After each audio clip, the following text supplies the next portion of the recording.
Hey, yo, whose man's is this? Whose man's is this? Does Colorado have the best quarterback in the nation? Why are we even asking this question? And Coach Prime is back in the media talking what he's talking. Where have I been? I don't know. My schedule's busy, but we got a lot to talk about.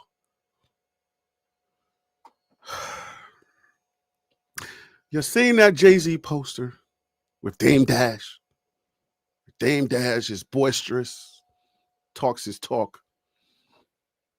He speaks power, or he speaks confidence to power.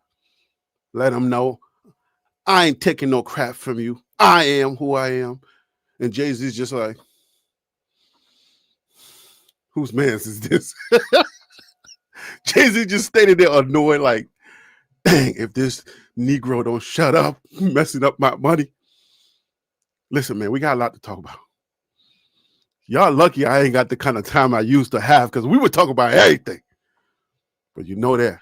Before we talk about all of this, here's my intro. BWB. Bandwagon buffs. That's right. It's your man's Harry Billion. Please do me a favor and smash that subscribe button. Make sure to give me the thumbs up. And don't forget to hit that bell notification so that you can get the videos as soon as I upload it to YouTube. All right, family, I got to go ahead and get into this video real quick. So that's all the business I got. You know what time it is. Let's work. Please smash that subscribe button. Please do that. We're 20K strong now. So it's story time. Okay? Whose man's is this? Yo, whose man's is this? Yo, you know, son, I got a story for you. I've told this story before. That was I think 10K. Now that we at 20K, I'm going to tell it again. The late DMX. I got a story. All right? A lot of y'all know I'm a filmmaker. Okay? So, I think the origin of how I met them could be another story. So I'm going to just jump right into the story. But how I met them, we can save that for another story. But peep game. So my man's Big Stan. Hopefully, you know, in hip-hop is weird. Because when you say my man's, and y'all having any type of issue that you're not familiar with or aware of, they come and check you. So not really my man's, but my man's Big Stan from Harlem. You know what I'm saying? We went somewhere, we were shooting a film. DMX is supposed to be the star. All right? May his soul rest in power. But DMX is the star. I'm the director. Okay? A lot of y'all don't know that I'm a filmmaker. All right? Before YouTube, I was in the film industry. I still am. Kind of like I got a tippy toe in the film industry. I just need money to make a film. I promise you, I'm one of the illest. And it's not even close. I'm one of the illest. Just give me the money and I'll show you. Anyway, don't let me digress too far from this story I want to tell you. Whose man's is this? I think I got Whose Man's Is This by DMX. So here's the story. And I'm going somewhere with this. So follow me. Follow me. Whose man's is y'all? Okay? Yeah. So we all jump in the car. I think I drove my car that day. I'm not sure if Big Stan was in my car or if he was ahead of me or whatever. I forget. You know how hip-hop stories go. Dame Dash and Cameron, they got hip-hop stories. I got a hip-hop story too. I got a whole lot of hip-hop stories. But here's mine. Peep game. All right? So we get in the car. I think we went somewhere upstate. I forget where we went. But we drove for a long time. We pull up, and I got to do my directing thing. But keep in mind now, as a filmmaker, I ain't there yet, and the budget is a low. So I got to be doing audio. I'm the director. I got to be doing camera. So I'm doing audio, so I got the audio thing. My headphones is on. You feel me? I'm on the camera. I think I was on camera. Did I have a cameraman? I don't think so. I think I was on camera also. But follow game. Keep in mind, we're talking about, does Colorado have the best quarterback in the nation? But whose man's is this? It's going to set this story up. I almost bit my tongue. Lord have mercy. Whose man's is this? Whose man's is y'all? Lord have mercy. So, we pull up. I set up the scene and everything. My man's Big Stan. And if y'all know, you know, hip-hop, Dame Grease, we on the scene. We pull up on the scene. The producer, yes, that Dame Grease. Like I told you, I told this story before, but we're 20K strong now. Some people may not have heard this story. And they don't even know I'm a director, okay? So, we pull up on the scene, me, Big Stan, Dame Grease, we all there. We ready, all right? I think we met him there, but I think X is there, right? Wherever we went. Right? He's there. So we pull up, I'm setting up the scene. Keep in mind, these are Harlem dudes. I'm Brooklyn. Harlem, Brooklyn, they do things differently. All right? So the scene, I'm going to set it up a little bit. It's like this.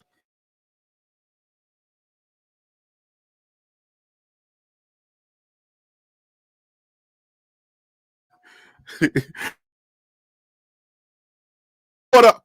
So follow the story, guys. DMX is a stick-up kid in this scene that I'm directing. All right? So he's supposed to pull up in the cab, right? And I believe if I can remember the story right, he's supposed to stick up the cab driver. So I'm like, all right, what's the best way for me to capture this scene and make sure, you know, it's authentic street, it's everything. You know what I'm saying? Because that's what I do. I direct street stuff, and I'm hip hop. I'm in the hip hop community. This is how we do it. So, like I told you, whose man's is this? Okay, I got Whose Man's Is This by DMX, the late DMX. May God bless his soul. All right. And keep in mind, I'm Brooklyn. He's Harlem. All right. We do things differently. Now, in the streets in Brooklyn, they might do it the same way that Harlem does it. But keep in mind, I'm not from neither one of those places. I'm from the DMV. So I think it's more authentic that I introduce that part of the story so you understand when I drop the bomb, you will understand where this is going. So you're not like trying to street check me or nothing like that. Keep in mind, I'm also not street, but don't take it in. Okay? Let's keep going with the story. Whose man's is this? I'm telling you, it's associated with the Colorado quarterback being the best in the nation. Whose man's is y'all? All right. So, stick up kid, DMX. Producer, Dame Grease. Yes, that Dame Grease. Big Stan, the rapper. All right. Google him. So, the cab pulls up, and basically, DMX is trying to he's trying to stick up the cab driver. He's supposed to pay him first, you feel me? And then stick him up for his cash. So I'm trying to coordinate the whole thing. I'm camera, audio, I'm everything because, you know, the budget is low. Because, you know, these hood stories got to be told too, but with $2. You know what I'm saying? $1 goes to gas. The other dollar goes to like SD cards and stuff like that you need for the production. Ain't nothing going to me. I'm just happy as DMX and I'm directing, okay?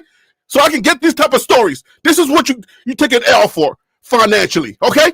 Just so you can have street creds and say, I directed the late DMX. That's the only reason why you would not get paid for something like this. Other than that, don't be stupid, get paid, bro. The name ain't worth it. Let's keep going with this story. Can you tell I'm a frustrated ex-filmmaker or former filmmaker? Anyway. All right, so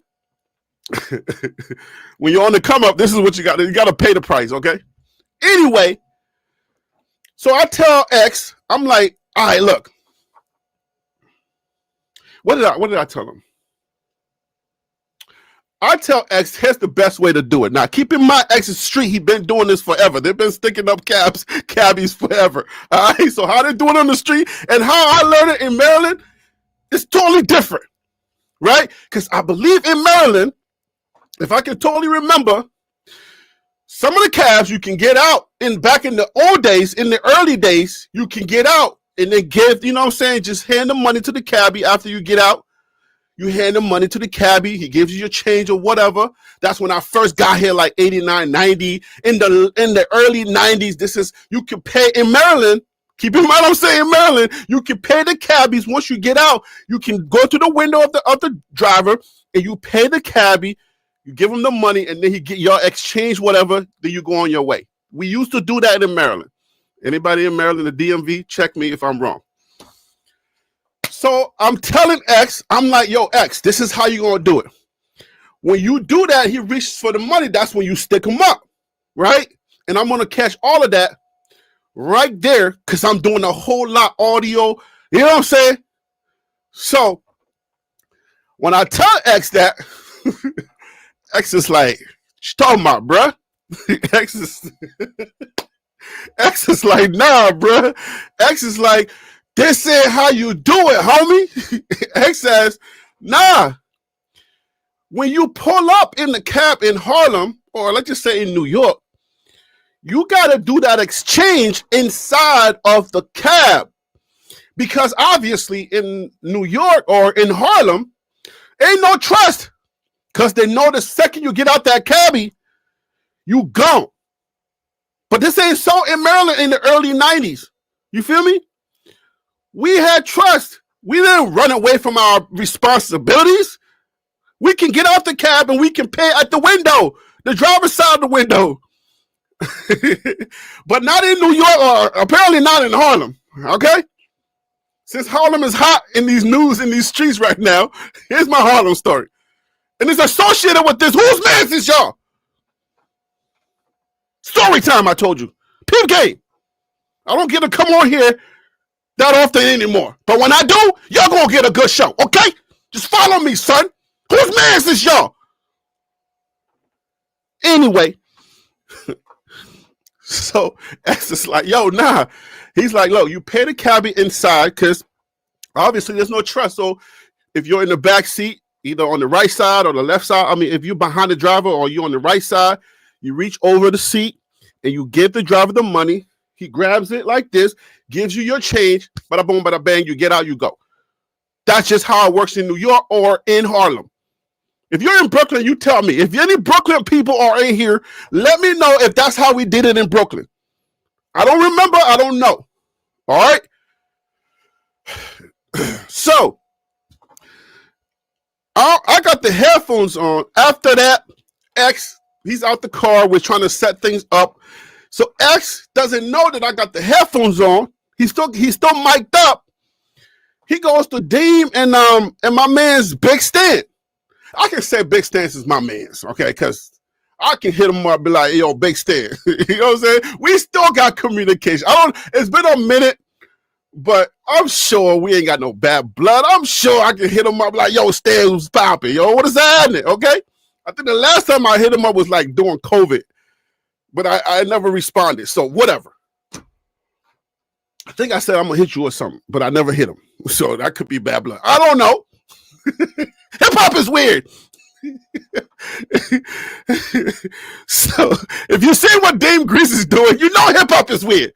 So you can never tell, but I think Big Stan is my man's. Dame Grease, you know, I'm cool with Grease. I can probably hit up Grease, but like, yo, Grease is Harry B. Like, what up? You're probably, oh, Harry B, what up, man? Yo, pull up. Anyway. So, Axe is talking to Grease and Big Stan, and he's like, hey, yo, whose man's is this? He don't know what he's doing. Like, yo, you should know what he's doing. And keep in mind, it's not like, but I don't know how to make a film. It's just the fact that the street element of what I was trying to do with the cabbie and the stick up and everything, it's a little different because I ain't from around there. I think that's what Dame Dash has been trying to say to these white people who like, yo, you don't know the culture, son. You don't know the culture. The cultures are different. See, in Maryland, we got trust with the cabbies. So you can get out the cab, go around to the driver's side and pay them at the window. In Harlem or in New York, it ain't so. So X is like, hey, yo, whose man is this? man's is this by DMX? The DMX. So I'm hearing it on the, he's like, yo, he don't know what he's doing. So Big Stan, you know, he had to hold me down. He's like, nah, he know what he's doing. Like, he's really good. Like, dude's a good filmmaker. You know what I mean? So he tried to hold me up, but X and he embodied it because he's street. And he like, yo, how your man is gonna tell me to get out the car, get out the cabbie, and pay the dude at the window? Because in New York, they'll run. So the cabbies don't trust them. They lock the doors, and you gotta pay before they open the door for you to get out. So that X was like, yo, whose man's is this? Right? So somebody had to vouch for me. And I believe that was Big Stan. He's like, nah, no, he legit. Like, the reason why I bring that story up, guys, and I'm sorry if a lot of y'all are around here like, what the heck does this dude talk about? What does this have to do with Colorado and football? But whose man is this, y'all? Colorado has won 2 games. And I believe the 2 games they've won is against group of 8 teams.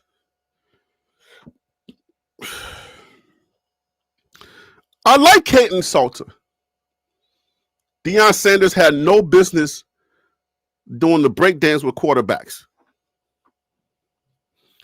After Wyoming,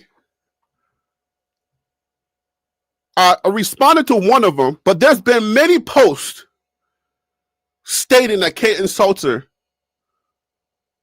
is one of the best quarterbacks in the nation. Dynamic quarterback. Yo, whose man is this, y'all? You see the thumbnail?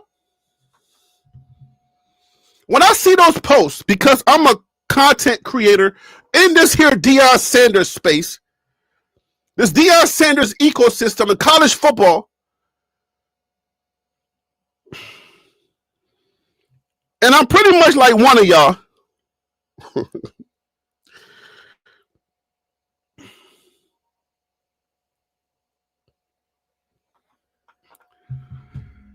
I'm like this.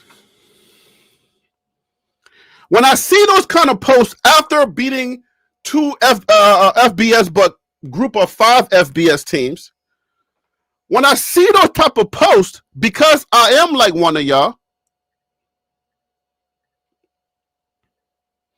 and now the photo won't show up, but I'm going to do it like this. Give me a second. Let me remove that, and then remove that, and then add the stage. I'm like this. There's Jay-Z right here. I'm annoyed. I want to show you the original photo, but my daggone computer is treating it like a web image and not a photo. So let me do something because I really want to. I got to tell this story the right way. Because whose man's is y'all? What are y'all doing, bro? I'm part of y'all. I'm you, you are me. We're all content creators.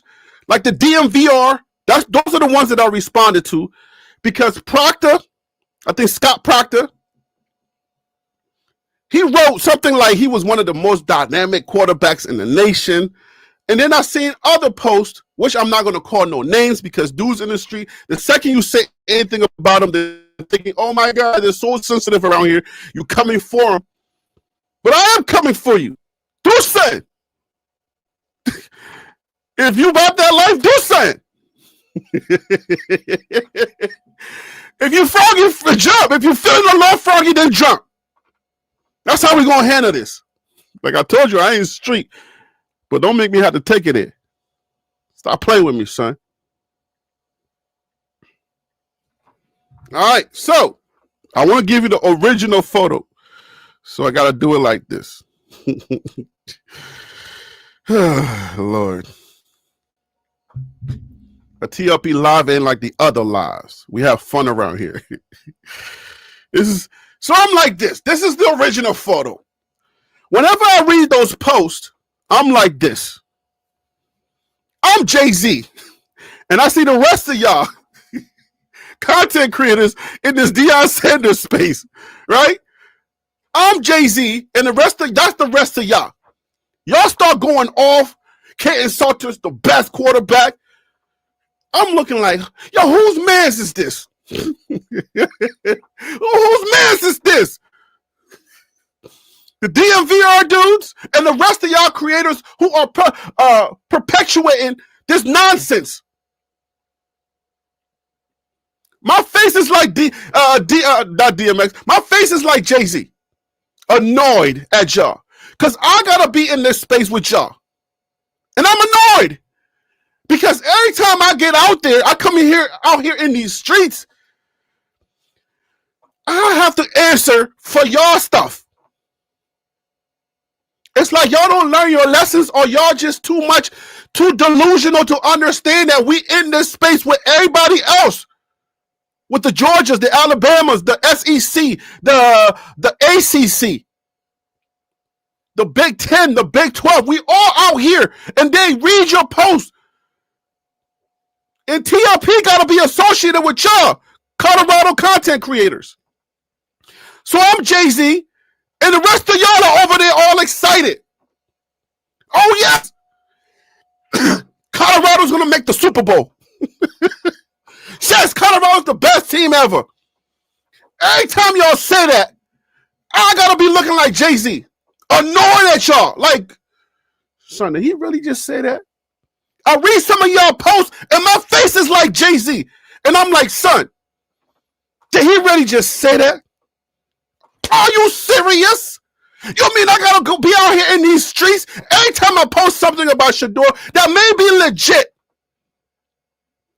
People come at me telling me I'm crazy, clown emojis all over again. Every time I post something about Colorado, they come at me because they're dealing with y'all. Negroes. Even if you're white, you are Negroes. Daggone it. Stop playing with me. Whose man's is y'all? Yes, DC, I want all the smoke today. If you're feeling froggy, then jump, son. Jump. We dealt with it like we dealt with it in Brooklyn. Whose man's is y'all? Like, what the heck is wrong with y'all, bro? We all in this ecosystem. We got to get respect. We got to earn it, man. But I get lumped in with y'all. That's what Jay-Z's looking like. Man, like, I got to deal with these ignorant dudes. Like, I got to deal with these ignorant content creators. Man, we big daggone Wyoming, man.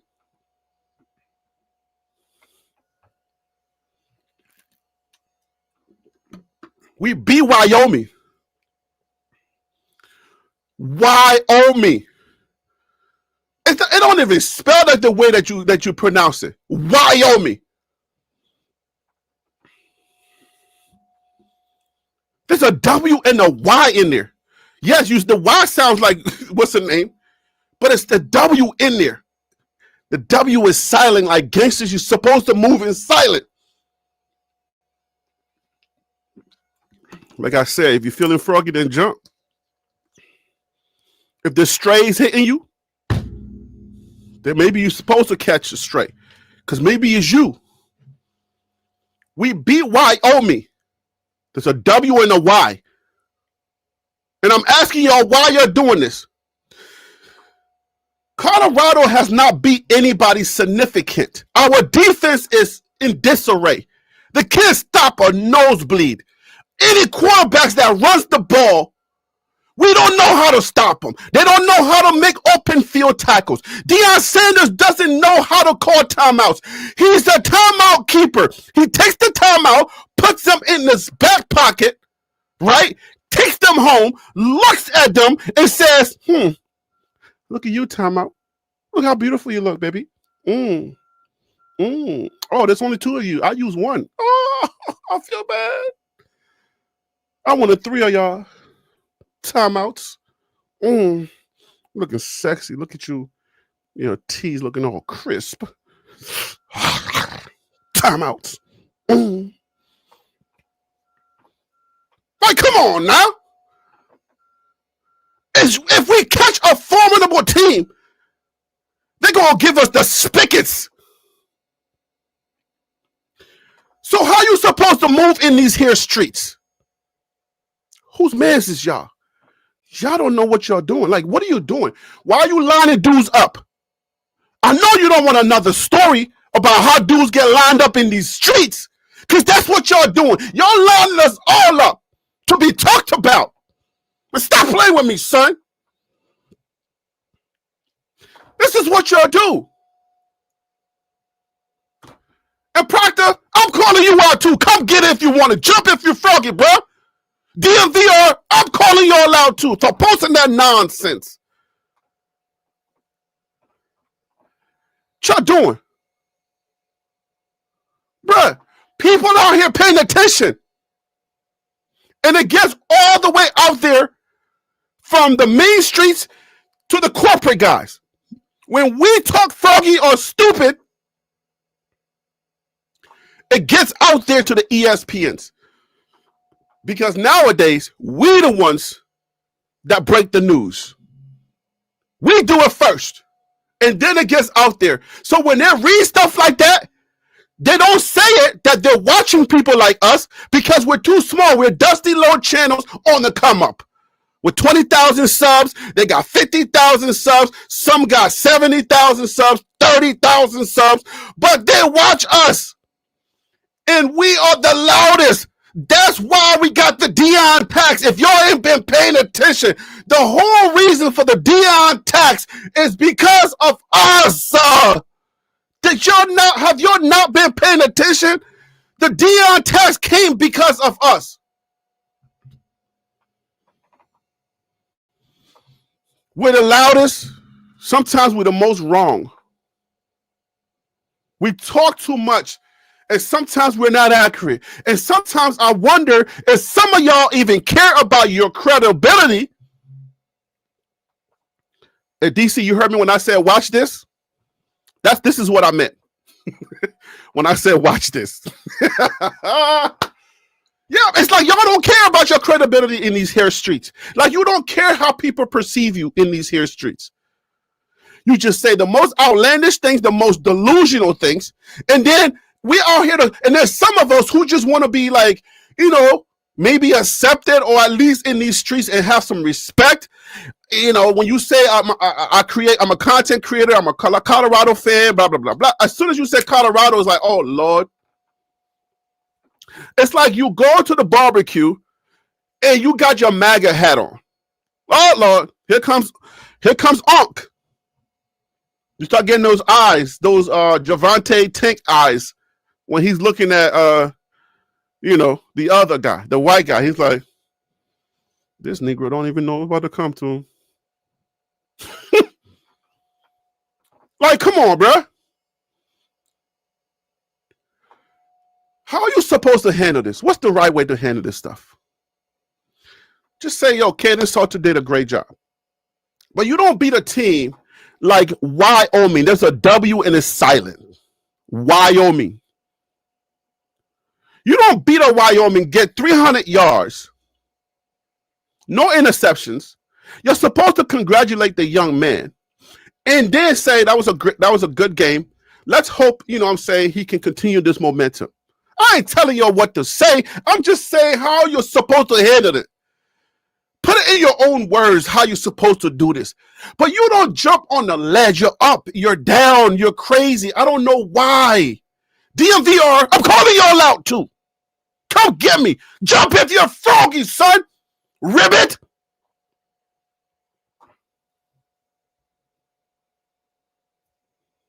Why? Whose mans is y'all? Bruh. We have to live out here in these streets. But here's the thing. You're hot, you're cold. That means you're lukewarm. I told y'all, I said, Ryan Staub is not our QB1. We need, and Peter Investor, I did see that. You said, yes, you was right. I saw that. I'm in my bag right now, so I'm just trying to stay there for a second. Sorry if I ignore y'all in the chat. It's not customary. But yeah, man, this is how you're supposed to handle this situation, man. Because at the end of the day, we still got games to play. What y'all do is what the fraternity does at schools that have fraternities. You're supposed to, build up, tear it down, right? Or you tear it down so you can build it up. Y'all doing the opposite. What y'all do is you line people up. Because y'all go to the extreme. I mean, when I say extreme, y'all go all the way to the extreme. Just be a normal football fan, man. I mean, Deion Sanders out here looking like Homer Simpson hiding in the bushes. Don't know when to call timeouts. Learning on the job. We're giving him grace. And here y'all are. Lining dudes up. He lines himself up sometimes with the media. You believe now? You believe now? And then proceeds to take an L for the rest of the season. After the Wyoming game, oh, wait. Now you want to talk about the offense? Or you want to talk about the defense and the offense no more? Oh, so you get 300 yards on a high school team, and now you want to flex that your offense did well? This ain't the time to do that. Not with Wyoming, and the W is silent. You're supposed to stay silent. Take your L's and your wins, you know what I'm saying, with humility. So we can move correct in these here streets. Don't act like you just did something. I told you during the broadcast, during the reaction of the game, I said, I don't like this, the way it went. We hung 30 some on them. Was it 30 or 40? And they gave us 20. Got 300 yards on us. With teams like these, we do not let them hang 20 on us. We're supposed to put them away. If they score 7, they got lucky. But now we're going to flex because we beat Wyoming and the Big 12 is coming. Excuse me, Jay-Z. I got to move your photo real quick. Give me a second.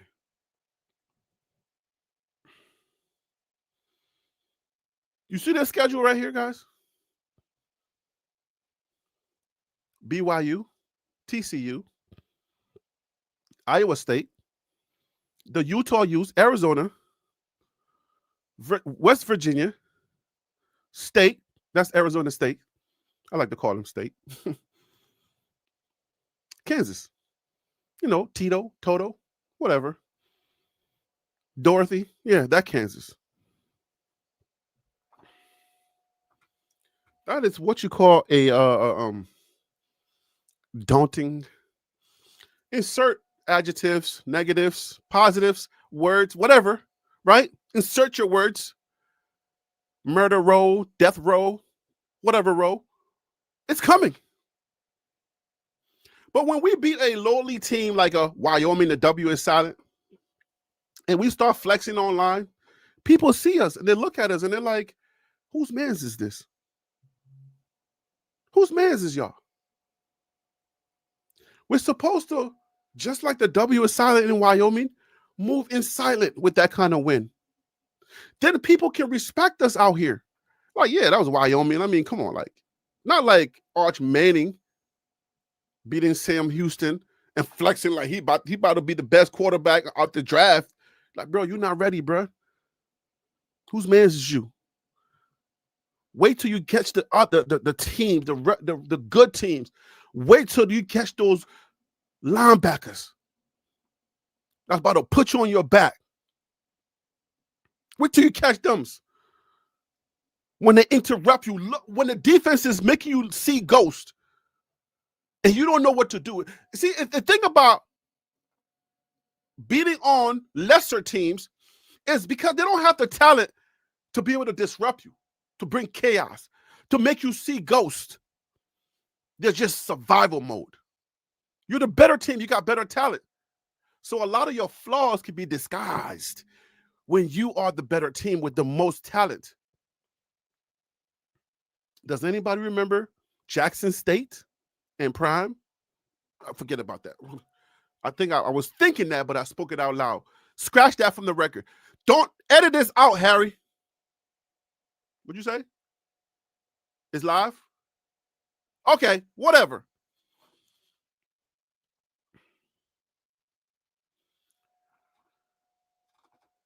when you catch either the more formidable teams or the better teams, what the DCs are going to do, that's the defensive coordinators, what they're going to do is they're going to create chaos. They're going to create confusion. When you get down because they've watched tape on you and you get into your formation, they know what that formation, the possible outcomes of that formation, they know exactly what the results are going to be. You're either going to be throwing a slant, you're either going to be throwing a short toss, but they've seen this formation before, and their defense and their linebackers, they're going to do something very, very weird to you. They're going to send somebody or pretend to send somebody, and then all of a sudden at the last second, they're going to flip it, and it's going to be the cornerback that's actually coming for you. You won't see it when it comes. It's like a mosquito. By the time you see it, it's too late.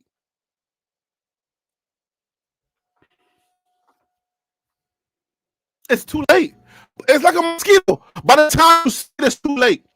So Arch Manning, while you're doing all your flexing, just wait till this weekend. Oh, the good DCs.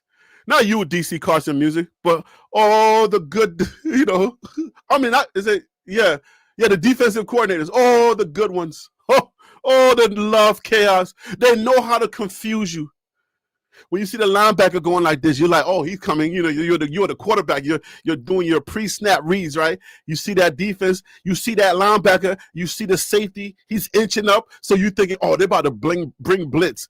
So if you have the power, unlike Salter, that has no power to change the plays, his wings have been clipped. The Jesus God people that are in his circle that don't understand that not to clip somebody's. Anyways, excuse me. I was thinking about that, but it came out loud. But they know how to disguise. The second you think that they are bringing those linebackers and that safety, it's the quarterback that gets you. Woo! So you're not supposed to flex. You're supposed to just take it in stride. Like, all right, man, look, we won. But I mean, like, come on, it's Wyoming. The W is silent. It was supposed to move in silent like that W. You see what I'm saying? Move with caution because we out here in these streets and people know football. It ain't just us, some of us. Let me just say some of us. We all don't know football. We all just talking. Or a lot of us are just talking. Some of us know football. So they know football just like some of us. So when we're talking, they're looking at us like Jay-Z right there. Annoyed, like, whose man is this? I'm a storyteller. I'm a filmmaker. Whose man is this, y'all? Where are we going with this? What are you doing? Kaden Salter is a good quarterback. I've maintained that the entire time. I'm the same guy that told y'all that Cleveland Browns don't suck. I came here, I did a video, I did a live, and I told y'all how this season was going to go. It's going exactly how I said it. I said they got a really good defense. Their offensive line can protect. They got a dual guards. They got good pieces. Now they got one of the best, if not the best, rookie running back in the country. Way better than Ashton Genty. When I'm telling y'all these things, y'all looking at me like, who's that African? And I'll be right. Bro, I'm batting a 98% on this channel. When I step up to the bat and I tell y'all something, it's because I'm not lazy. I'm not lazy like the rest of y'all when it comes to analyzing. I read the tea leaves. I read in between the lines. I read a lot of things, and I'm a talent evaluator. That's a gift that God has given me. I know how to evaluate talent. When I see it, it's just like a producer. They can tell when they got that hit record or that hit beat. They can tell. I told you that Cleveland Browns was not a bad team. I even wrote it on one of those posts just, I think, last week. Somebody was like, oh, I said they got one of the best defenses in the NFL. Somebody was like trying to clown me. Oh, well, they got best defense. How they get scored 37 on them? And then I said, look, man, they're not playing complimentary football. And guess what the coach said? Kevin Stefanski, in that same week after I said it, he went out there in one of his press conferences and said they're not playing complimentary football. I said, oh, that sounds familiar. I wonder who said that before he did.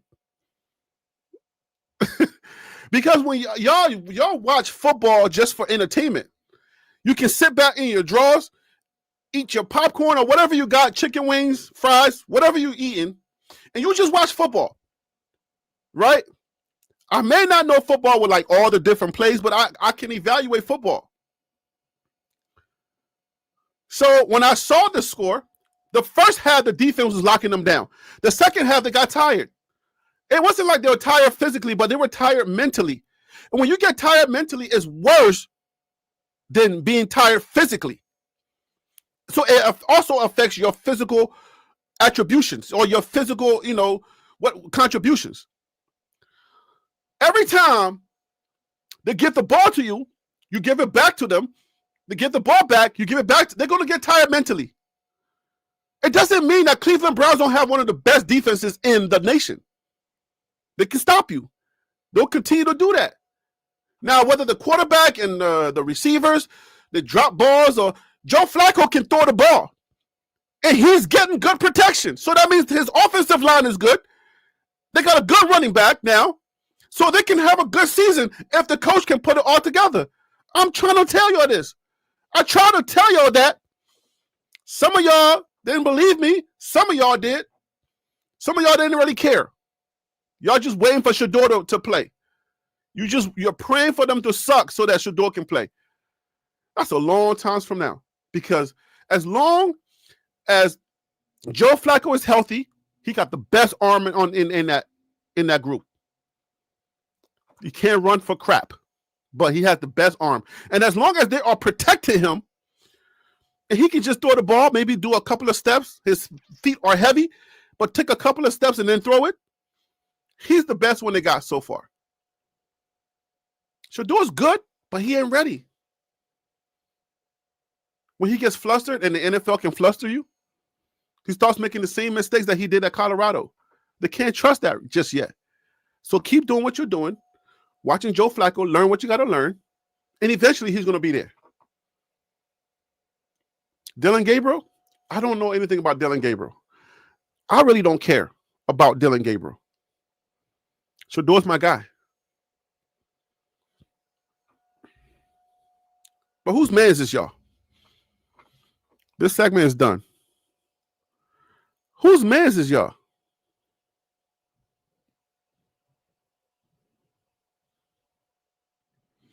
VI born and bred says defense is a beast. Hey, VI, were you saying that earlier? Y'all can still hear me, right? Because it looked like one of my drives was disconnected. Y'all can hear me, right? Man, if I said all of this and nobody heard me, whoo-wee.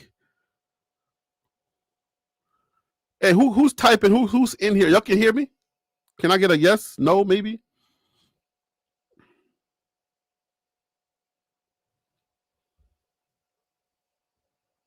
Oh, that's what's up, DC. All right, thank you, man. Cool. Yeah, man, but like in this CU universe, man, like we gotta stop. Like there's a lot of content creators out there, and some of y'all, like I don't watch y'all. I ain't gonna lie to you. I really don't watch y'all. But people sent me stuff. I got spies everywhere. People sent me stuff. And it's like Kevin Hart. They're like, look at this here. Look at this. Look at it. Look at your man. Whose man is this? Look at this here. I stopped watching y'all because I'm trying to protect my energy here. So I stopped watching y'all. I don't watch y'all. I don't even watch. I can't even say that. I don't want to say the other part because People get sensitive. I don't really care that you're sensitive anymore because now I know who you are. The sensitive ones. You're just wishy-washy. You're wishy-washy, and we're starting to weed you out. We're actually in a better place now. Because a lot of y'all sensitive folks are realizing the reality that everybody's been talking about all this time, and now you're getting a lot quieter. Praise the Lord. Hallelujah. Because when people are telling y'all stuff, y'all so sensitive, y'all got the loudest rebuttals. But when y'all are seeing this stuff happen in real time, it lets you know that reality, oh, shoot, maybe that's what Harry B was trying to tell me this whole time.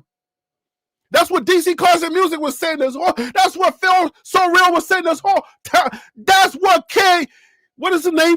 Something was saying this whole time. Come on now. So now you're realizing, and y'all not as sensitive anymore, or y'all just don't have anything to talk about anymore. For some reason, y'all wait for the W's and the L's to humble y'all. You can't be yourself sometimes. You can't see things when they're coming. I always see things when they're coming, before they come. And I'm here and I tell y'all, I'm like, hey, yo, this is what I see. And I'm batting on like 98% on this channel. I'm telling you, I told y'all their defense was good. I told y'all, hey, man, I looked a little deeper and their offensive line is also good. Pending any type of injuries, their offensive line can protect. So for those of y'all who are waiting for injuries on the Cleveland Browns, you better buckle up because it's going to be a long day. Whose man's is y'all? Y'all do it for the gram, like we used to say back in the day. It sounds so long ago. Do it for the gram. Do it for us out here that just want a little bit of peace. We're tired of the 2023s and half of the 2024. Right? The second half of 2024 and now 2025. We want to sit in that. We want to now get to the point where we're mature now. We're not as sensitive anymore. You know what I'm saying? We're not saying delusional things no more. Now we can have a good conversation. We can have conversations like real football conversations. And people are going to respect us. Because at least now we have a little bit of room to talk about Prime without you getting too overly sensitive.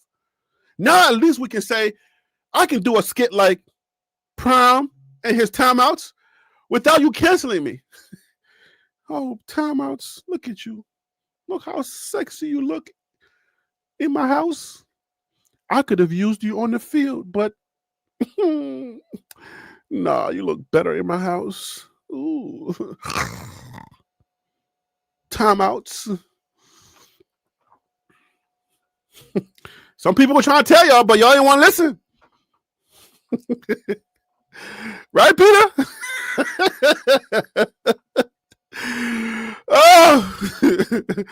Oh man, I'm telling you. All right. Coach Prime is back in the media. Lord have mercy. Got a question for y'all. Coach Prime confirmed what people were saying what Shador did not confirm. He didn't outright deny it, but he pretty much went on the podcast and pretty much confirmed it. Question is, should he have done that? Was that a good idea?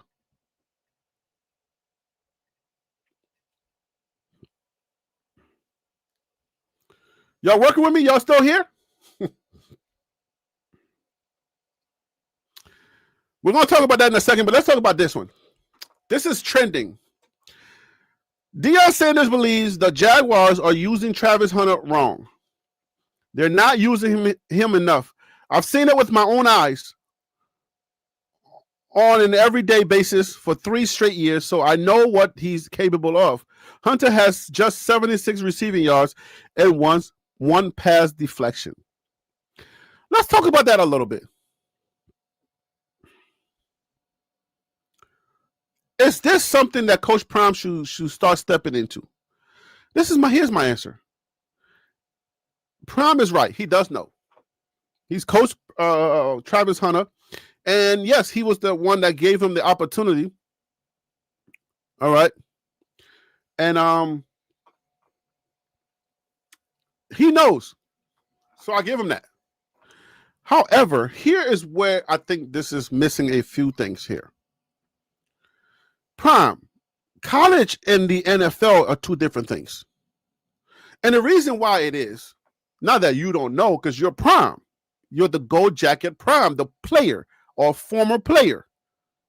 Not the Gold Jacket coach, because you and your timeouts are having a good old time at home. Anyway. But prime, the former player, Gold Jacket. Best football mind ever. He knows. He knows football. The thing about college is there's one thing that we are not paying too much attention to, and not enough people discuss this when it comes to this here topic. All right?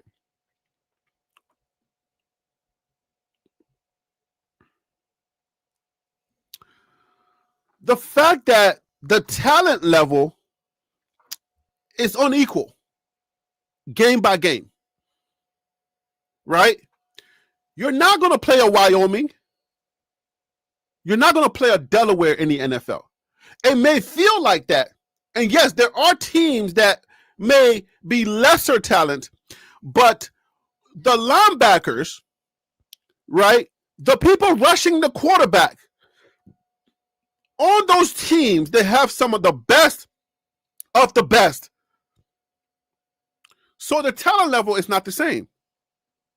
While he may be able to do it in college because of the unequalness, right? Sometimes you don't know the right terminology, but because of the unbalanced talent level in college, in the college ranks, you cannot do it exactly. The workload has to be managed just a little differently.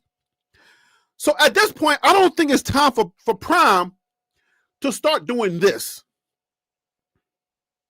I don't think it's time. Don't create a toxic environment for Travis Hunter with the Jaguars. Because what I don't want to happen is for people who like Travis naturally, because he's a good human being who just loves the sport, no matter how you take it, I don't want them to create some type of resentment because of Prime, right? That umbilical cord got to be cut and separated all the way out. Hey, man, this is the time y'all can call in. I don't have to do this part alone. The first part I enjoy doing by myself. But y'all can call in at this point. Because I want to get some other opinions. If you can call in,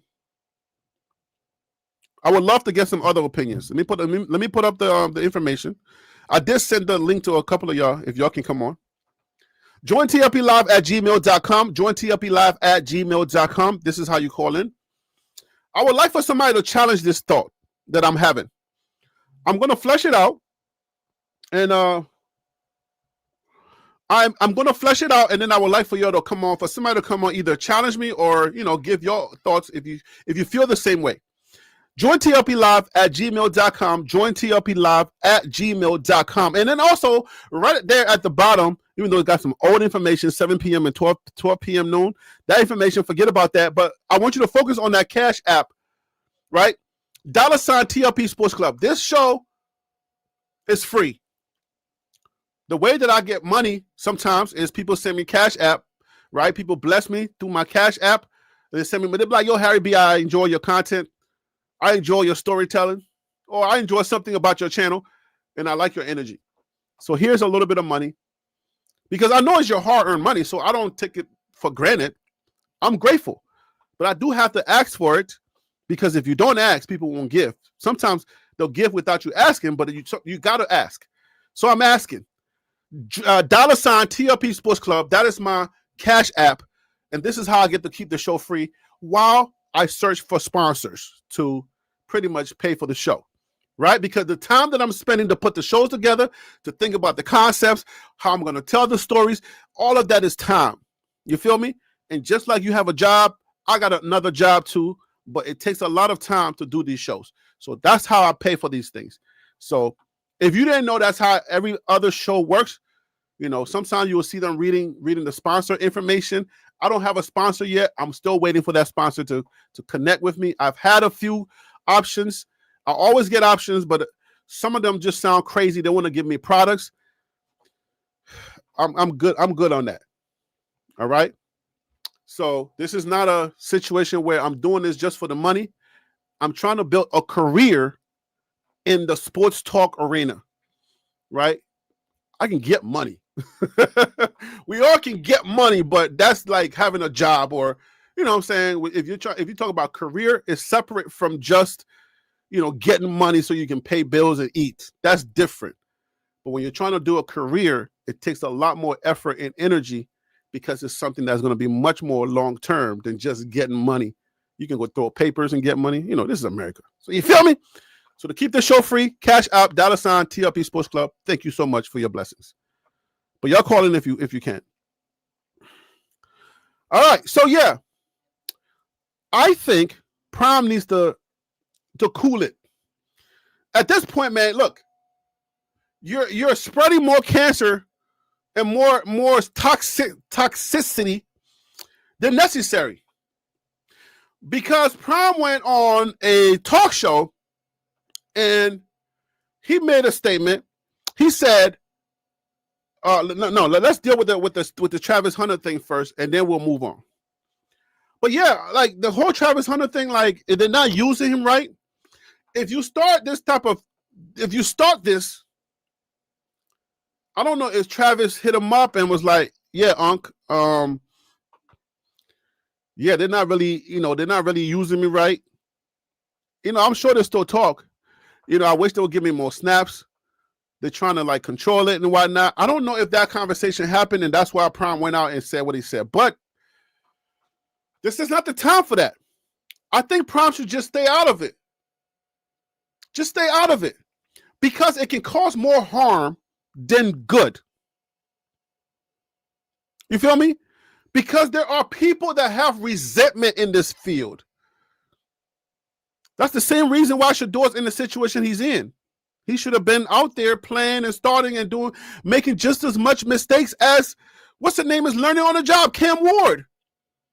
By this time, y'all should be calling for Cam Ward's job. They're 0-3. Number 1 draft pick. You remember he's supposed to be way better than Shador, and we kept telling y'all, nah, that's not the case. That is not the case, but y'all would not hear us. Cam Ward and Shador were number 1 and 2. It was not the best quarterback draft, right? But as far as talent was concerned, Cam Ward, Shador, y'all, because of whatever happened with Shador in the draft and all these backstories and everything, y'all thought Cam Ward had to be out of this world with this talent. But now you're watching the games, if you're watching, and you're like, nah, that's not it. That's number 1 overall. That's not it. Y'all calling for people to get fired? I don't hear no Cam Ward getting fired or Cam Ward getting benched. 0-3? Nah. But y'all wouldn't hear us. Because for some reason, when we say it, it sounds weird to your ears.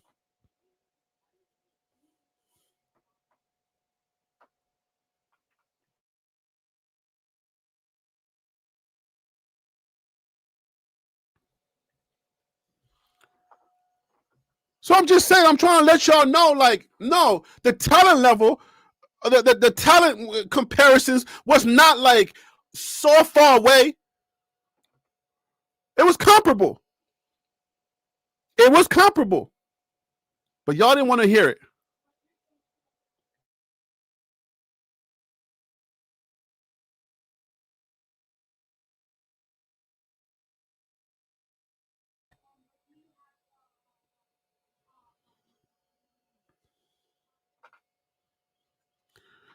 Y'all didn't want to hear us.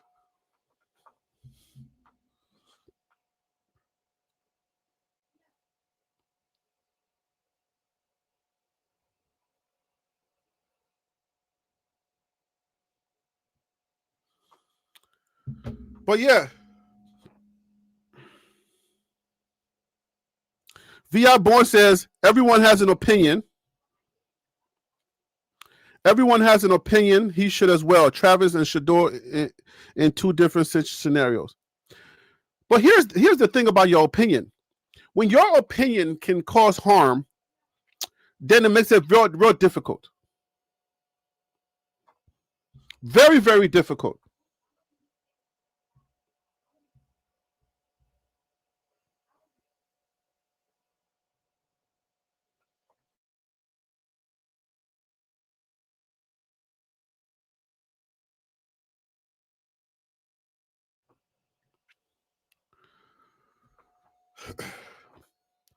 So VI, like, here's my thing.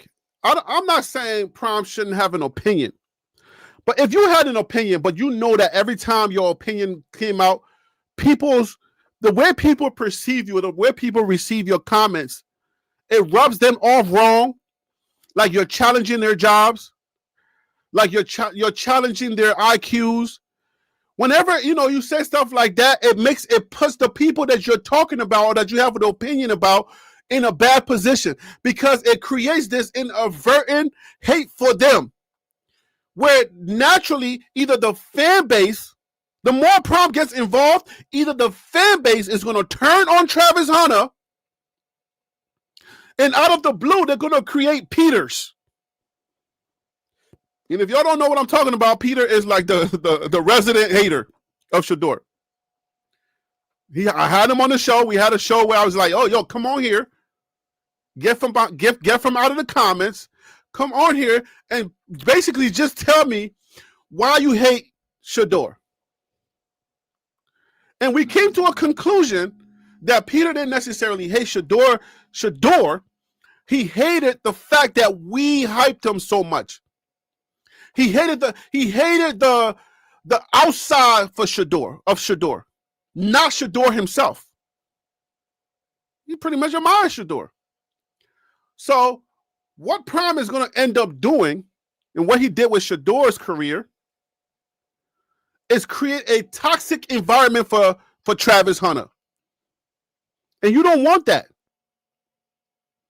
Some people have already created a narrative that, oh, because Prime is so close to these guys, they don't want him anywhere near their organization because they're afraid for their own jobs.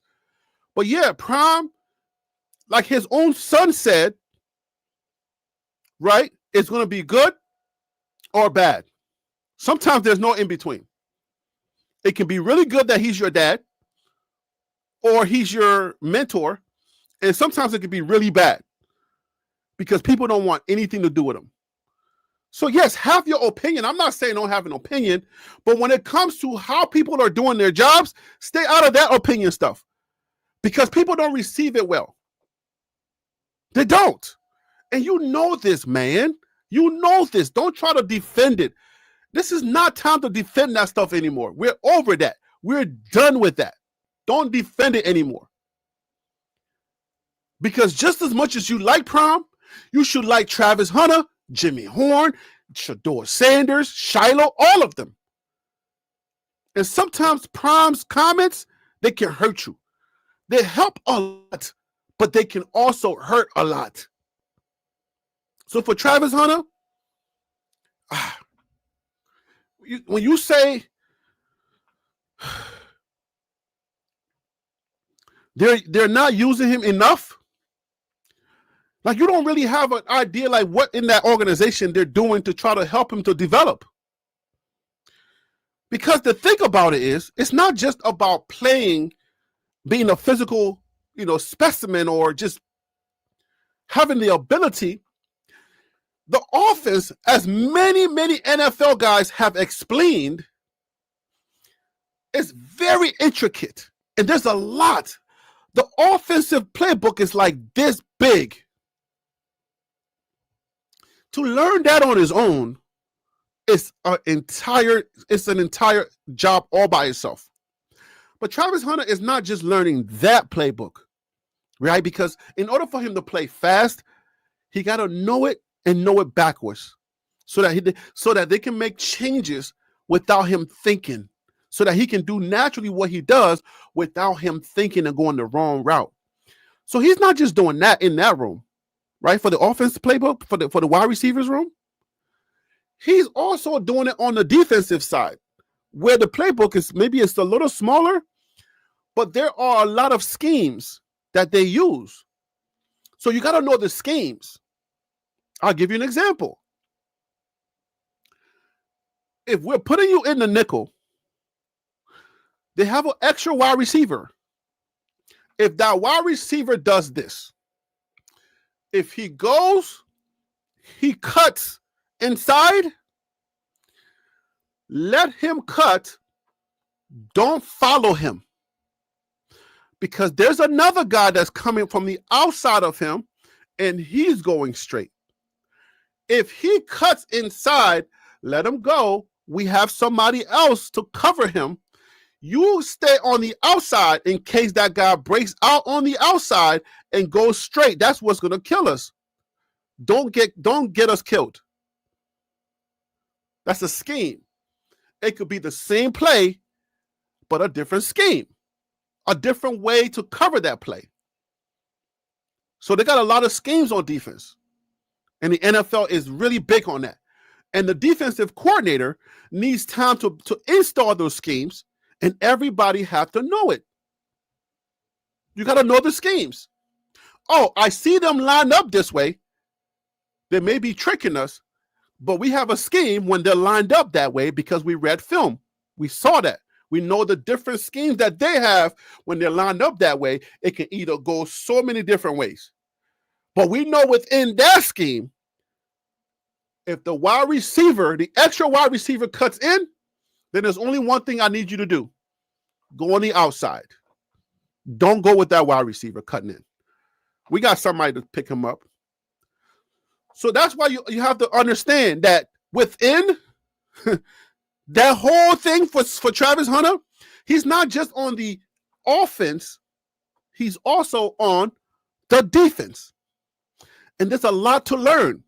So it takes a whole lot to work him into each room. Because on podcasts that I've listened to with former players, they're saying that their rooms take a lot of time. And Travis Hunter is in 2 rooms.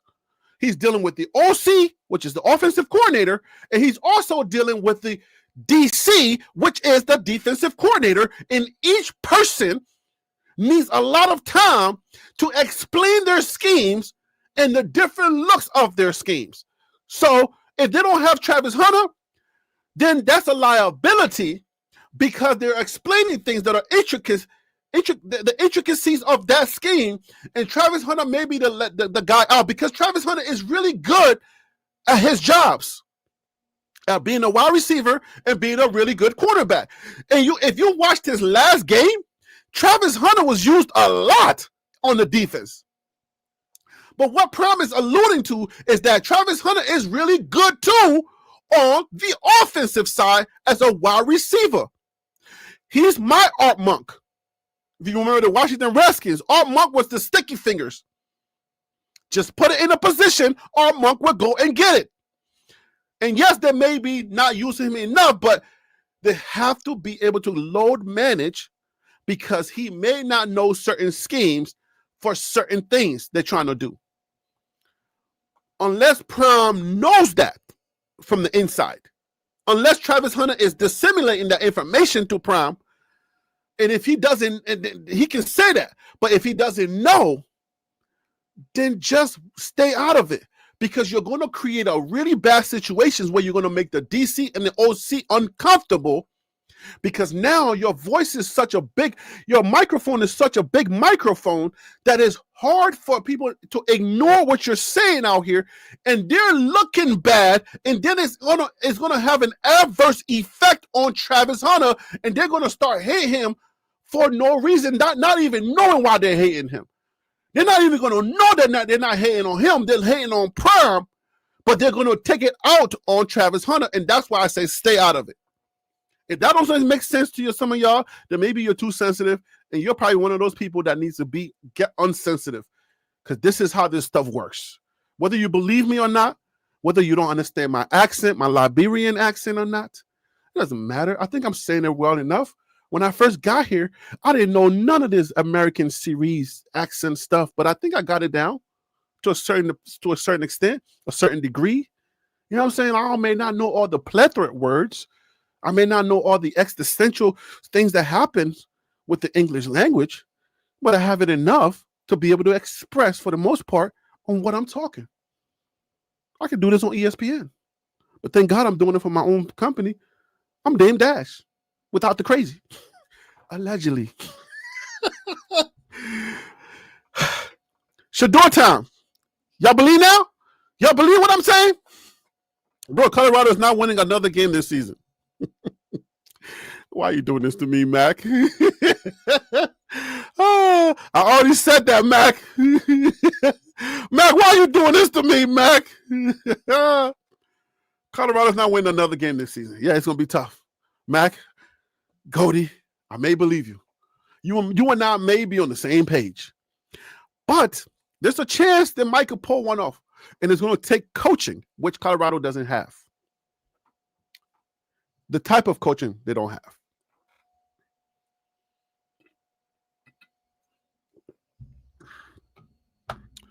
Promise my guy, but he's not ready for the type of coaching that it takes, or he does not have the type of coaching that it takes to win close games.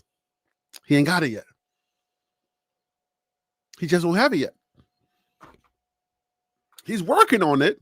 He ain't never going to admit that, but he ain't got it yet. There are coaches like the Cleveland Browns. They have all the pieces they need to really go deep into the season. And I believe the coach is capable, but for some reason, I don't know if they can put it all together. VI, you want to bet? What are the terms? Because I don't really bet, but what are you betting on? Let's do a friendly. What are you betting on? Like they're not going to win any more games? I can't bet on that because I've already went through where I think they can win. So here it is.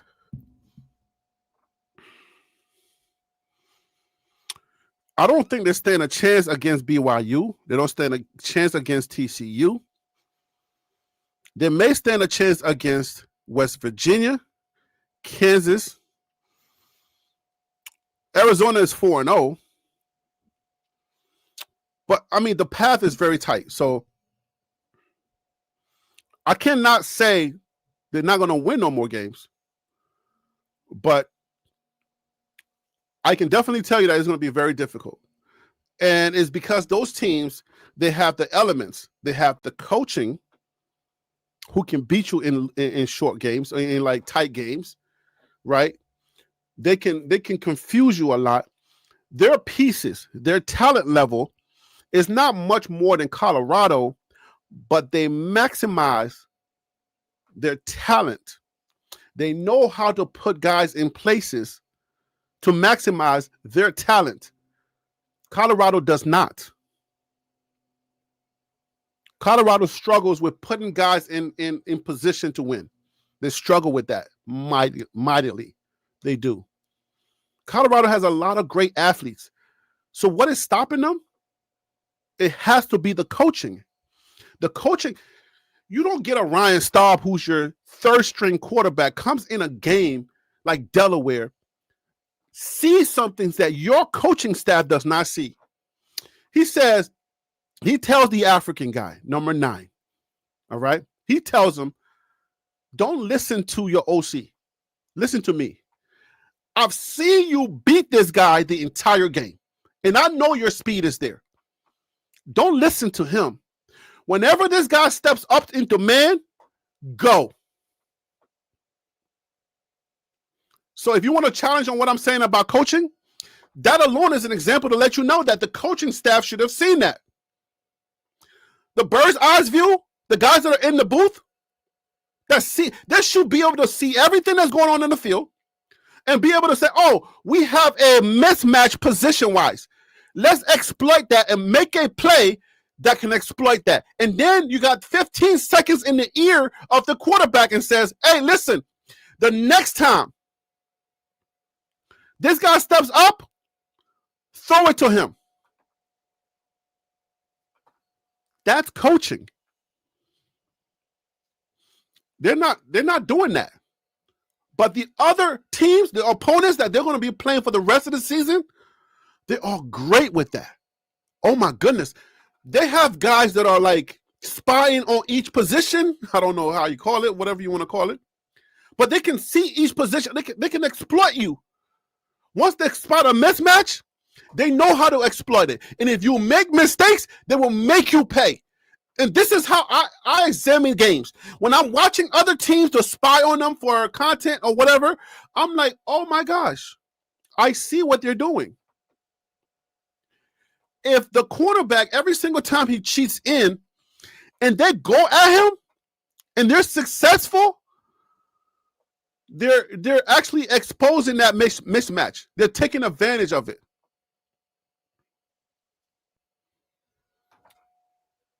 Colorado has a tough time doing that. So his other coaches need, let me see. His other coaches needs to man up and say something to him. Isn't that why he has all those gold jackets on his sideline? Maybe the gold jackets are too bright. Maybe they're blinding him. Maybe they need to get less gold jackets. I don't know.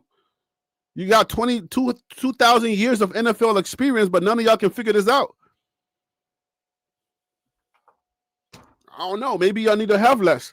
Maybe y'all need some hungry hyenas on that coaching staff that don't have the NFL experience, and maybe y'all been tainted. Maybe the NFL experience got y'all too NFL minded, and y'all need to start thinking like the coaches in college, like some hungry hyenas, and forget about all that NFL stuff. Put it behind you and say, you know what the heck? Let's beat these fools in front of us. Forget about that NFL stuff. I know how to beat these fools. Get somebody who's going to take all their clothes off, get in their drawers on a Friday night, watch some daggone film, and says, let me find it. And they're doing this all night. Dang. Show me. And in chess, they say, don't move until you see it. Do not move until you see it. So I want one of those coaches to be doing this all night, just watching.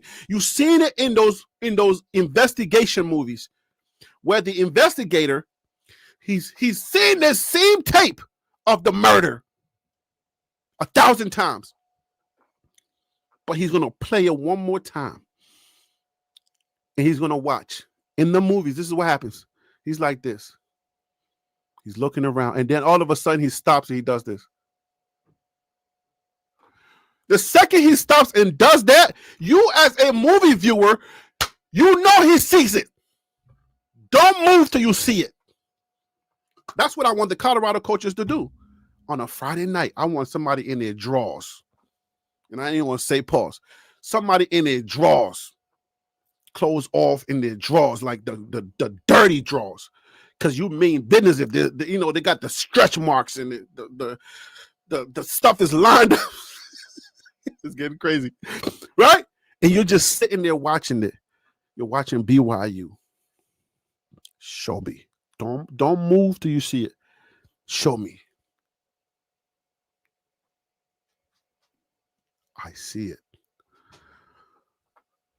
Oh, Prime.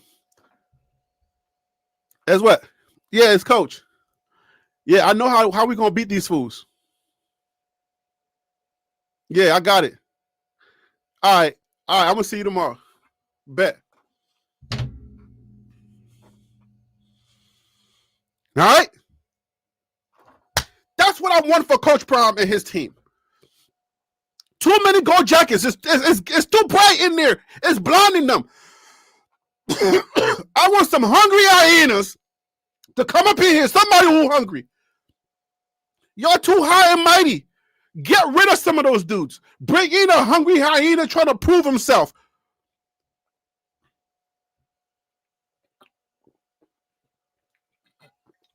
Wasn't Dan Lanning a graduate assistant under Nick Saban when he had all those coaches who are now head coaches or beyond? Wasn't Dan Lennon a graduate assistant? Bring in a graduate assistant who's hungry. Somebody who you know is about he hungry, he a hyena. Like, I just want an opportunity. All these gold jackets are tainted. Mike Lowry, what up with you, my guy? All these gold jackets are tainted. They're too much. It's too much. Get me 2 gold jackets, promise somebody else, and get rid of the rest of the gold jackets because it's too bright in here. I need to see. My goodness. I got too many daggone gold jackets and too many NFL experiences. I need some hungry hyenas around me. Somebody who ain't afraid. Somebody who's going to get in their drawers on a Wednesday, Thursday, and Friday night and find me a way to beat BYU, TCU, Iowa State. They're going to stay in their steam drawers. They ain't washed it since Thursday night. And they ain't going to move till they see it. Watch that tape. And then when they do this, oh, shoot. Replace it with the S word. Just for me. Oh, shoot. I see it. It was right there this whole time. Oh. The DB can't go left. The DB can't go left.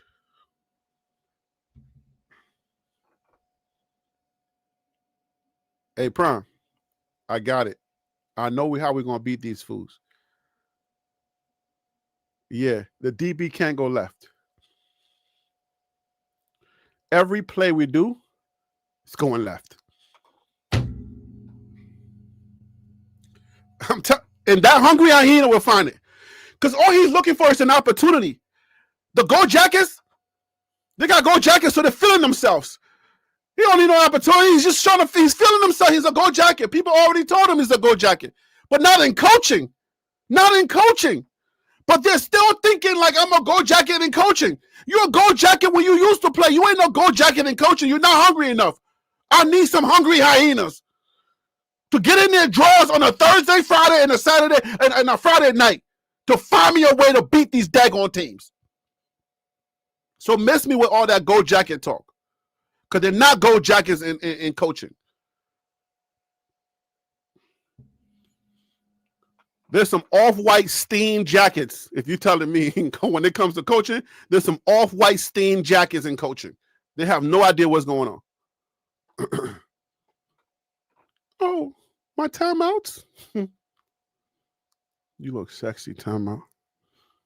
They told me to use you when I was on the field. How stupid of them. You believe now? You believe now? Stop playing with me. Oh, let me check my email. Somebody want to come work? I'm so canceled. I'm so canceled. And I know it too.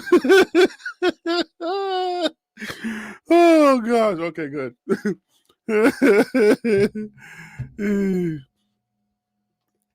You heard what Coach Fleet said about Coach Prime? What did he say?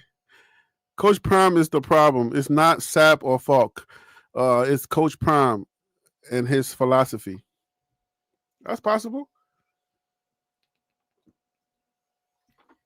Coach Prime reminds me of Dame Dash for some reason. It's like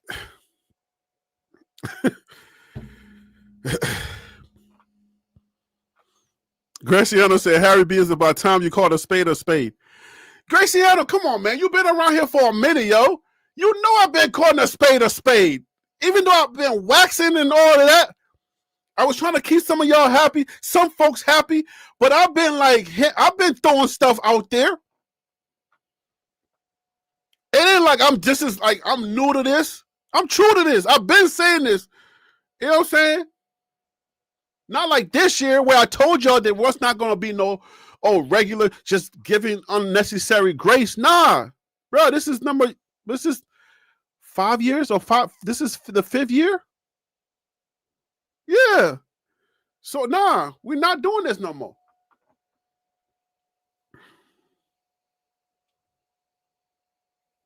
So John Black, okay, come for me. I love when people come for me. Meanwhile, you're doing the same dump block and more at CU. John Black, I'm still here. I'm batting 98% on this channel. 2%, I don't even know where it's at, but I could say 100, but I'm not 100%. Prove me wrong, John Black. Come on this here show. I'm going to put this information up again.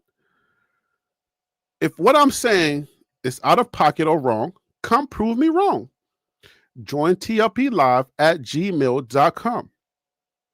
When I told y'all that the Cleveland Browns defense was not bad, or Cleveland Browns as a team was not bad, y'all also didn't believe me.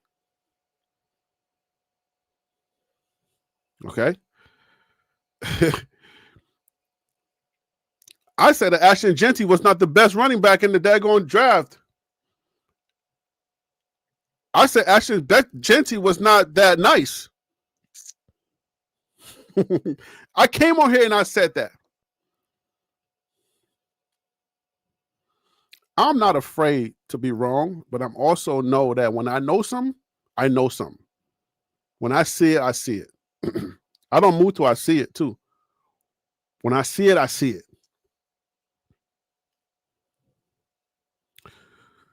So, John Black, I'm not afraid of y'all. Just know that. Just know that.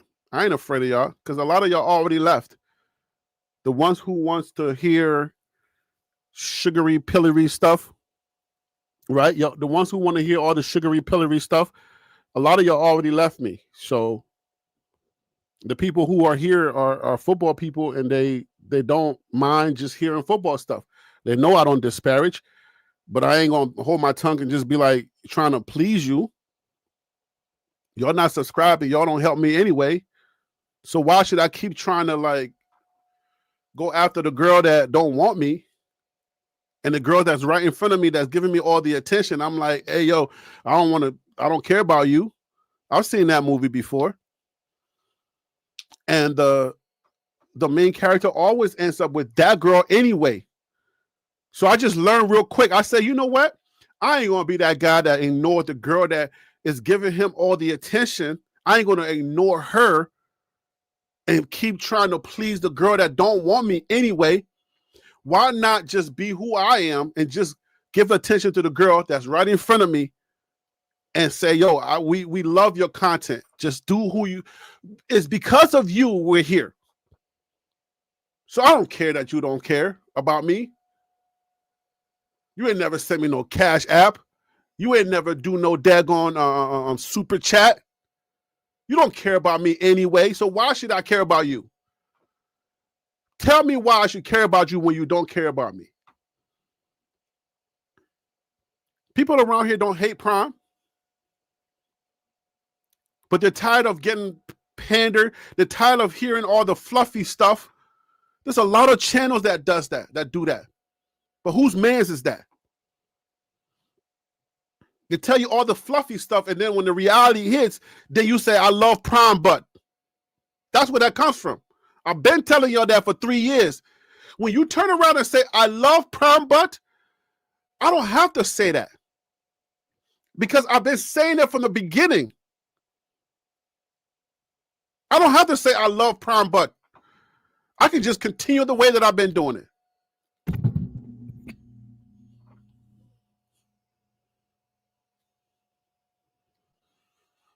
John Black says, salute Harry B. I want to see what Shador does in a live game too. So you weren't coming for me? I came for you, now you want to be nice? All right, sorry if I came for you and you were trying to be nice. All right, I'm sorry. Instead of the emphasis on football. Okay, I'm sorry. Like, you know what I'm saying? Like Brooklyn Cats, we'll be with it. You know what I'm saying? Like, forgive me, okay?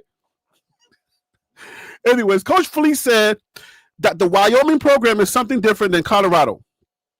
He said the same thing Dan Lanning said, and other players that have left the program is about clicks and glamour instead of the emphasis on football.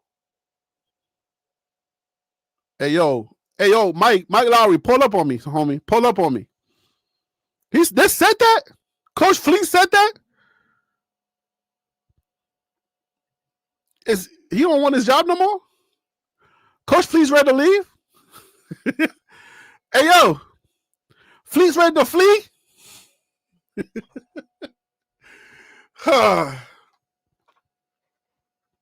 We just want to be real around here. That's it, man. Like, we don't pander. We don't do none of that. No, it's not my style to pander to nobody. That's why I'm the slowest growing channel in this here atmosphere. I'm the slowest. Like, the one that people know, but the slowest growing, you pay attention to me, you like me, but you just tolerate me. Like, yeah. Because I'm not trying to pander to y'all. I'm trying to grow the organic way. Like, people are just going to be like, oh, okay, he talking some good stuff. He knows football. He may not know the play and all that stuff, but he knows football. And next you know, we're going to hit 50K. We're going to be having some great discussions. People are going to come on here, challenge me, tell me I'm stupid, tell me I don't know what I'm talking about. I'm like, yeah, maybe you're right. Maybe I didn't know what I was talking about on that part, but how about this part? Was I right? Yeah, Harry B, you're right. But I was wrong. When you can have that, that's where men's come out. That's where men's be like, yo, Harry B, yo, man, I with you. You know what I'm saying? Harry B, I with you. Fill in the blank. Coach Flea said it's an obstacle at the Colorado program versus Wyoming. Yo.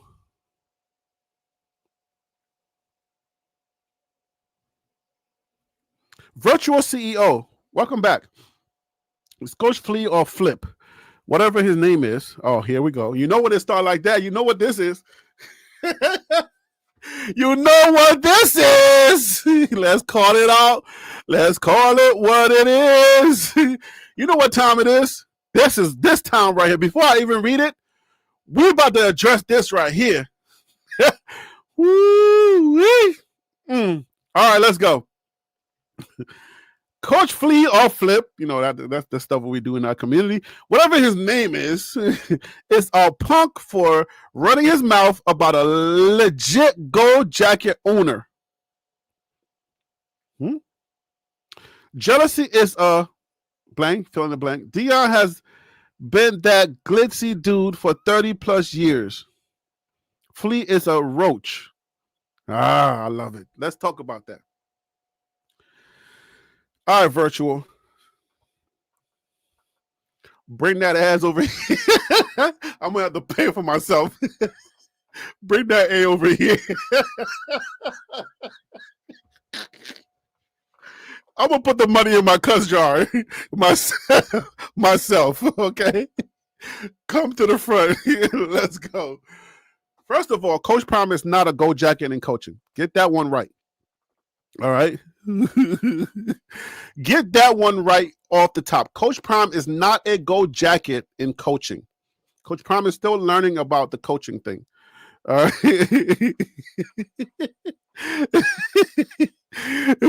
No. Keep that energy for Virtual. You gotta keep that energy because I'm about to go in. No, please don't steal this from me. Don't take this opportunity from me. Come on, Virtual. Don't play nice. Stay with that energy so I can you can get this work. Stay with that energy so you can get this work, Virtual. All right? I'm still going to say it anyways, even though you're trying to backtrack. Listen, man. Coach Prime is still learning how to coach. All right? You know the thing. You know, the skit. Oh, timeouts. Man, you guys look sexy on my shelf. Dami Younger. Dami Younger. Do da da do da da. Oh God. Oh my goodness.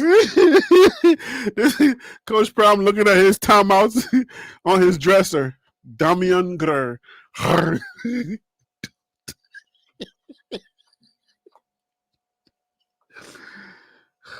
Anyway, look.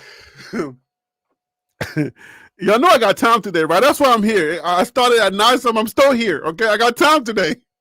I'm going to address a lot of things and then I'm out of here.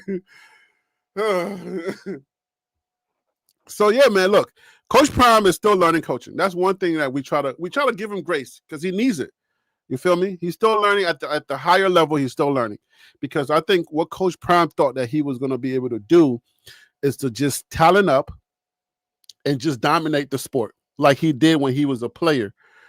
Unfortunately, it didn't work out that way. Sometimes it does work out for other coaches, or for some people it does work out, and then he can continue to smack talk the way he smack talk when he was a player.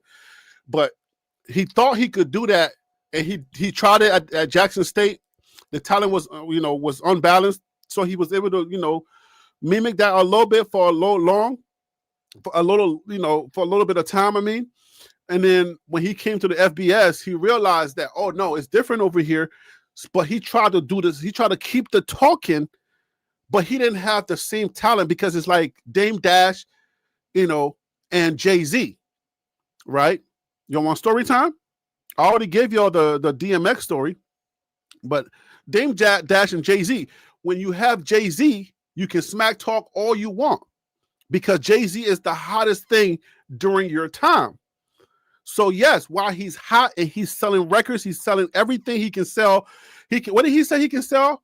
Fire in hell. He can sell water in the well, whatever, right? When you hot like that, you can talk anything you want to talk, right? When you're a good quarterback, you can go in pregame and play basketball on the field in warm-ups. You can be playing basketball. When you're good, you do whatever you want. People give you that grace. But I think some of y'all know who I'm talking about. But when you're not that good and they're going to put that smack on you, then maybe you should stop playing basketball in warm-ups. You don't bring a basketball on the field and start shooting jumpers. You know what I'm saying? Maybe you should cut that out. I've been wanting to get that off my chest so much. So it's the Coach Prime thing. Coach Prime does not have he don't have a gold jacket in coaching. I don't even think he has a sweater in coaching. Right? He didn't even deserve the shirt he's wearing in coaching. Not yet. Right? So we're giving him grace to learn it and to do whatever. But he thinks that he can talk his talk as a player because he can just talent up and then dominate people. That's not how it's not turning out that way, unfortunately. Because the talent can actually mask a lot of the coaching acumens that you need to get on that next level. It'll mask it. As long as you have the talent and you're dominating, you can do all the smack talk you want to do because you killing it. You beating people. But if you don't have the talent and you don't have the coaching acumens, and you're keeping all your timeouts and you're taking them home and you're going dominant dominant, doom, da, da, doom, da, da. When you're doing that with your timeouts in your house, you can't talk the same talk. You're going to have to lower that temperature down and move a little differently.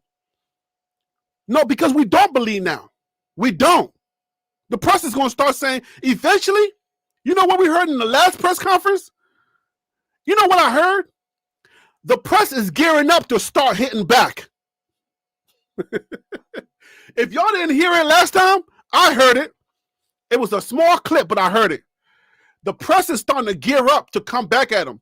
The next time they try to make him feel stupid, they're gearing up to start saying something back. Oh, and it's coming.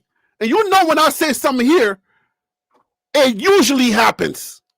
98% of the time, it happens. They're gearing up because they've been listening to people like us saying, hey, man, what is going on with Prime? Why is he attacking the media? And they're watching these shows, and they know. And the media is like, dang, I ain't trying to be punked out by Prime no more. And they're coming. They know it's coming. They're just waiting because they keep receipts. So, yeah, Prime does not have the same he can't have the same bravado as a player, as a coach, because he ain't got it.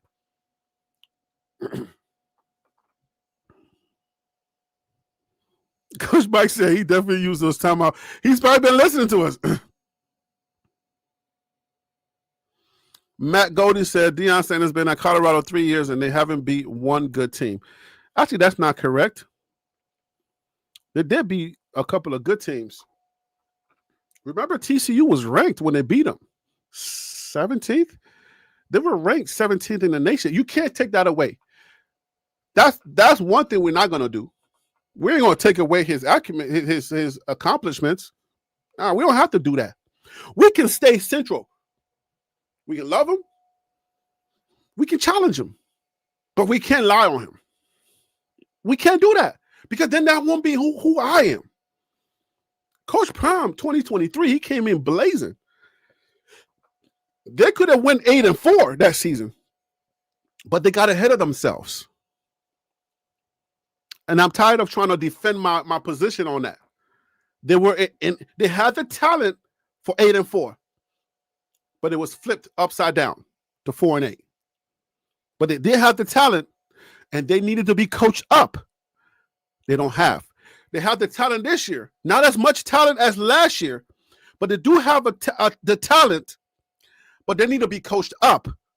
But they don't have the coaching thing to do it because the Go Jackets are too loud. The colors are too bright, and they can't see when they're on the field because all the Go Jackets are starting to clash on the field. So, nah. Coach Prime has beat a few teams that were, that were good teams. He did. We got to give him that. We can't take that away. We just need him to just be honest. Just keep it all the way funky, coach. Like, all right, man, look. Respect the media. They're there to help you. But they can turn against you if you just keep being a Dame Dash. When you got Jay-Z, you can talk all the you want to talk. But when you don't have Jay-Z, now you sound crazy out here. When you got Travis Hunter and Shador, one of the best quarterbacks that ever done it. When you have Shador.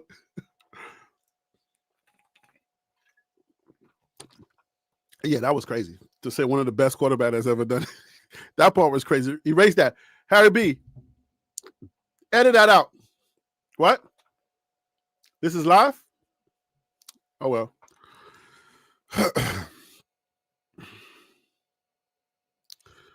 So, Georgia beat TCU 65-3 in the national championship. What does that mean? Colorado is not Georgia. They're not. Colorado. See, that's the false equivalency that we mess up with. Because the way that you judge these things, the W's and L's, okay? Because you look at certain things, you're like, how can I put this? Holly Berry was dating this guy, and you're like, oh, he ain't none of that. If she can date him, then I got all the chance in the world. No, that's not how it works. No. No. He got something that you ain't got. Georgia got something that Colorado don't got.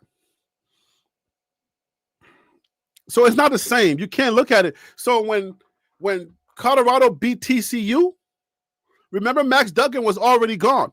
Max Duggan is the one that took him to, he's the quarterback that stepped in after Chandler got hurt in that CU game. If you remember the story. When that dude got hurt in the CU game, Max Duggan stepped in and helped them to go 13-0. Right?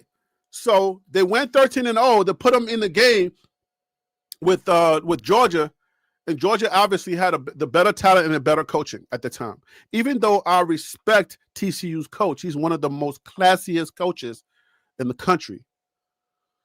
And then after that happened, when they didn't have their quarterback, they faltered. And then the next year they came back, which was 2024. That was last year. They won 9 games and won their bowl game. It was just like Colorado. Colorado did not win their bowl game. Right? But now TCU has a quarterback and they got a good coach. So if you think that the TCU that was back then, it's not the same TCU because you need pieces. No matter how good of a coach you are, if you don't have the pieces, it's not going to happen. Coach Prime has the pieces, but Coach Prime does not have the close game coaching acumens, with the timeouts. He ain't got all of that yet. He's going to get it eventually if he sticks with the game. If he's done and his sons are now where he wants them to be and he's done, then just say so and step. But don't cloud the leans. Like, just say, like, all right, man, I'm out of here. But if he sticks with it. Does he have the potential to be a really good coach? Yes, because coaches are just CEOs. That's it. Head coaches are just CEOs. They're managers. They're not managers because that's not a good thing. CEOs. Let me just keep using that. And if you want to challenge me on that, there's been several coaches that said that they're CEOs, the head coaches. A CEO knows about talent. That means the coaches around him. While the talent is on the field, he has to manage his talent that's off the field. And good CEOs know how to recruit their managers, right? And he knows how to maximize their talent. And then he knows how to make sure that everybody has what they need and then use communication to maximize the entire company to give us the best results. That is what a CEO does. So head coaches are just CEOs. The guys doing the work are the OCs and the DCs, and then the position coaches. That's how it works. And if you didn't think I knew that, then you're crazy.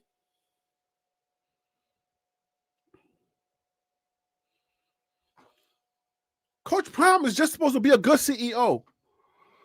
Something is going on where Coach Prime, in his CEO-ness, does not know how to... How do I put this? He got too many daggone gold jackets.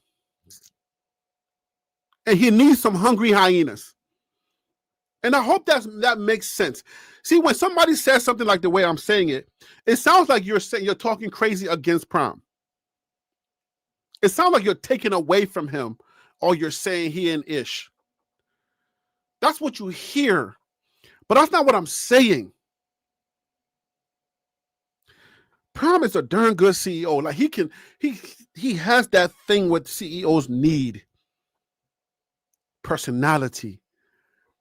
He's a man's man. He knows how to talk to grown men. He knows how to communicate with grown men and bring them in a room. And they love working for him. That's what a good CEO should possess. But for some reason, Prime he's in this mentality, oh, I'm going to go grab that gold jacket. I'm going to go grab this gold jacket. He's thinking that that's how it works for college football. That ain't how it works. What you need is a bunch of grad assistants. You need some white boys because they think differently. White men think different from black men. They do. So you need a couple of them. All right. Black men, we think with our heart and then our mind second. That's why you need us. Because the heart can guide your mind in intricate times. You need heart. White men thinks with their mind before their heart. Black men thinks with their heart before their minds. So that's why you need both to balance. You feel me? That's why when you see black players, we play raw talent. White men are more calculated because they're thinking about bounce, bounce, shoot. Bounce, bounce. Also, you say bounce, bounce, shoot, or bounce, bounce. Take a Euro step and then shoot. So, white men, I'm going to give you a basketball analogy. People are wondering why the basketball is looking different. More whites are getting good. They've been studying us for a long time. The little babies are now grown and they can play the game because they think with their minds, right? Black men without heart and our raw talent. Challenge me if you think I'm wrong. So with their one step, bounce, bounce, they've been learning it, and they've been changing and working on their game, and they've been, okay, the black people are doing it this way. Let me try it this way. So instead of one step, bounce, bounce, because you know how awkward white people are. One step, bounce, bounce. Maybe I should take a Euro step. Create something that can help me. Okay, black people do it like this, so I'm going to create a Euro step. Wonk, wonk, wonk. I'm trying to tell y'all how this stuff works, man, because I know.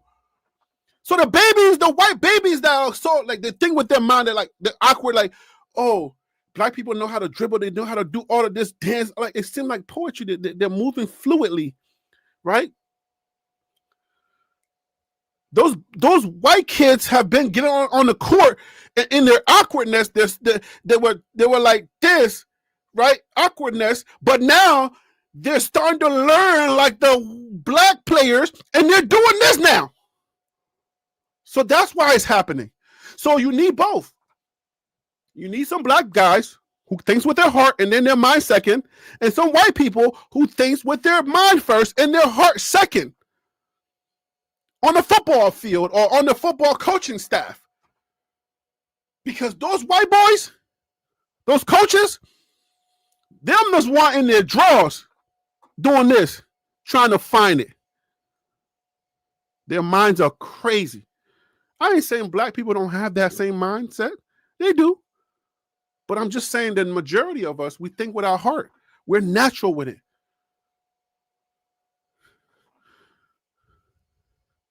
This is grandma. When she's cooking, black grandma, when she's cooking, she's like this. And when you eat it, you're like, The white grandma,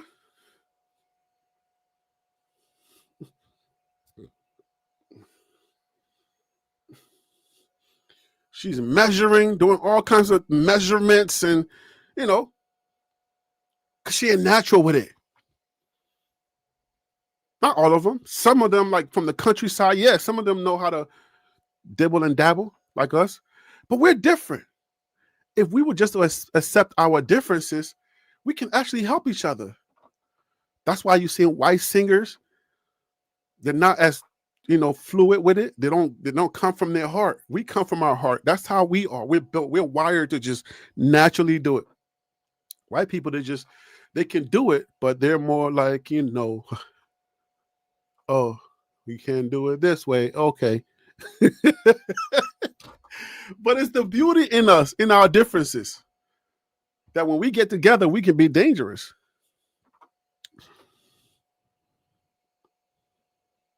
So that boy Rico says, I'll say they're getting better because they've been having trainers since a kid, but that was a bad analogy. That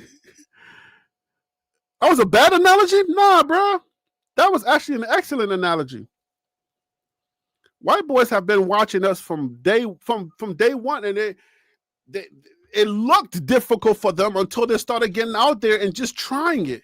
So they went from bounce, bounce, shoot, bounce, bounce, shoot, to now incorporating some of the things that, the black players are doing, and they're getting better and better. Oh, trust me, it's your man's. You say, whose man's is that? It's your man's Harry B, bro. The B means billion. Billionaire's mindset. All right. Seeking God film. Hey, man, what up with you? The athletic monkey or the wild caveman? No. Not that stuff. Natural versus having to learn a little bit differently. No, because a wild caveman, it's not that. Like black people know how to, naturally just do things. They have not super, but they have this natural ability to just do stuff, and that'll probably play into the whole idea of the quarterback, the early days of the quarterback, where the black quarterbacks were more mobile and they could do a lot more. And the coaches would just throw them out there, have to revamp the playbook to have to use their talent but they didn't really do them any justice where they just let them, you know what I'm saying, where the white quarterbacks, they can open up the playbook because the white quarterbacks, they got it quicker. Majority, I'm not talking about like, I'm not throwing a blanket. I'm just saying majority because some black quarterbacks do have their minds. You know, you see Neil deGrasse, like some of us, our minds are great, but God wired us naturally to just have natural ability for certain things. It ain't like it's a bad thing. It's just how we are all wired. White people, they think with their mind and they're a little different because their minds have to be like this. Like my wife, we go to a white church. Perfect example. We go to a white church. When we were in the black church, we would have practice. People would know the notes, they would practice, and we just sung, right? My wife goes to at the white church, and they're practicing, but they're practicing with the metronome. You know, the little clicks, the click, click, click, click. But they do that so they can stay on beat, and it's kind of like robotic. But then on a Sunday, they don't just let it go. They're also using that, and they have the earbuds, and the click is interrupting the natural part, and she's frustrated. I'm like, yeah, I know, babe. Because keep in mind, I do music too. I produce music too. So it's like, and I'm an audio engineer. So the metronome is interrupting the natural flow of what you're supposed to do when you practice. You know what I'm saying? Like, it's interrupting that thing. So now you're like, oh, dang, click, click, click, click, and it's like, but that's their thing. Not all. I'm not throwing a blanket. I'm just saying some. But that's just their way of learning. That's their way of processing. Ours is natural. All right.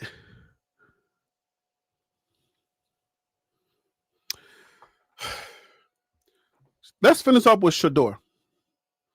Coach Prime said this on the podcast. I don't have the clip. I will play the clip, but I don't know if the YouTube will allow me to play the clip. And then we're finished with this. Coach Prime said that he pretty much confirmed the calls that came in. He said Philly did call also. So the thing that Shador wanted to stay away from and not try to feed into, Coach Prime gave it to her. He gave all of it away. The Lamar Jackson story was true. The Philly story was true. And maybe another couple of other teams were true. So the whole idea of, hey, I said no to them because I don't want to follow, what's her name? Coach Prime is like on that podcast, if you heard it, he said, yeah, I mean, basically, for the next 12 or 13 years, I don't know if Lamar Jackson is going to play that long. I doubt it, right? Because he's a mobile quarterback. They don't last for 13 years. I've never seen any of them last for that long. All right? Mobile quarterbacks, they don't last that long. All right? But I guess it was an embellishment for, because he's an entertainer. Coach Prime is that guy. So he's like, look, we're going to be staying behind a dude for 13 years. And then he says, which is funny, they all laughed. He said, if I'm on the bench, I ain't going to be like, yo, man, I learned so much off that bench. You know what I'm saying? So it's like, it was real funny. But you can learn a lot from the bench, to tell you the truth. But, he was being jovial. He was joking. But that was the idea. Like, why am I going to go sit behind Lamar Jackson and I can go to a team that's actually going to give me an opportunity to play? We talked about this a little bit, but let's talk about it again. I said y'all can call in. Are y'all working?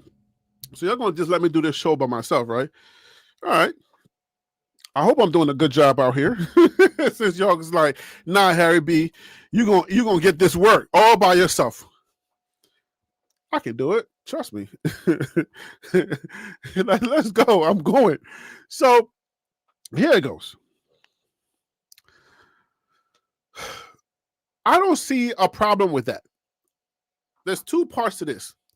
I don't see a problem with the way that they were thinking with the intel that they had, right? I don't see a problem with that. Thinking like, hey, man, let's go play. Excuse me. They want to play right away. I get it. Because ain't nobody know that Cleveland Browns was going to be, the dirty Browns, the doo-doo Browns like this and treat Shador like that. They didn't know that. I don't think they knew that. I don't know if Dillon Gabriel was already chosen. I don't know. Because Dillon Gabriel went in the 3rd round. So if Cleveland's the last person on the board, you're not knowing they're going to climb up to try to go get you, then I can understand why you would turn down these other teams. I get that. But knowing how the NFL works and knowing that Huntley with the Ravens, wasn't he like a Pro Bowler? Backing up Lamar Jackson? Things happen. So yes, the flip side of that, where I understand one side of it, the flip side of that is being at the right organization and under the right tutelage. So that's the part where I can kind of divert and say, I don't know, Prime. Maybe, yes, you might want to back up somebody that's really good, because then, while you're watching them, when you're all going over tape, being a fly in that room as a quarterback, a young quarterback, being a fly in the quarterback's room, when you're all reviewing the tape of Lamar and why he made certain decisions that he made, maybe you want to be that fly in that room. Because those organizations that are winning Super Bowls, or at least getting the opportunity to go to the playoff and then eventually get to the Super Bowl, those organizations, they figure something out. So you can literally leapfrog your opportunities. You can jump your the progression of your career by being a fly in the room of a Super Bowl contender and learning. I mean, somewhere down the road, you can, after year 2 or 3, you can ask for a trade or somebody will come knocking for you. Huntley was with the Cleveland Browns. You see what I'm saying? So it's like, if you know this game and you think like, oh, I'm going to be there for 13 years, you know your contract is not a 13-year contract. So where is the thinking where, look, I can back up what's the name for a couple of years, and then the fact that I'm actually good being Shador and I'm backing up Lamar, somebody's going to come calling. And that'll be my opportunity. I can be up out of there. Because Huntley went. Huntley's been with a couple of teams since Lamar Jackson. So if that was you could have took that route. So the fact that they were just thinking like, oh, I just want to play now. Yeah, I mean, it didn't really work out that way. But if it did, we wouldn't be having this conversation. So it's like sometimes the thing about a leader is, which I got to give Coach Prime some credit, right? Is that sometimes you're just going to have to shoot your shot. Because the people that don't shoot their shot, they're the ones that get stuck, overthinking things, never having opportunities because they're too hesitant, they're too shy, they don't shoot a shot, they think that they're not good enough, they can't make it, so I'm not going to do it. So yes, Coach Prime is a man who, hey man, I ain't going to hit all the time, but I'm going to shoot my shot the way that I think I'm going to. And it's been successful for him. Some things just don't work out. And unfortunately, he's going to get people like us talking about it when it doesn't work out because he's in the public. But when it do work out, he looks like a genius. Certain things haven't worked out. Choosing Colorado, it worked out for a little bit. Now Colorado is in rebuilt again.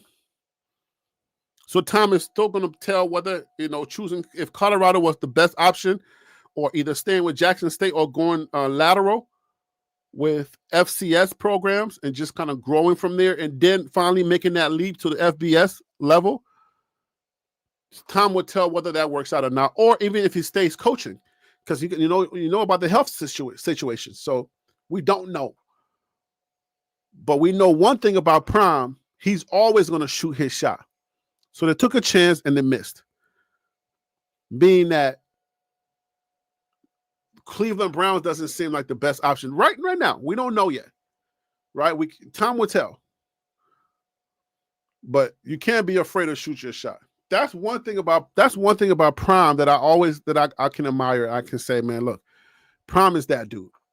Like, he's gonna always take a shot and bet on himself. We weren't here when he was doing that. A lot of us weren't. And he's always won. So I can always side with a winner. Whether the decisions that he's making are not currently working, but you never know. Sorry for where is Hundley at now? Hundley is in Baltimore. That's from VI. Hundley is backing up Lamar in Baltimore.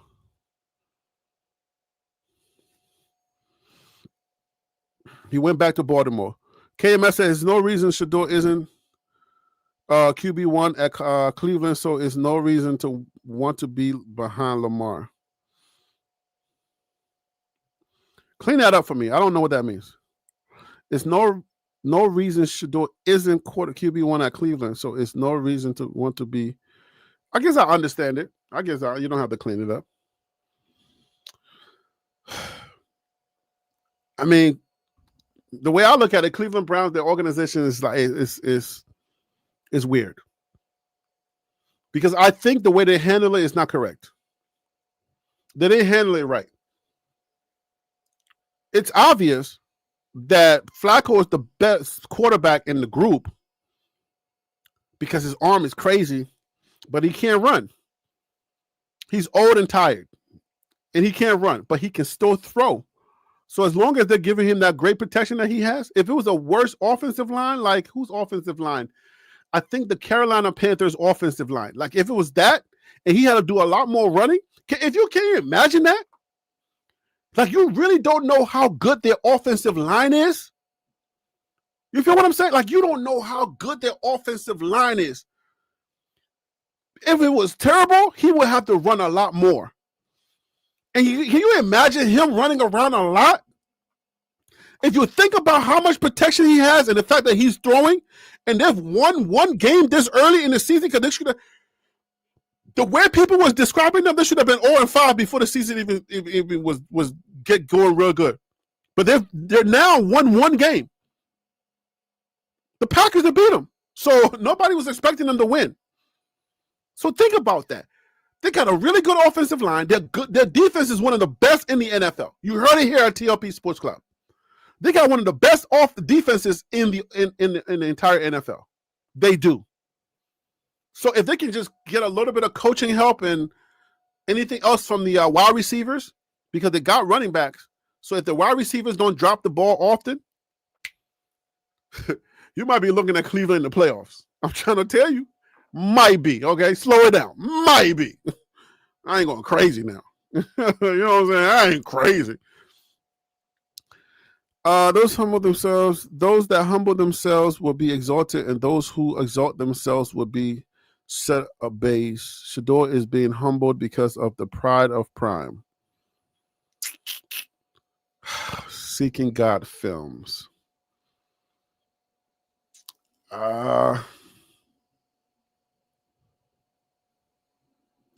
I mean, parts, sure. Parts, sure. I can give you part of that. Because I've said it myself. I've literally said that myself, but, you know, and like Shador is, is a saint out here. He is his daddy's boy. So I'm sure he plays a part in that himself, but, we can move on from that kind of talk. We can move on from that. It was never about winning at CU. It was setting the stage for his sons and Travis. Well, how do you do that without winning? How do you set the stage for his son and Travis if you lose all the games? How'd that work?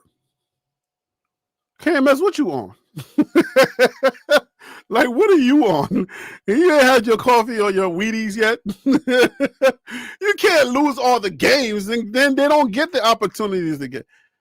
Remember, Shador was slated to go first round. Like, 0-12 don't go first round. Right? You can't. Like, let's not do this thing, right? Like, let's not do that thing. 0 and 12 don't get nowhere. So while I understand your sentiment and what you were saying, I think the way that you could have worded this was, it was not necessarily about building a program, right? I think that's the essence of what I hear in what you were saying, but it was about winning, because you don't go out and get a bunch of mercenaries, good athletic black men, color the whole room, get rid of all the cream and the mayonnaise, and make that whole place dark, if it was not about winning. Because you had to win, and you had to win now, and win in a dominant fashion. All right? That was the whole point.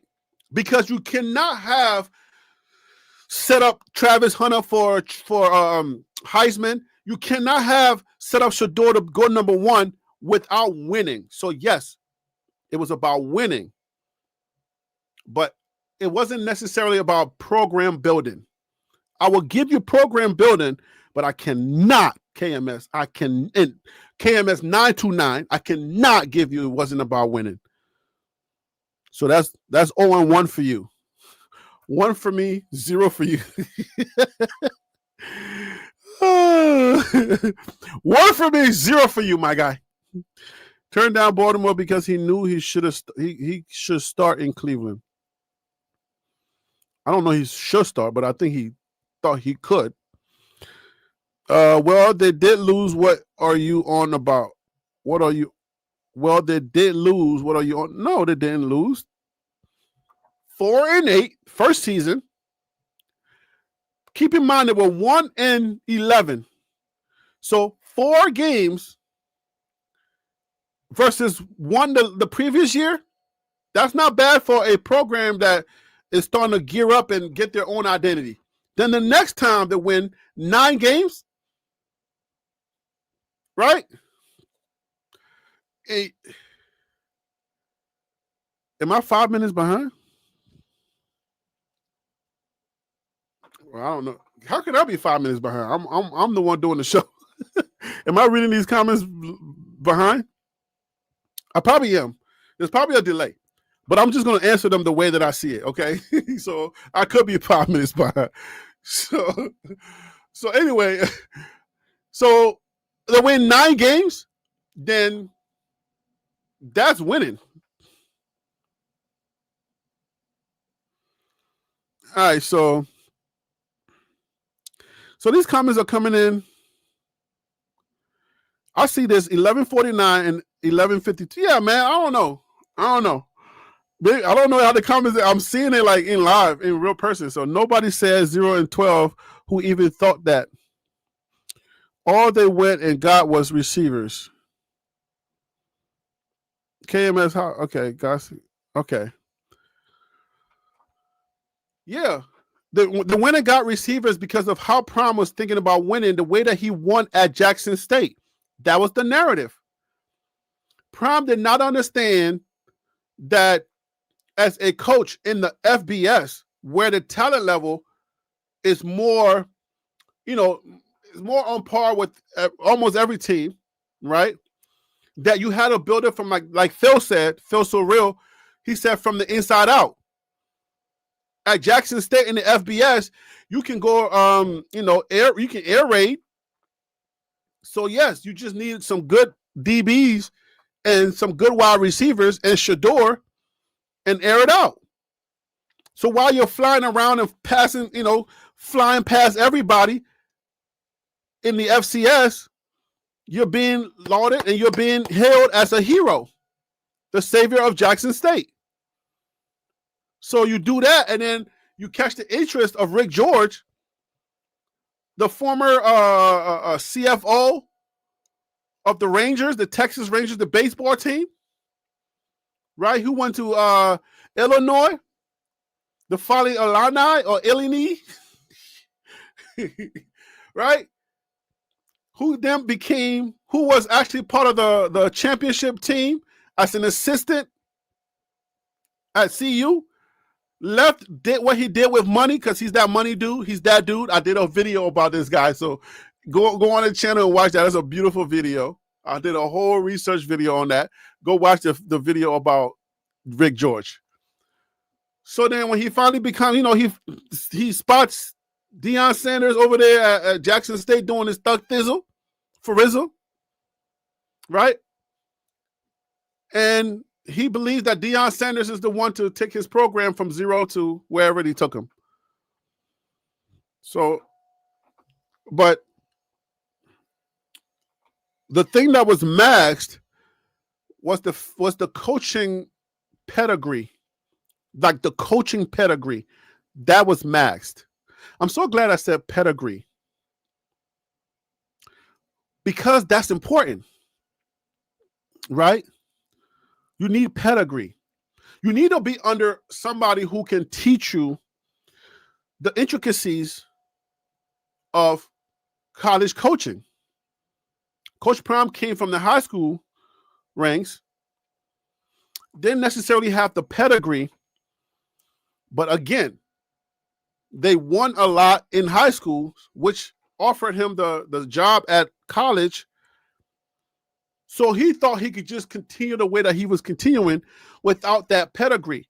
I guarantee you, if Coach Prime was under someone with like good pedigree, somebody who can teach you, timeouts are not to be admired at home, right? Our timeouts are not to be admired at home. They're supposed to be used on the field, and we leave them all on the field. They're not like, the school system in America, no child left behind. It's not going to be no timeouts left behind, okay? We're going to use them all on the field. Somebody with good coaching acumen, he gets onto that tutelage and learn. And Coach Prime he can talk all he wants. He can bring that bravado, that swagger, his Louis luggage, which turned out to be garbage bags from the dollar store on Canal Street.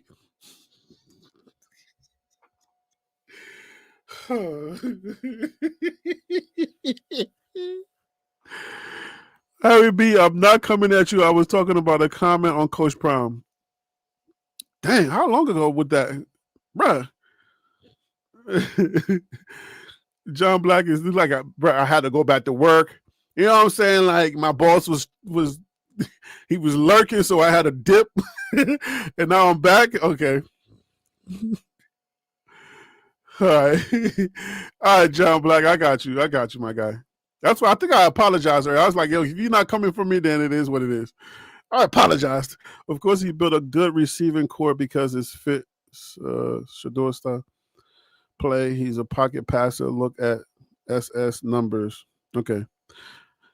KMS says, pocket passer. He don't know how to use the pocket. Oh, I love these conversations. How do I join this conversation? Erica Ransom and KMS going at it. I love it. Who's winning this conversation right now? Erica Ransom or KMS? Pocket passer? He don't know how to use the pocket. Is that a true statement or is that a barbershop statement? Right? Don't back down, Erica. You got to stand your ground, okay? You got to do like Florida and stand your ground. Just keep fighting. You got to keep throwing some jabs. Come back at him. Let me tell you how to do that. Because KMS, you got to be very careful with him because he's a sneaky fighter. Like he got an uppercut. So you got to be very careful with KMS 929. He's a formidable foe. All right. But the way you get him is like this. Because what he just did there, Erica, this is what he just did. He used facts and fiction and comedy to get back at you. There's some facts in there, but it's mostly wrapped in comedy for the jab in the barbershop. Because this is how you got to do in the barbershop, Erica. When something like that happens in the barbershop, you got to know how to come back. All right? So how do you come back? Use facts and some comedy with them. This is just a game. This is how it works in the barbershop. You got to use some facts Maybe a little bit of facts and but heavy comedy to get them back.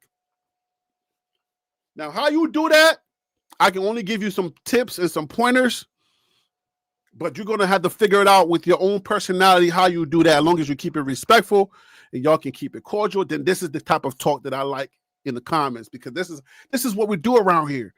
Get at him. Get at him. As long as you know, the second he gets personal, you got him, Erica. Just wait till he gets personal. Be like, I got him. But don't tell him don't tell him that. Be like, I got him. And then go for the kill shot. At that point, the kill shot is just present itself. Boom, boom. It's just one smile emoji. That's it. That's the kill shot. Tat, tat. All right, but you got to come with him with facts, because he knows what he's talking about. Don't ever what's the word, not minimize, don't ever underestimate your opponent. KMS knows what he's talking about, so be very careful with him. He knows what he's doing over there with that comment. Pocket passer, 3 question marks. That third one is silent. It's a silent dagger that's about to hit you if you don't know what he's trying to do. 3 question marks with a smiley face, and then he puts words in between and ends it with another smiley face. He don't know how to use the pocket. Smiley face. That means he knows that Shador knows how to use the pocket, but he often gets out of the pocket, runs backwards, does the little zicky-zack thingy, and then takes a sack. So he knows that Shador knows how to use the pocket, but he's just waiting to see what you say, and then he's going to give it to you. I hope that's helpful, okay? And then God films, those Jesus films, those prayer films steps in. Right now we're dealing with the chat. Seeking God films. I don't know how this film works. If you're seeking God, then you seek him first. You know what I'm saying? Seek him first, and everything else will add to you. All right? So if you seek God first, then you get the money for the film. You get the distribution for the film. So that's a good way to do it. Seek God first. If you try to do it the other way, KMS, you are correct. He don't know how to use the pocket. You see what's happening here? See, now you got a tag team. Erica, I hope you're still there listening. You got tag team now. This is how you do this barbershop thing. One kill move can get both of them. You can just aim it, but you got to know where to aim it at, and you can hit both of them at the same time. You can hit KMS 929, and you can hit that God-seeking God film guy or girl. You can hit them too. But you got to be very careful how you do this. Don't play into their hands, Erica. They know what they're trying to do here. Be very careful. If I was sacked 53 times, I'm running for my life too. Okay. You see, Erica? You see, you're on the right track. I would have ended it with a smiley emoji. But sometimes not using the smiley emoji is a strategic move, because I can laugh on my own. I don't need you to finish it with a laugh. That's what I do sometimes with my friends. I will say a joke and I wouldn't put no LOLs, because I want you to feel it. You know what I'm saying? So that was a good decision not to use the smiley emojis. But the smiley emojis sometimes can help the barbershop, because not everybody's on the same page. So some of those people, they get the smiley emoji, they're like, ooh, that's a good comeback. If I was sacked 53 times, I will be running for my life too. So now here's the question. Was he running for his life before he was sacked 53 times? Or it's like the chicken and the egg. What came first? So be very careful how you weave and bob and weave in this, because the barbershop can be a mean place. Because the way that they're going right here, they can add more people, and you're on your own. You're on an island. All right? You don't want to get stuck on that island by yourself. You definitely need some help, but I'm with you. If I was in the chat, like I'd be like, ooh, you're right, Erica. Now you got me and you versus them two. But they can get more people quickly.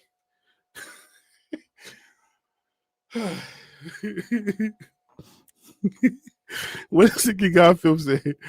When a bird is in the nest, he is protected, but once he steps outside of the nest, can't protect you.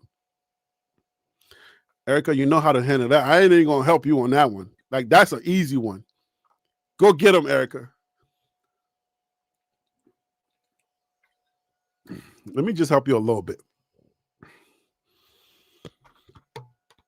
Sometimes you just gotta fly, Erica.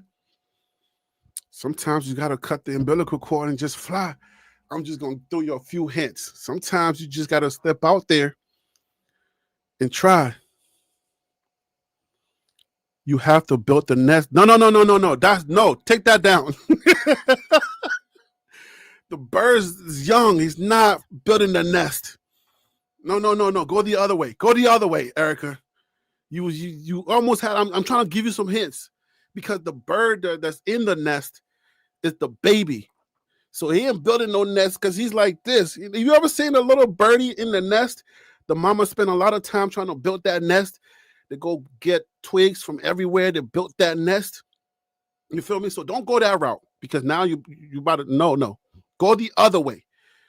Use the other side of this. Like, the bird has been in the nest. He's learned a lot, seeing his mom or his dad come in and out, bringing food. So he's been looking over the net. When the mom is gone, he looks over to see how the ground, you know what I'm saying? He looks over the net to see how high the ground is off the ground, you know, how high the fall is. So he's been calculating all his life, you know what I'm saying? And trying to make sure that it's a soft landing.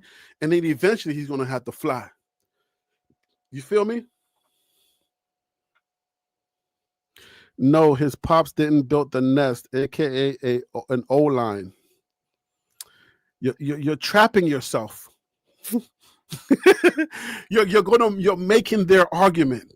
Let me bring on JR Boxing. Maybe he'll explain this better. JR Boxing, how you doing, my guy? Thank you for calling in, man. What's up with you?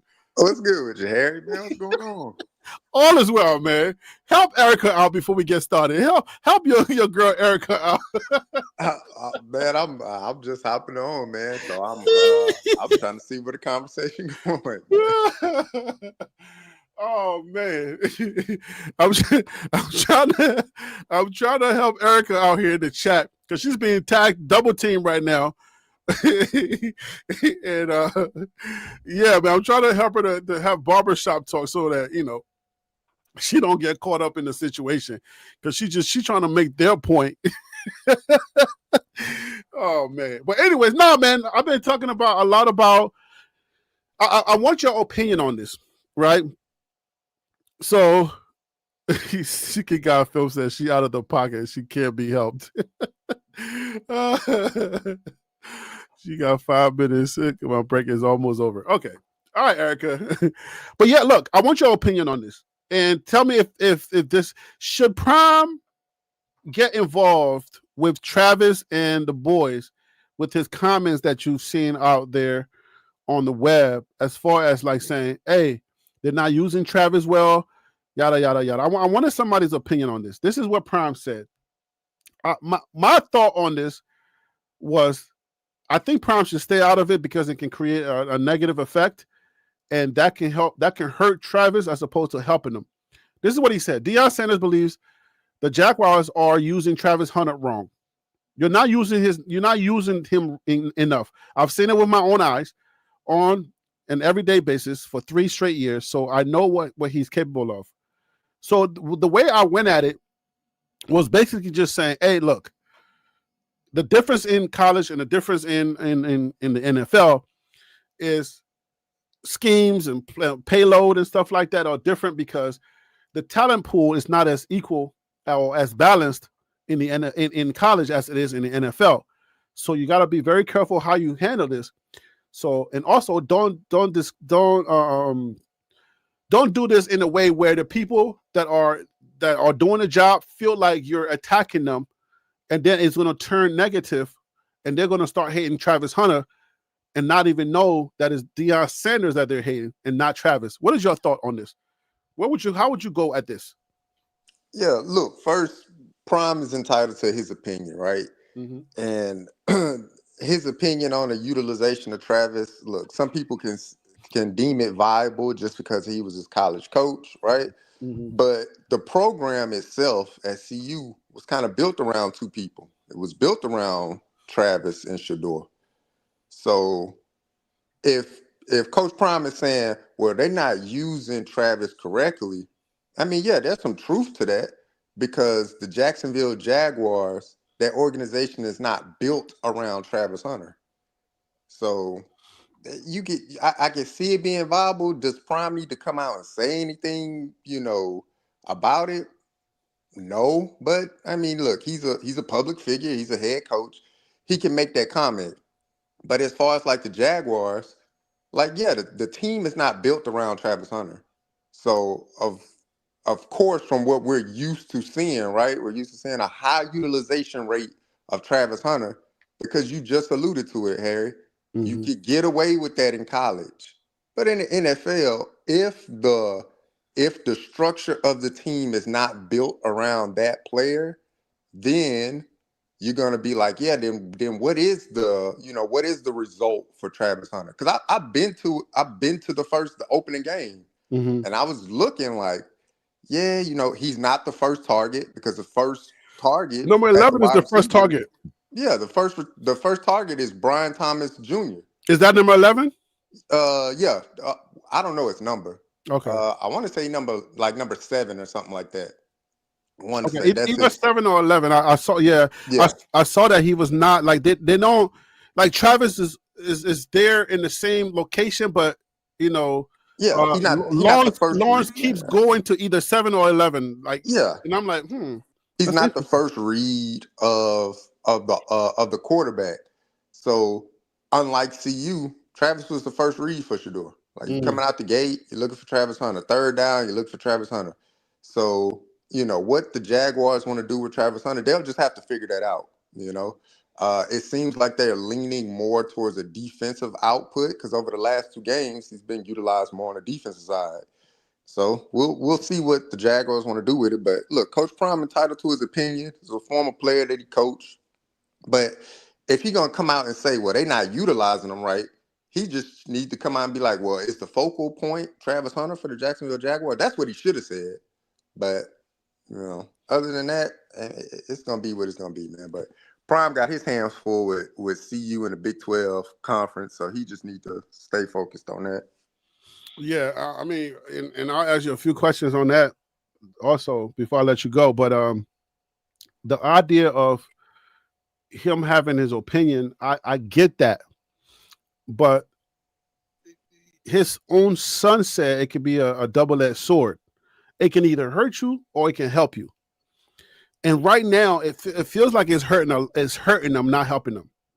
Right? Like the season is hurting, because they're not in the season. Like when you're winning and good things are happening, some of those things are allowed. But when when you're already down and then people are hearing those things, it could be a hurt, not a help. So that's Yeah. why I'm looking at it from that angle. Like, all right, Prime, look, man, you not hot out here in these streets. Like, you gotta really be mindful that your thoughts and your comments are not as hot in these streets as they were in the beginning. So let it, what I'm saying? Like, let it not hurt. Like, I would say stay out of it and not hurt because it's not popular. Yeah, I mean, look, the court of public opinion, right? The Mm-hmm. the thoughts of all of the supporters or the haters, it's gonna go either way. Like you said, a double-edged sword. Mm-hmm. The way I look at it, look, if you taking a 5-minute sound bite or 30-second message to read out to somebody, or even if you do an hour-long podcast, man, Mm-hmm. it's 24 hours in a day for him to think about CU. So if he taking an hour out of his day to do a podcast and make some, some mentions of former players and stuff like that, it doesn't detract away from, coaching, right? It doesn't literally detract away from his coaching and his focus on the program. But in the court of public opinion, right, if you're not winning, it's like, then why are you speaking on something else when you're not even winning how you should be winning or how we think you should be winning at CU? So that's where the double-edged sword come in. But as far as him making a comment, like, that's a comment, man. That's, that's a few minutes out of your day. And it's not like he making a comment like in the middle of practice. Like, CU is actively practicing right now. Let me make this comment. The comment's made well after practice or before practice, whenever he decided to do the interview. But regardless of the fact, court of public opinion, people are gonna be like, dog, you focus on the wrong thing. Everything need to be CU, CU, CU, CU. And so that's where Prime will get himself in trouble, because winning cures all. Winning does. If you string out a few losses back to back, people gonna be like, see, you worried about Travis, you need to be worried about CU. So he need to, just focus on CU. That would be my suggestion. Hey man, focus on CU, because you don't have no say in what the Jacksonville Jaguars do with Travis Hunter. I would flip that a little bit, because I'm not on the choir of focus on CU, because we obviously know that Prime is the multitasker, and he's been doing this for years now, and he can do multiple things because of his talent and his ability to reach and touch people. So I'm not focused on muzzling him, but I know the sentiment of people saying, oh my gosh, if you're not winning, then, be quiet and focus on whatever. But my idea is, look, if and when you do decide to interject or say something, just keep in mind and be mindful of what you are saying, because what you cannot do is make the people that are coaching, the OCs and the DCs, make them feel uncomfortable. You see what I'm saying? That's what I'm thinking. I'm like, don't make people feel uncomfortable, because the second you say these fiery words like you're not using him, you're using him wrong, then that means that you know their program better than they do. Yeah. You know what I'm saying? And it doesn't gel well with grown people. These are not little boys. You can't little boy a person in the NFL. You know what I'm saying? Like May said, I'm not your low mans. Yeah. You know what I'm saying? Like, you're not going to low man me. I'm not your low mans. Yeah. So don't try to low mans me.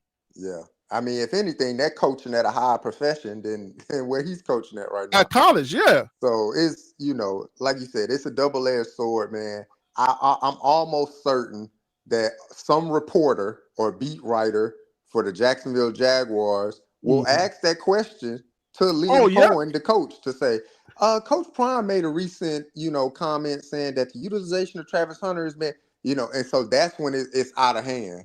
So your words, right? They mean, they carry weight. If you got a bullhorn that reaches across the country and the world, exactly, you got to be very selective on how you approach these type of things, because those are fiery words. Those ain't some neutral. Yeah, you know what I'm saying? The Jacksonville Jaguars know what they're doing, and we're gonna give them time to really, figure out who Travis Hunter is, and they're gonna figure this thing out. And them and Travis, they know what they're doing, and they're gonna figure this thing out. Like, those type of things are neutral, and you just, you know what I'm saying?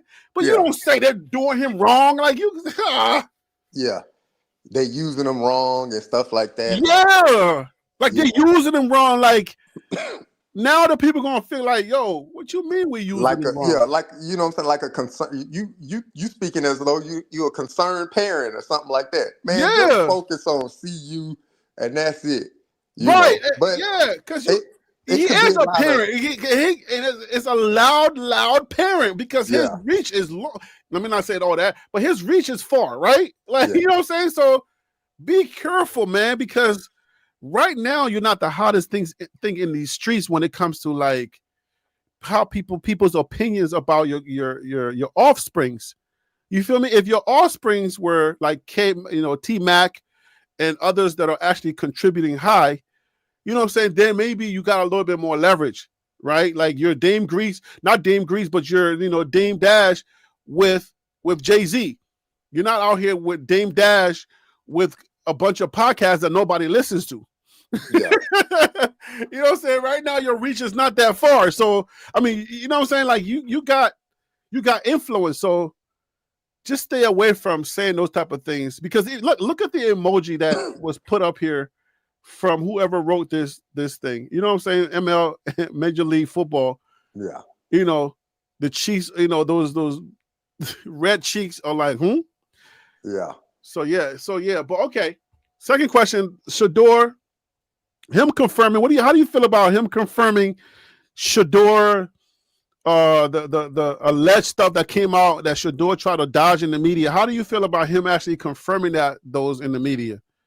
That's confirming what, as far as like the teams that were trying Yeah, to he draft him? confirmed that the Eagles called, the Baltimore Ravens called, and why would he want to go to a team that he's going to ride the bench, because you never really learn anything being on the bench.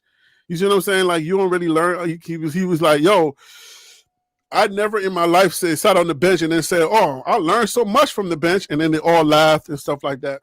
Yeah. And that's obviously making his rounds in the media. So look, as far as like as a player, like he understands that, as being a former player, and yeah. he's speaking to former players on that platform. So I'm pretty sure a lot of players will contest to that. As a player, you want to play, right? So I don't fault for Shador for saying like, nah, I'm good. Like I'm not trying to be like categorized as a backup, because that's what you would be essentially. If you went to the Baltimore Ravens, you're gonna be a backup. Mm-hmm. You go to the Philadelphia Eagles, you're gonna be a backup. So the only time you really gonna have a chance to be seen will be during the preseason. Mm-hmm. And that's a lot to like bank on. Like, all right, I got these, so many quarters in the preseason to really make it happen for a team to take a chance on me, or for me to be a tradable asset, or whatever the case may be. So it doesn't always materialize like that. I'm sure there's an outlier out there where somebody can name like, well, what about this quarterback? He did it. Yeah, but that's not the exception, or that's not the rule. That's the exception, right? You can Mm-hmm. always name one or two people that beat the odds, but then list all the other people that didn't beat the odds. So I can see Shador saying like, yeah, I want to have an opportunity. I want to have a shot. And I know Mm-hmm. if I go to Philadelphia, I'm not going to have a shot. If I go to Baltimore, I'm not going to have a shot. So I want to at least, if I'm going to go down fighting, chasing the NFL dream, I want to have a shot. So I don't fault him for that. But from a casual fan's perspective, I can see people saying, well, the Browns never really developed anybody. So at least you can go to Baltimore, or you could go to Philadelphia and get developed and stuff like that, da da da da. But you're getting developed, but you may not ever be able to, showcase that development. You have to look for either bad play or somebody to be hurt in order for you to get the opportunity. Or again, you have to wait for preseason. And you really got to show out during preseason in order for somebody to take a chance on you. But So, here's a wrinkle in that whole thinking. Dylan Gabriel went number 11. I mean number third. He went third round, right? mm-hmm. Sorry. So after third round, the rumors has it that he was getting those calls the fifth round. Yeah. So if that's the case, then who else was on the board where your thinking would have been NFL type thinking? Because if he's already on the off the board, and this is the only hope that you got to play after that, with Cleveland, then what are you thinking? Are you thinking you're gonna beat out Dylan Gabriel, or you're better than him, or you're not even? Is Cleveland not even in your rear view? I mean, even in your peripheral? Because you can't be thinking it's Cleveland, because Cleveland would be the only other option that you had, unless they thought that somebody else, like maybe the Saints, will come back around and get them. What are you thinking after the fifth round, after Cleveland already went? Who's left? Because there was only 5 teams that we're dealing with, and they had already went. So what are we thinking at this point? Because it doesn't make sense. I mean, you thinking about you. I mean, you just thinking about betting on yourself. Like that's But with what you're thinking who? about. Who are you betting on with? Like what your train of thought of who you're betting on is who? Who are you thinking like, oh, I think they can still come and get me when the 5 teams that you were betting on have already went, and the only other thing that you knew that you could probably possibly start on Cleveland now has Dylan Gabriel. So what train of thought are you having in the 5th round when all your teams that you were betting on have already went, and now you got Lamar Jackson calling, you got Jalen Hurts calling? Then what gives? Then I'm like, oh, heck yeah, I'm going to the Super Bowl contenders because I can learn a lot more. I want to be a fly on that wall. Yeah, I mean, again, as far as a player, like you want to play, and so it's cool to be like, yeah, I'll be a fly on the wall, but as a player, like you want to play. Like, but where after the 5th round, after all the people that you could have played on have already went, so where are you thinking in the 5th round that I can still play? Where? And that's when you start looking at the teams. Like you look at Cleveland. Cleveland has an unsettled QB situation, right? So you're thinking like Dylan Gabriel. You're going to compete with Dylan Gabriel at that point because he's 3rd round. But you saying the key word. You have a chance to compete, right? You going to Philadelphia, there's no chance to compete. But okay, you going to Baltimore, there's I'm challenging you to compete for the. I'm going to challenge you because remember, agents know about pecking orders. Yeah. Okay, they had none. So as Prime being the agent and the football business mind in that room, right? Yeah. How do you not know that the pecking order would not favor you if you're thinking Cleveland is your next option? Because Dylan is 3rd round. So the agent would know that. The agent would say no because they already have Dylan Gabriel. He is their priority now. We can't go this route. So we better now take somebody that at least has a chance to go playoffs and Super Bowl. Let's make that decision because this gives us the better option to either learn and give us the best option to be able to be traded out if we need to. But that's a lot of what ifs, Harry.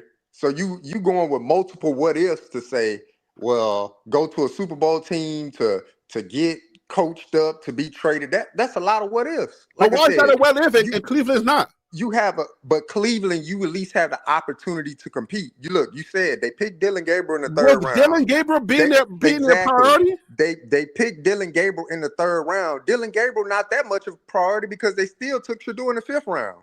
So you took I'm saying the NFL pecking order. You're not going to play your 5th round, Harry, over your 3rd rounder. Harry. It's not about pecking order. It's about somebody in that organization believed in you enough to draft you. So the rest is up to you. Once you get into the building, you're thinking that this is going to be a normal process because it ain't go the way that they were thinking. The rest is up to you once you get in the building. So somebody in the building believed in you. All you need is one person to believe in you, whether it's the owner, the coach, or the GM. You need somebody to believe in you to get drafted. And so somebody in the Browns organization believed in him enough to grandstand and say, all right, let's take him at this 144. But JR, that's not what I'm talking about. And let me bring you back around. Let me draw you into what I'm actually trying to get you to answer or at least talk about. I ain't talking about you as a person trying to get an opportunity. I'm talking about the football business mind that is able to string the things together and to say, all right, look, they got Dylan already. 3rd rounders are going to get priorities over 5th rounders. Now, I will give you the part if you're thinking this. If you're thinking, okay, look, they got Dylan Gabriel in the 3rd round, but most NFL companies or most NFL teams are going to give you an opportunity to compete. If that's the case, then Cleveland is still in play. But if we know that that's not in play because of the pecking order, then we don't want to even touch that. That's what I'm thinking. Like Harry, somebody who knows the NFL game would know how to advise you with that. Harry, it's not about pecking order. If you go to Philadelphia, you're not seeing the field. Jalen Hurts making $58 million. You're never gonna see the field. $58 million will see the field. If Jalen Hurts get hurt and Shador rocked out the whole season, guess what will happen? Jalen Hurts gonna come back in because he's getting $58 million a year. Same thing for Lamar Jackson, $55 million. It's economics, brother. It's economics. But that's what I'm talking about. So you don't spend $6 million on Dylan Gabriel and then play the $2 million guy. You looking at Cleveland. Dylan Gabriel picked in the 3rd round, $6 million. Mm-hmm. That's not all. It's not even all guaranteed. So they could give up on the 3rd round pick to be like, well, he's not playing that good. Let's get his 5th round guy a shot.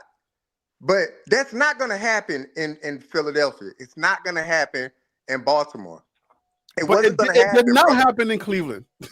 They invested in those quarterbacks for those organizations. You're talking about a Super Bowl winning quarterback in Philadelphia. No. I'm not saying you were going to leapfrog anybody as far as pecking order. But you want to But Harry, you're not listening, brother. You want an opportunity. That's all you want. You're not getting the opportunity in Philadelphia. You're not.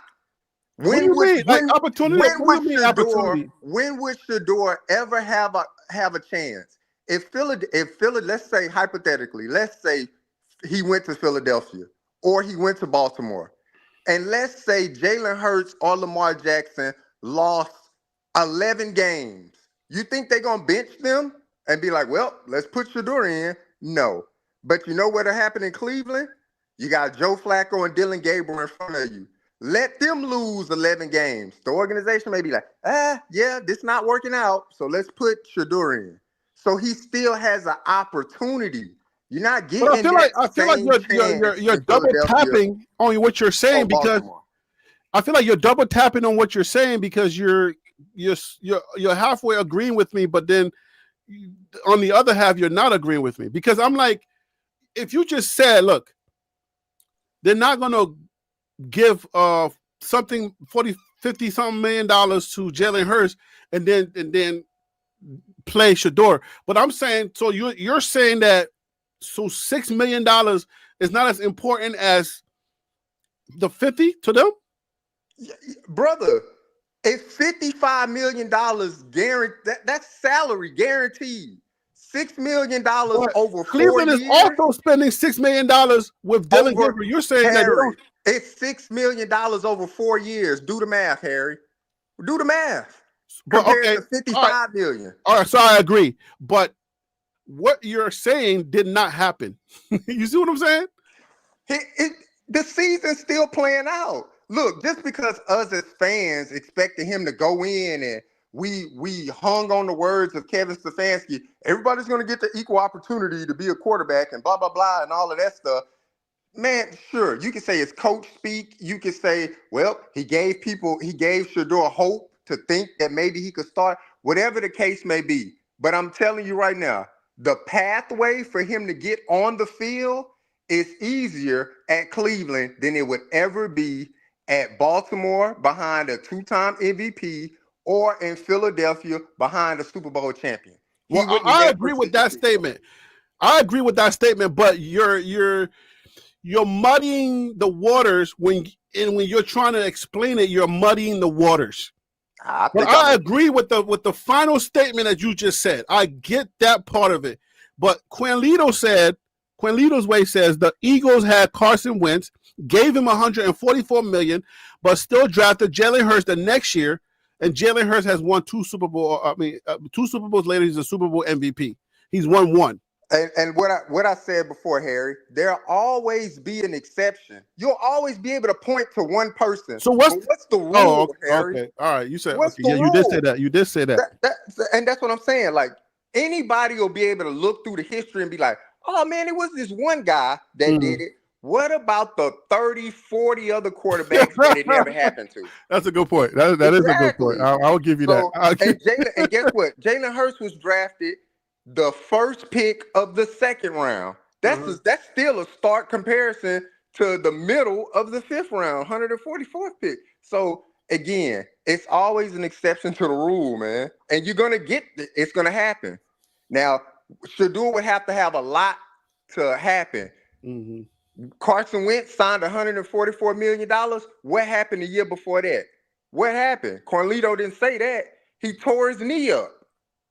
And even before that, Carson Wentz didn't get the $144 million the year before Jalen Hurts got drafted. He got that 3 years before because they had Nick Foles there. And he tore his knee up. Nick Foles took them to the Super Bowl. Why Carson Wentz was on a $144 million contract? Son, where is Nick Foles nowadays? It's information that has to be interjected into it. The exception is never the rule. That's why they're called exceptions. But the rule is the way the NFL lays it out, money plays. So they're going to look at the money and they're going to be like, we're probably going to put this money out here. But you look at Deshaun Watson. What if Deshaun Watson come back and look and get evaluated and get a clean bill of health and he go out there and he are you playing him over Flacco? Yeah, yes, I would. $45 million. I want some type of return on my investment. Either you got it or you don't. If you go out there and you get hurt again, then it's like, all right, well, we'll put Joe Flacco back out there, or we'll throw Dylan or Shador out there. So at the end of the day, like, you look at the exceptions to the rules, you always have some one-off case. But the rule is the money probably gonna play. That's the overwhelming majority. And if he would have went to Philadelphia or to the Ravens, he would never see the field. You sitting behind a Super Bowl winning QB and a 2-time MVP in the league. Shador never sees the field. I mean, so he made the best decision for himself. Prom said that he's going to start this year. Do you see a path to him starting this year? Yeah, I mean, I see a path. Look, the Cleveland Browns, they're not a very good organization. Again, I remind people, But they have a good team, though. Look, I was a big Deshaun Watson fan. As being a Houston Texans fan, I was a big Deshaun Watson fan. Shout out to Deshaun Watson. Look, all the allegation stuff and all of the money he paid off, they got nothing to do with his performance on the field. But then he went to Cleveland. He sided with Bill Cosby then. Yeah. Look, man, they got nothing to do. They got nothing to do. I'm not touching that. I don't agree with all of the other stuff that he did off the field. But as far as his performance on the field, when he played for the Texans, he played really well. We had a good team. You get to Cleveland, Cleveland don't have a good team. How did Deshaun Watson get hurt? Running for his life behind that offensive line. Who was Nick Chubb was hurt, so he wasn't ever there for Deshaun Watson and him to even play together. Nick Chubb was always hurt. Who is the receivers he was throwing to? You can say, sure, the defense was good, but the offense sucked. Like, everything around Deshaun Watson sucked offensively. But guess what? They paid him $45 million a year, and they was like, hey, man, we need you to make the players around you better. We need you to make these players around you better. And yeah, I don't know as a quarterback how you do that. Yeah, he wasn't able to do it, man, because in the NFL, a lot has to happen. You have to have decent, adequate offensive line play. You got to have a running game. You got to have some receivers to get open down the field. It's a lot of stuff got to happen. And plus, he was on a 2-year layoff, coming from not playing football 2 years, being injured, and then going through all the allegation stuff. He didn't get the first shot of action until game 11. He finished out the season, and then the following season came out, got hurt, and then came out again midway through the next season and got hurt. So it's like, and he got hurt behind the offensive line, running for his life. So when I look at it, you ask me, will Shador have a chance to play? Absolutely. Joe Flacco, is he looking hot? Is he looking like the QB they thought they had 3 years ago when he came in and helped them get to the playoffs? No. He's not looking like that QB. Dylan Gable, rookie quarterback. He's going to make rookie mistakes, and he'll probably not win a lot of games because the offensive line is bad. The wide receivers, you only got Jerry line is not bad, bro. Their offensive line is terrible, bro. It's not. Terrible. Yes, it's terrible. It's not, bro. Oh, okay. I'm pushing back on that. Bro, you got the young guys. They can run a little faster than Flacco. That But offensive line. it's Harry. It's not always about running, bro. No, Like I'm this just ain't trying an to I'm option. just trying This to ain't an say. option offense. So as far as the QB running, that means nothing. If the QB has to run, that means the offensive line ain't doing their job. No, but I mean, no, that's not true. That's not Yes, always. that's true. No, no, no, no, Yes. no, no, no. Listen. Even some of the best offensive lines, they're giving you 2.5 seconds. So let's not pretend like a quarterback ain't got to get his footing right. Let's not do that.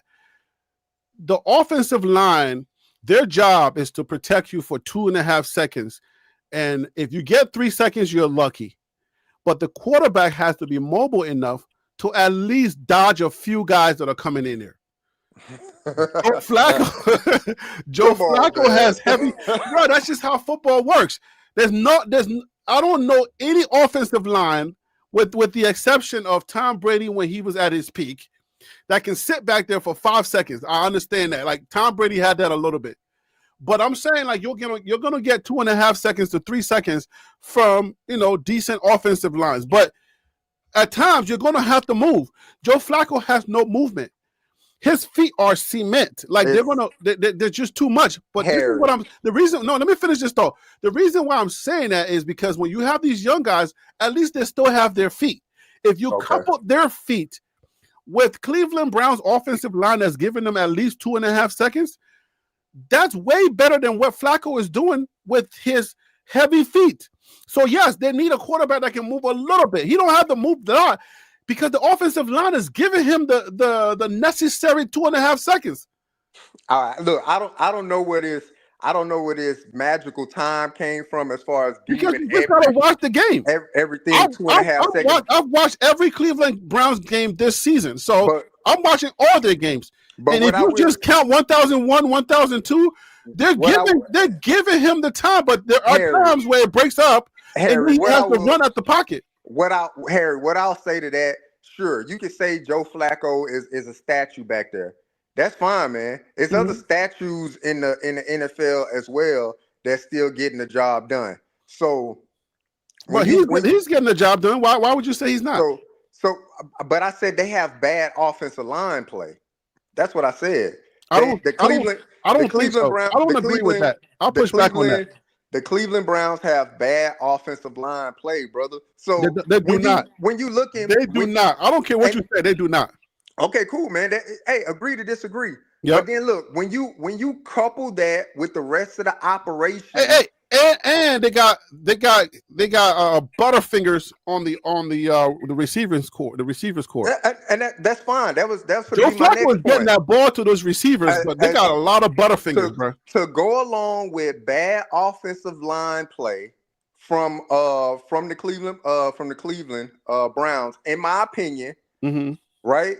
And then to couple that with, look, you only have one receiver that's really, worth anything, Jerry Jeudy. It's not like he creating a lot of separation, right?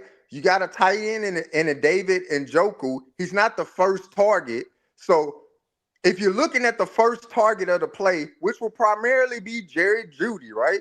He'll probably be the first target. Too. He'll probably be the first target on a lot of plays. Offensive play is about timing.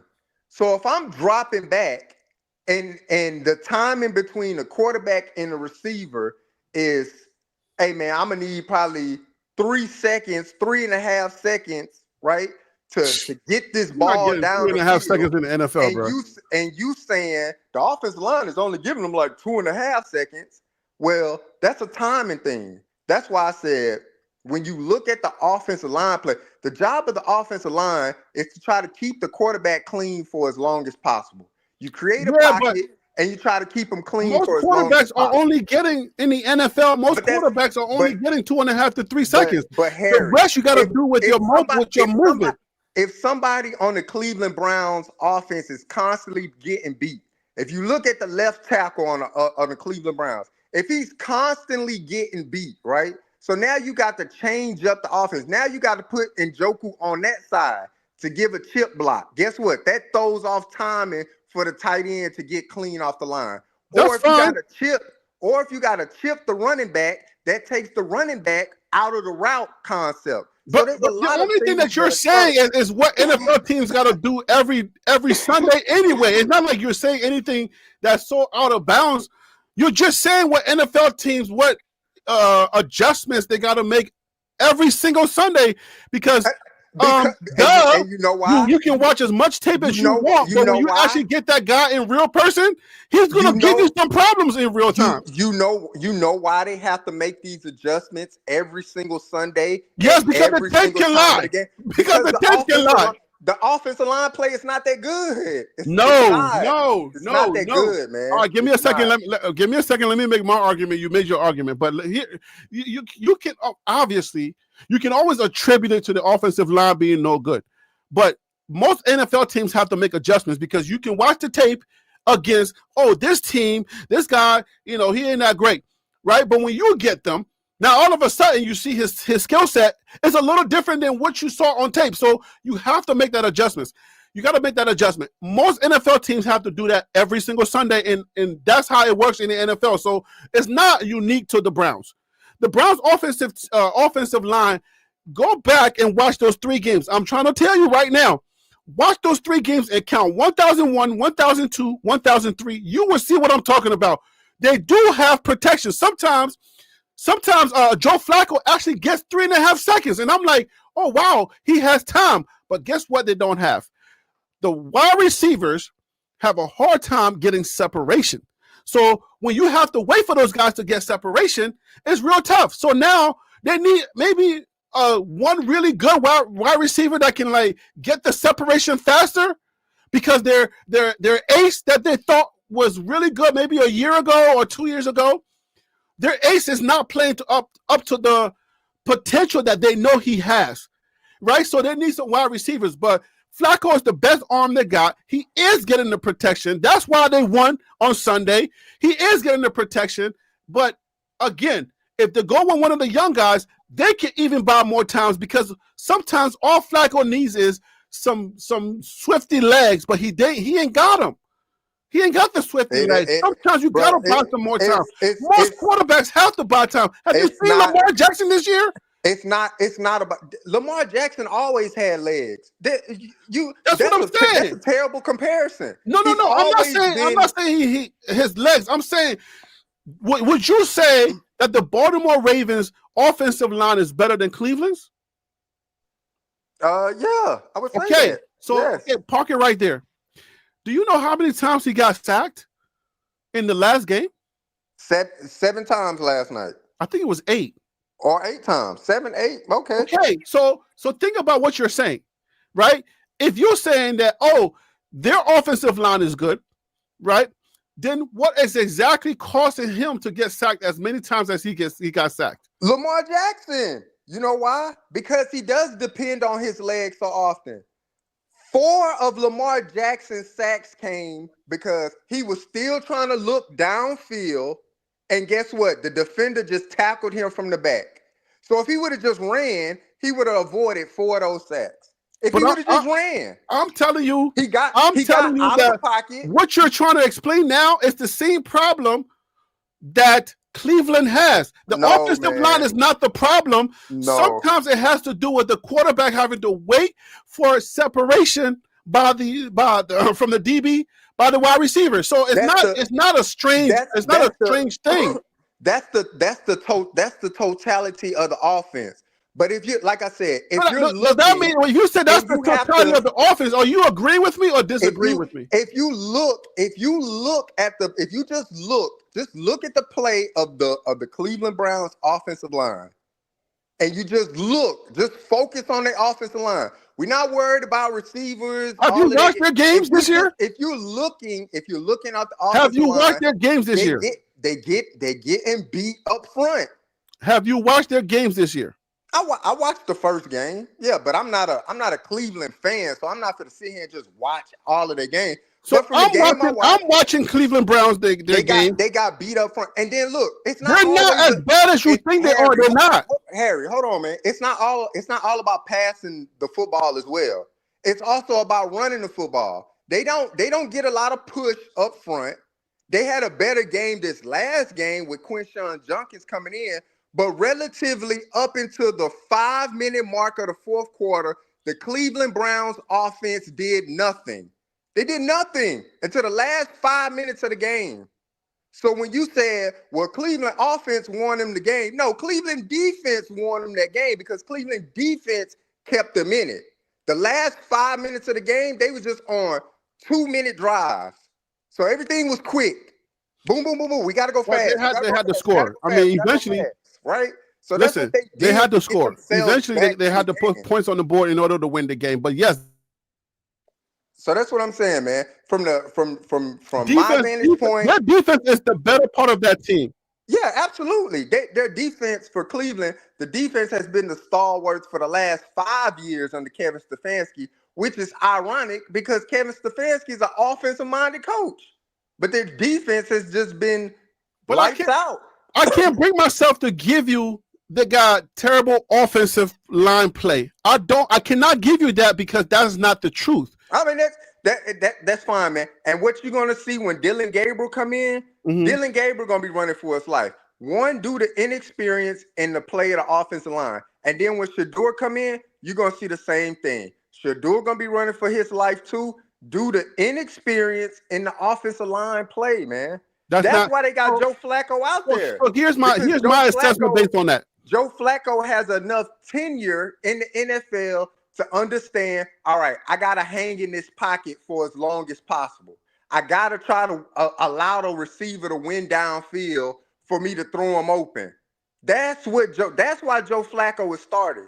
He's not starting off of pure talent and ability. He's starting because his mind. He knows. Well, his mind and his arm. His arm is a beast. For as long as possible to give the opportunity to the rest of the offense to move around. Because you know what happens when you leave out of the pocket? Now it's a scramble drill. Now it's a broken play.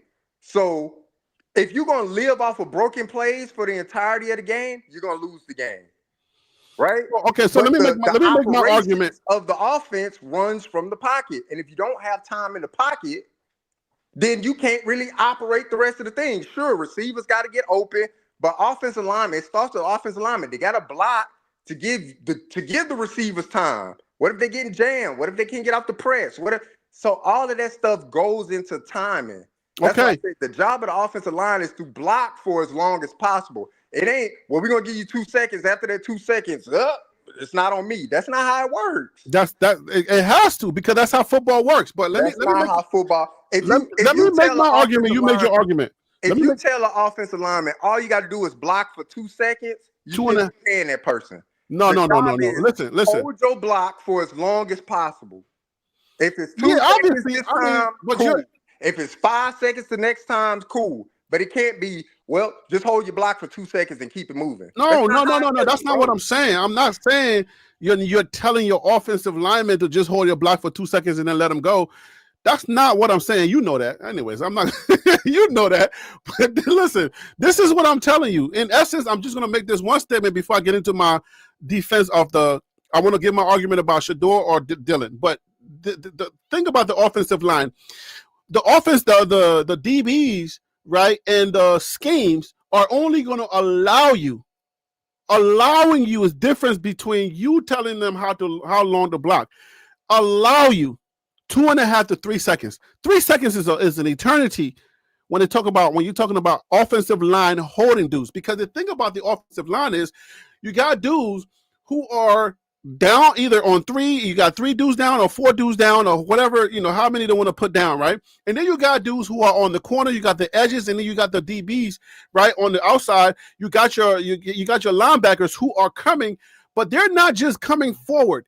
They're swifty. You know what I'm saying? 95 is coming with a vengeance. He's not coming straight at you trying to power you down. No, he's going to come under, he's going to do his arm, and he's going to try to throw you off. So most offensive lines, whether they're doing their pancaking or whatever they got to do to try to continue, they're only going to allow, the DBs in the NFL are only going to allow 2.5 to 3 seconds. So That's what you're going to get. So you practice that. But anyways, that's not my argument. Here's my argument about the offensive line as it has to do with Shador and Dillon Gabriel. I've said it already, but let me expound on it. You got Joe Flacco, who is getting the protection. Now, if you've watched more than one game this season, you would have seen, right? I've watched all of their games, and I'm making it a point to do that because I want to be able to speak on the Cleveland Browns in the offseason, but I also want to see where the Shador, how is it possible for Shador to even play this season? I'm not seeing a path. I don't see a path. If Joe Flacco continues to do what he's doing, he is their best option. You don't take him out. You keep him, and this is why you keep him, because he is getting the protection, right? What they need to do is involve either do the dinking and dunking, become a dink and dunk team, and that's it. Because the receivers are not getting anywhere. They can't get separations.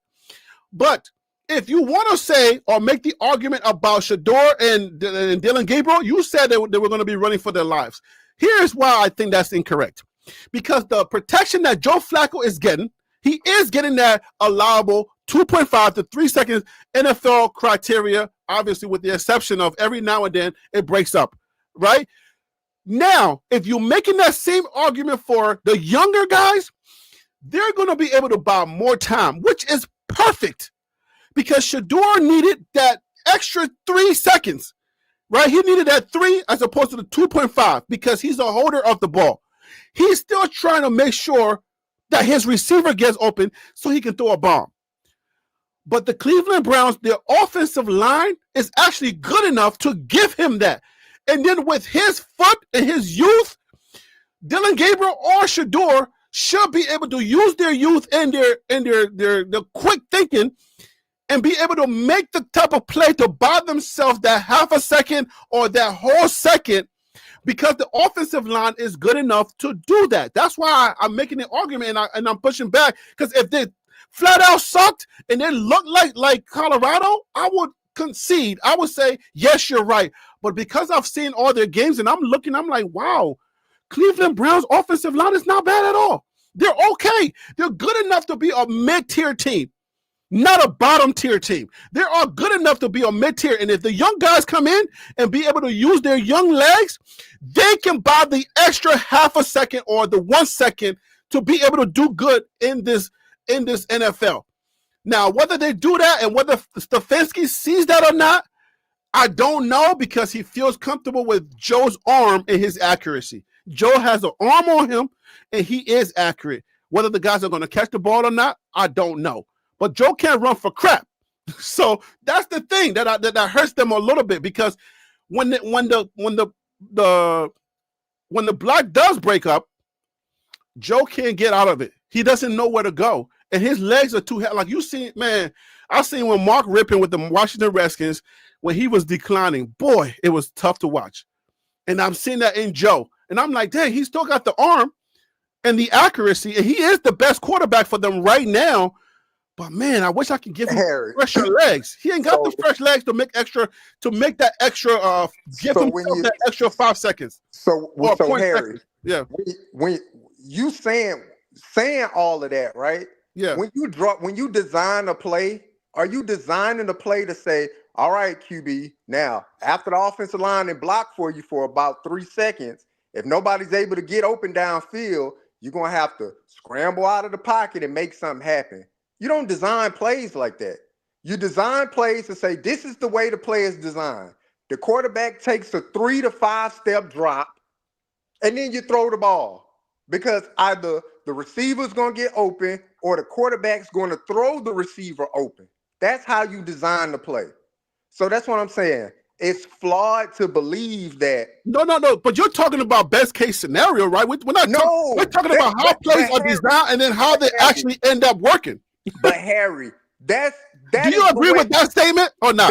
But Harry, that's the way offenses are drawn up. No, I'm agreeing with you. There is a how it's drawn up, and there is a how it actually turns out. All right. It's not sandlot football. That's what I'm saying. If you wanna No, win off of that's not what Sandlot the football, statement I just made is not a Sandlot football statement. I'm telling you. you just said that Joe Flacco is not mobile enough to buy more time. That's what you just said. Yeah. He's not mobile enough to buy more time. When But then you when just the said, when the when but the then you just said when the the offensive protection line breaks is up. getting them time. But then you said the receiver's not getting open. So to me, you talking about a No, team no, that's no. not very I think good. you're just kind of jumbling up everything. I No, said when the That's what you protection said. breaks up, he needs time. He needs to make. He needs to, a 0.5 second. He needs to make that for himself because, yes, you got the ways that the plays are drawn up, but Harry, obviously in real time for things me do break watching, up. Do you for not me agree that things watching, break up? for me watching football for as long as I have. I got Just 1989, just so you help just me out. just the way When did you the start watching? I NFL started watching in 1989. When did you just start watching?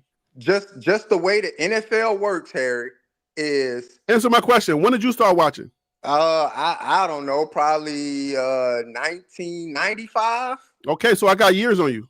Oh, okay. So, but the way I look at the NFL and the way I view the NFL, to look at the NFL and to see this is the way that the structure of an offense works. Now, you're going to have untimely situations where you have to create. But if you have to create on multitude of play after play after play after play, that means one, you don't have a good offense. Because that's not how it works. You're not. That's not how the You're play. reading. That's not how the play is designed, right? So the play is not designed for Joe Flacco to have to create another 0.5 seconds for himself. The way the play is designed is for him to drop back, whether it be a 3 to 5 step drop, and get the ball out, right? Because everybody said it with Dylan Gabriel during the preseason. What was Dylan Gabriel doing? Right? In his first preseason game, he got the ball, he dropped back, and he got it out quick, right? And everybody was like, all he doing is just dinking and dunking. All he doing is dinking and dunking because that's the way the play is designed. We get enamored, right? And we glorify the deep ball and the deep shot and all of that stuff like that. Have you been to an NFL game? How often do you see a deep shot down the field? You may see a deep shot 3 times in a whole NFL game. All right. So let me lay this out for you so that you can understand. Because I get your argument. You're right, but you're missing a piece of this. All right. And by the way, Jackson Dart is the start. Let me just put this news in there. Breaking news. Jackson Dart gonna start? Yes, they benched. Wow. They benched. They're benching. What's the name? They're benching. Russell Wilson. What's Russell Wilson? They're probably gonna trade him. He's probably gonna get traded. I mean, at this time, I don't know. Like, what? Okay, so let me just put this breaking news, and then we'll continue our conversation. I like this conversation. By the way, crazy. You a Giants? No, you a Jets fan. I'm both. I'm all New York fans. Oh, well, yeah. That's good for you.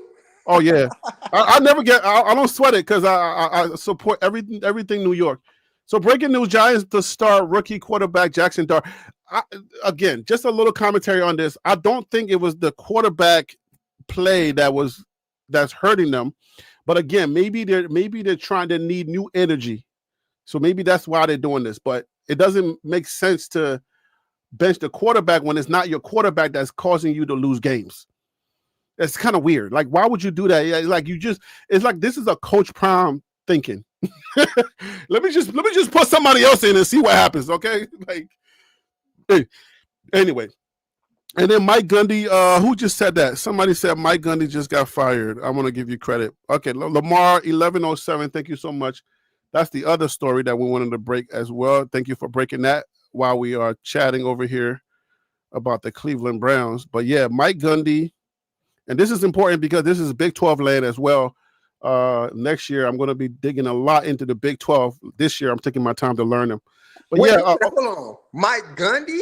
Dang. Yeah. Oklahoma State, breaking news. Oklahoma State has fired head coach Mike Gundy.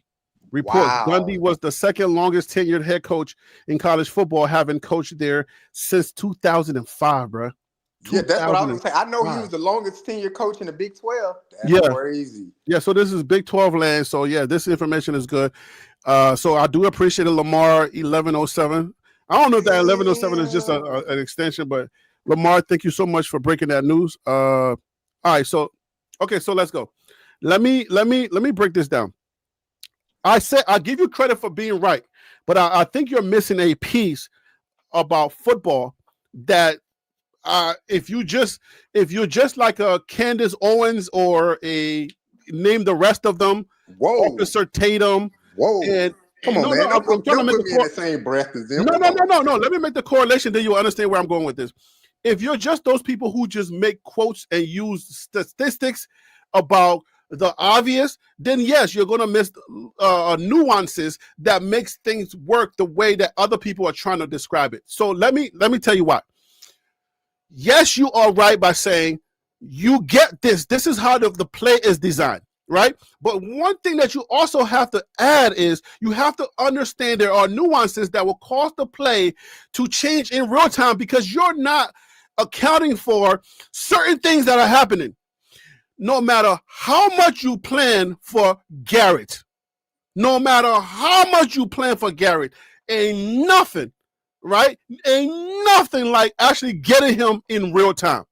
Okay? So yes, Garrett is going to interrupt your play. So if you are the OC on that side, you better make sure that you understand that he's a different kind of human being in real person. The tape can tell you one thing, and you're going to plan for him as much as you can, but Garrett is a whole nother kind of guy. Number 95 is a problem in real person. I say that to say this. While, yes, you're supposed to try to, dink and dunk, or you're supposed to try to get the ball out within the time that the play is designed for, if you're going to win, you're going to have to become a playmaker. This is the part that I was trying to explain, and maybe it wasn't getting through because you didn't touch it. I tried to give you the alley-oop, but you didn't want the alley-oop.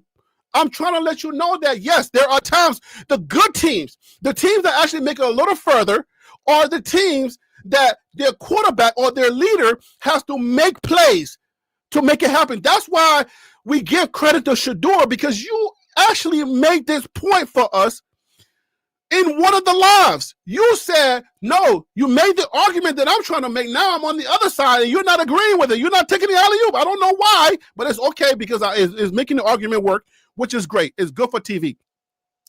You said that Shador had to be a player, a playmaker. Shador could not. He had to extend plays. So when you get your Hurts and you get your Lamars and you get your Daniels, those quarterbacks are the quarterbacks that actually work within those nuances that I'm trying to talk about. Because it's not always going to be paper cuts, You need to actually extend plays in order for you to win big in the NFL.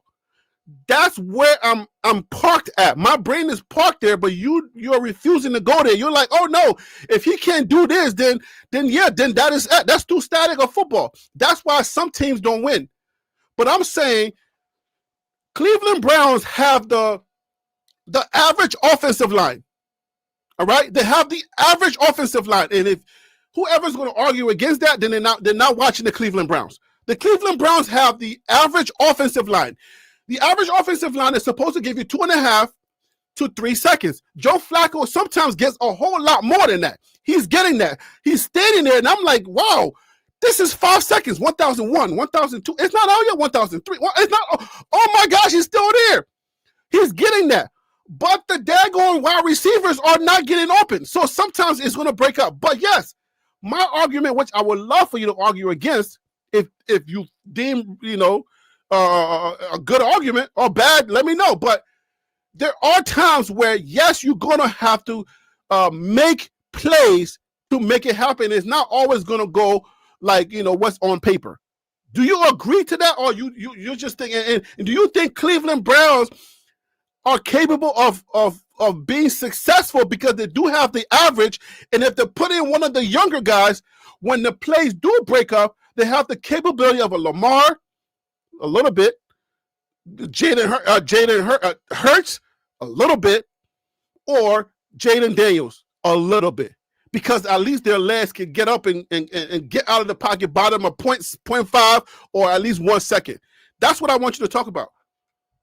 Look, Harry, do I agree with you that QBs have to be playmakers? Yes.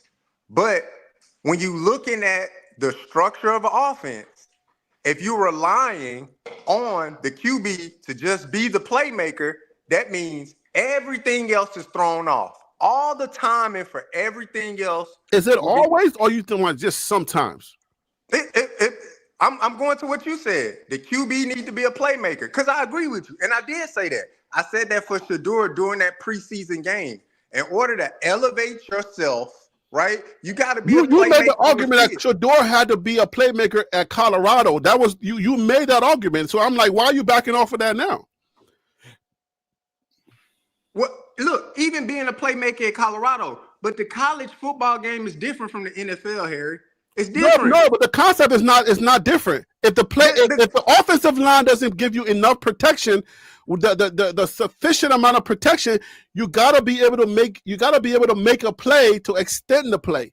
Now it doesn't happen all the time, Harry, but you're gonna have to be capable of doing that. And I don't think that Joe Flacco is capable, period. You have to be capable of extending a play, but that's college football. You can watch a whole college. Don't do that. Hold on, Harry. Let me finish. No, but you're not being genuine. You can watch a whole college football game and see a quarterback play off script the whole college football game. And guess what? They'll win the football game. You're handling this the wrong way. I did not say. Brother, somebody said ad-lib. I'm not talking about ad-libbing your entire game. I said there are times, I don't know what percentage, give it a percentage. There's times when Joe Flacco ad-libs in the game. But he's not, but that's my point. When he has to ad-lib, he's not quick enough. He's never been an overly athletic quarterback. He's been a rhythm quarterback. But if you remember Joe Flacco when he was younger, he can actually move a little bit more than he can move now, is what I'm saying. Right now, he has no capability to move because his legs are so heavy. Harry, regardless of the fact, like I said, when Dillon Gabriel came in during that preseason game and he dinked and dunked himself down the field and scored the touchdown, you criticized Dillon Gabriel for dinking and dunking. But that's the Cleveland Browns offense, dink and dunk. Okay, that's their offense. But are you understanding they don't have what a I'm deep saying? threat receiver, so they're a dink and dunk offense. So now you saying Joe Flacco, who can literally dink and dunk, now he needs to be more athletic to extend plays? What are we talking about? If Dillon Gabriel come in and he dunk down the field, everybody gonna be like, well, that's how the offense is supposed to be ran. Because that's what you're treating my argument like a politician. He wants dink and dunk. You're treating my argument like a politician. No, it's not a political answer, Harry. No, it is, because you're not treating it correctly. You're skirting my argument. What I'm saying to you, Harry, is that if you're looking at an NFL game, a lot of the passes in the NFL, they're gonna be dink and dunk. I don't have no percentage for you, but you can look over a multitude of NFL games and it's going to be dink and dunk, because no quarterback has the opportunity to sit back there for 5-6 seconds and make something happen unless they're scrambling, unless they're getting out of the pocket to buy themselves more time.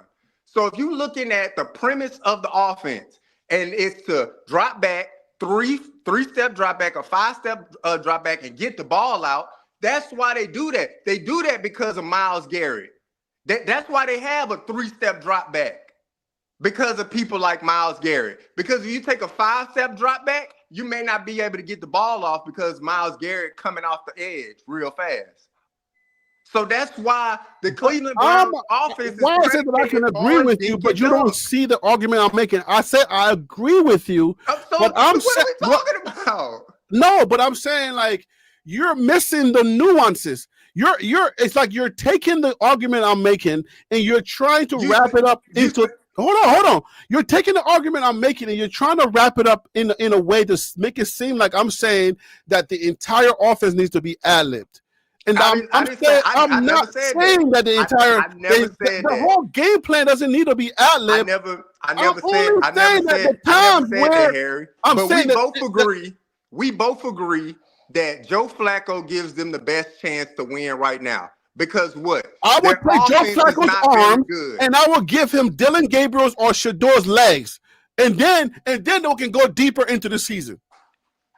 That's what I'm saying. You can't split a person in half, Harry. Yes, so you can.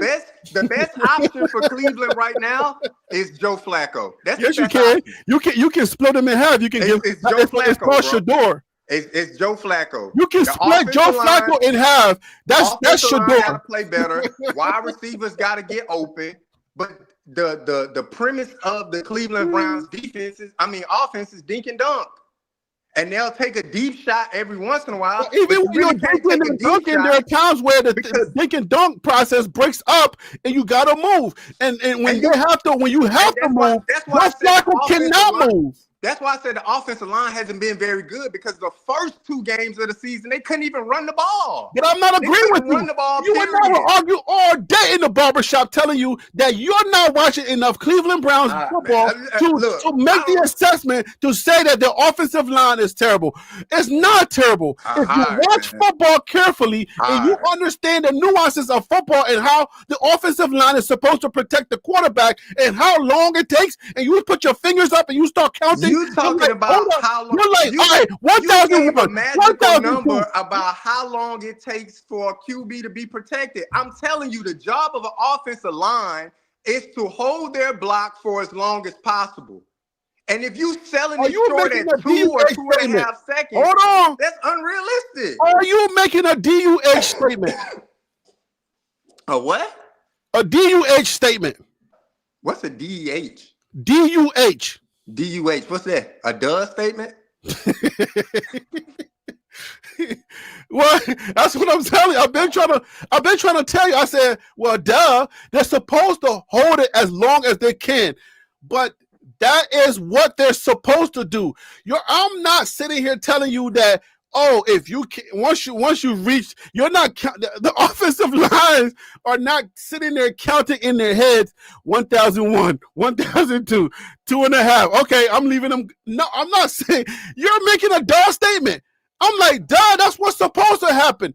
But what is the reality? The reality that what happens is you only get, because of Myles Garrett and because of all these other flying around type of guys that are trying to get more money on their contracts, and they're trying to get to that quarterback as quickly as they can. Yes, they're supposed to hold it as long as they possibly can, but that's not what usually happens. It usually breaks up. Even the best ones. That's why Lamar Jackson, which you admitted, you said, yes, Harry, Lamar Jackson's offensive line is better than Cleveland's. Then I asked you, I said, then why is he getting sacked so many times? 4 times he got sacked because of him. What happened to the other ones? It's because of what usually happens. You can't hold it for that long. The other 4, it could be anything. It could exactly. be it could be receivers. You can't hold it that long, no matter what. If you gotta pee, you gotta pee. You cannot hold your pee. If you're driving to Colorado and you gotta pee downfield. It could be the fact that Lamar Jackson didn't feel comfortable making that throw into that window. It could be anything. We don't know. Exactly. You have to ask Lamar Jackson. That's my point I'm making, bro. What I'm telling you for Joe Flacco, you're saying that Joe Flacco needs to be able to create at least another half a second. If he's stepping up in the pocket, or if he's unable to step up in the pocket, because the offensive line cannot form a pocket for him to step up in.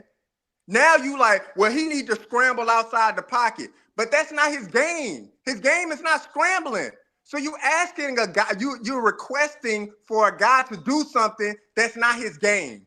And then you're saying, well, he's older now. He used to be able to do that. I'm not requesting that early in his career. Earlier in Joe Flacco's career, he was able to step up in the pocket and still throw the ball down the field. Listen, he's still doing that. He's not able to do that now because the pocket is not what it is with Cleveland. It's okay. No. And if you think Dylan Gabriel or Shador will come in and do any better, well, hey, they might be able to come in and dink and dunk and move around and extend a play here or two, but you're not going to be able to extend plays all game. That's not a recipe that's my for point. winning. I didn't say all game because Cleveland Browns, the percentage of the, if you can look, you know what? I do have PFF. I did buy PFF. So look, I'm going to tell you, if I can, when I get an opportunity, I'm going to go to PFF and I'm going to draw up Cleveland Browns protection and how much time they get and their guards and their ends or whatever, the tight ends, and how much they're able to at least help out. But you have to understand that, look, you're not trying to, when you have the tight end come in and have to help out a little bit, it ain't because, you know what I'm saying, the game plan is not going to work. It's because you're actually saying situational football. Yes, there are times where you realize how you practice. Hold on, Harry, right there. Right what you're saying. Mm-hmm. If you got to bring the tight end in time to time due to situational football, what happens to the rest of the route concepts? If that tight end is in blocking, can he then go out for a route? Yes. When? If he's blocking. But that's what I'm saying. But that's the whole tight end. That's the whole game of the tight end. The tight end knows that when he starts his route is usually incorporated in blocking. And then when the play falters, he can step 5 yards or at least 7 yards and become an available receiver so that if the quarterback has to check it down, he's right there. And what's that called? Gronk? Was it Gronk? Not Gronk. Was it Gronk? He made a was it no, Gronk did not make a living on dink and dunk. Gronk made a living on big passes from Tom Brady because they had time to get the ball down the field. No.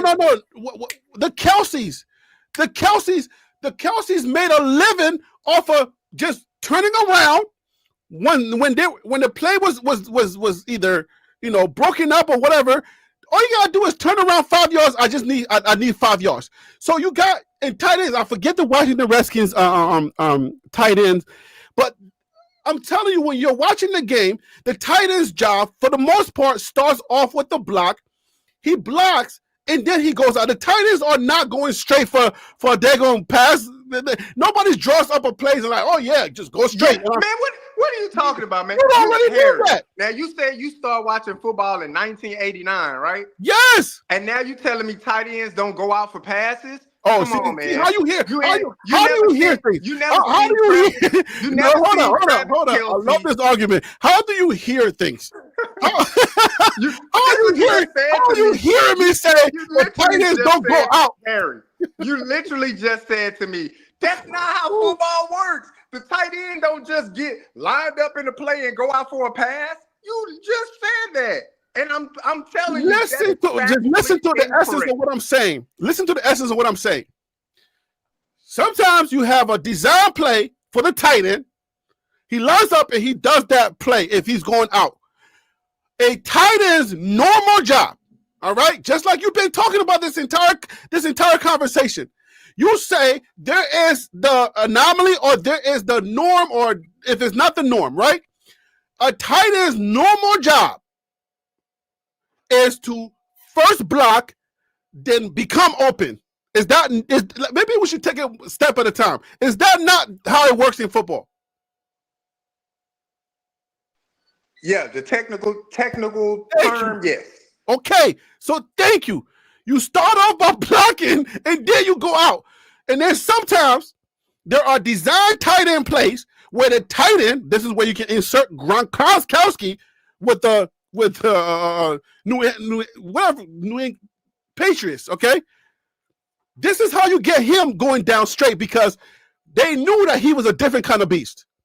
But for the most part, you saw him block, and some of his stuff was 10 yards, 5 yards, 7 yards. You really need that 7 yards. That's what you need for your tight end. 5 to 7 yards. That's all we need. But I'm not saying, oh, no, the tight end never goes down for a pass. I'm just saying their job. When you bring in a tight end, you're bringing him to make sure that he picks up that guy, and he is the guy that's supposed to, even the running back, Ashton Junty actually been doing a lot of that job. The running back is supposed to create just a microsecond, just one more second because the wide receiver was just about to break, and here comes this Speedy Gonzalez. All you need to do, you ain't got to be no strong guy to do that, because all you need to do is just get in the way for once, just a microsecond. And we need that separation that we can get. Boom. The tight end's job is he lists for that. That's what the tight end is supposed to do. So that's what I'm saying. But you be hearing different things. When I say something, you like, hold on, wait a minute. The tight end now can't go out to go receive? What? I mean, but that's what you said. That's not what I'm saying. That's not what you're meaning to say. But when you're giving your breakdown and you say that the play is not designed for the tight end to just go out on a route, I'm like, what? Like, what are we talking about? Yeah, the tight end's job, his normal job is not for him to just go straight like a wide receiver. That's not the tight end's normal job. That's subjective from team to team. You can ask Travis Kelce if he's a blocking or a pass catching tight end. He's probably gonna tell you, I'm a pass catching tight end. That's what Travis Kelce probably gonna tell you. You can ask a bevy of tight ends throughout the league. You can ask what was the Kyle example Pitts, that you just am gave I me? blocking or a pass catching The tight end? anomaly, yes, there are teams that is not the norm. That's the exception. It is the norm if it's predicated Those on are your the exceptions. You literally just made an argument based on exception. That's the norm. That's the norm if that's predicated on your ability. Everybody's ability is not the same. But some people have great combination of doing both. But some okay. of them don't. If you're explaining that to 1989 Liberian African that knows soccer only, goodness, no, you're gonna get this work. Man. Look, we're talking about apples and oranges. No, we're not. No, if you're gonna explain it to Harry B, players are hold on, JR. Players are individual. JR, hold on. You can say you can compare not the position. Both Deion Gabriel and Shador Sanders are quarterbacks, right? So both of them should be able to throw the ball 70 yards down the field. Both of them should be able to complete 74% accuracy. Both of them should be able to read the defense within so many seconds. But that's not the case, man. All right. The position dictates this is what they should do, but the individual player in the position predicates what's going to happen. That's the exception based on the play. But that is the exception. That is not the position. Because if you put Travis Kelce in the player is the exception, not the position. He's probably not going to win. Bro, are you not listening? Are you not hearing me? I am hearing you, but what you're explaining is the exception. Like you told me earlier, yes, you're going to have a couple of tight ends. The position is the position. The player's ability is the exception. Do you not agree to that? Yes, I agree. That's what the argument is. That's what my pushback is. I get what you're saying. I agree to that, but that's why they draft players. That's why. That's why they design plays a certain way. But the position of a tight end, like I said, and you didn't want to let me get it out. Like I said, if you were explaining this, the position of the tight end to 1989 Harry B, no English, do it in your Liberian voice, give me understanding, because this is my first year of watching football, that you're not going to tell me the exception. You're going to try to explain the norm. You're going to say the tight end's position is normally a blocking position and receivers secondary receiver position. I'm not going to explain it to you like that. Why? Because every team is different. Every team has a different offense. Every team has different packages. Every team has a different utilization of that tight end. Not the position. I'm talking about the position of a tight end. If you're explaining to somebody who doesn't know football about the position of a tight end, regardless of how what are we talking about at this point? What are we talking about, man? The position of the tight end. We so far off the initial conversation. What are we talking about, man? We talking about tight ends. When we talk about the Cleveland O-line, when we talk about Joe Flacco, what are we talking about, man? Look, to sum it all up from my perspective, look, Cleveland not a very good team, man. So they are. Will Shador have an opportunity to play? I hope so. His best output to possibly playing on the NFL field was Cleveland. If he goes to Philadelphia, he doesn't play. If he goes to Baltimore, he doesn't play. He made that tough decision for himself. Hey, man, I'd rather want a shot to play than not to play at all. People can say he could have learned in this organization and possibly been a trade asset. That's a large possibility, man. That's a large possibility. You're already behind the power curve. You drafted as a 5th-round pick, 144th. So whatever team you would have went to, they would have drafted you in the 5th round. And so now you got to think, well, am I even going to make the team? I'm a 5th-round pick. I'm sitting behind a Super Bowl winning quarterback. I'm sitting behind a 2-time MVP. What are my odds to, one, making the team and having a possibility of playing? He took the best odds for himself to go to Cleveland. They have an unstable QB situation. And he's now waiting his opportunity, whether it be injury or bad play, to get on the field and take advantage of the time he has on that field. That's the deal. I have a little pushback on that. At the idea of playing, I think what we need to clarify is playing versus starting, because you got to keep in mind that even the backup for the Commanders, he played, right? Like, it's not about just playing. I think it's about starting. When you're Shador, you're thinking about starting and being because you have a brand, being the QB1 for a team as opposed to playing, because there are quarterbacks in the NFL that are backing up guys that are playing right now. You see what I'm saying? So it's not like you're not going to play, because, like I said, Huntley played and he became a Pro Bowl. He became a Pro Bowl backup. So you're making a decision to start, not to just play. Guys get hurt early in the season because people get hurt. Hamstrings, toe jams, turf toes, all kinds of crazy stuff has been happening in the NFL. So you can play, but I think that he wanted to be the face of a franchise. That's what that decision came down to.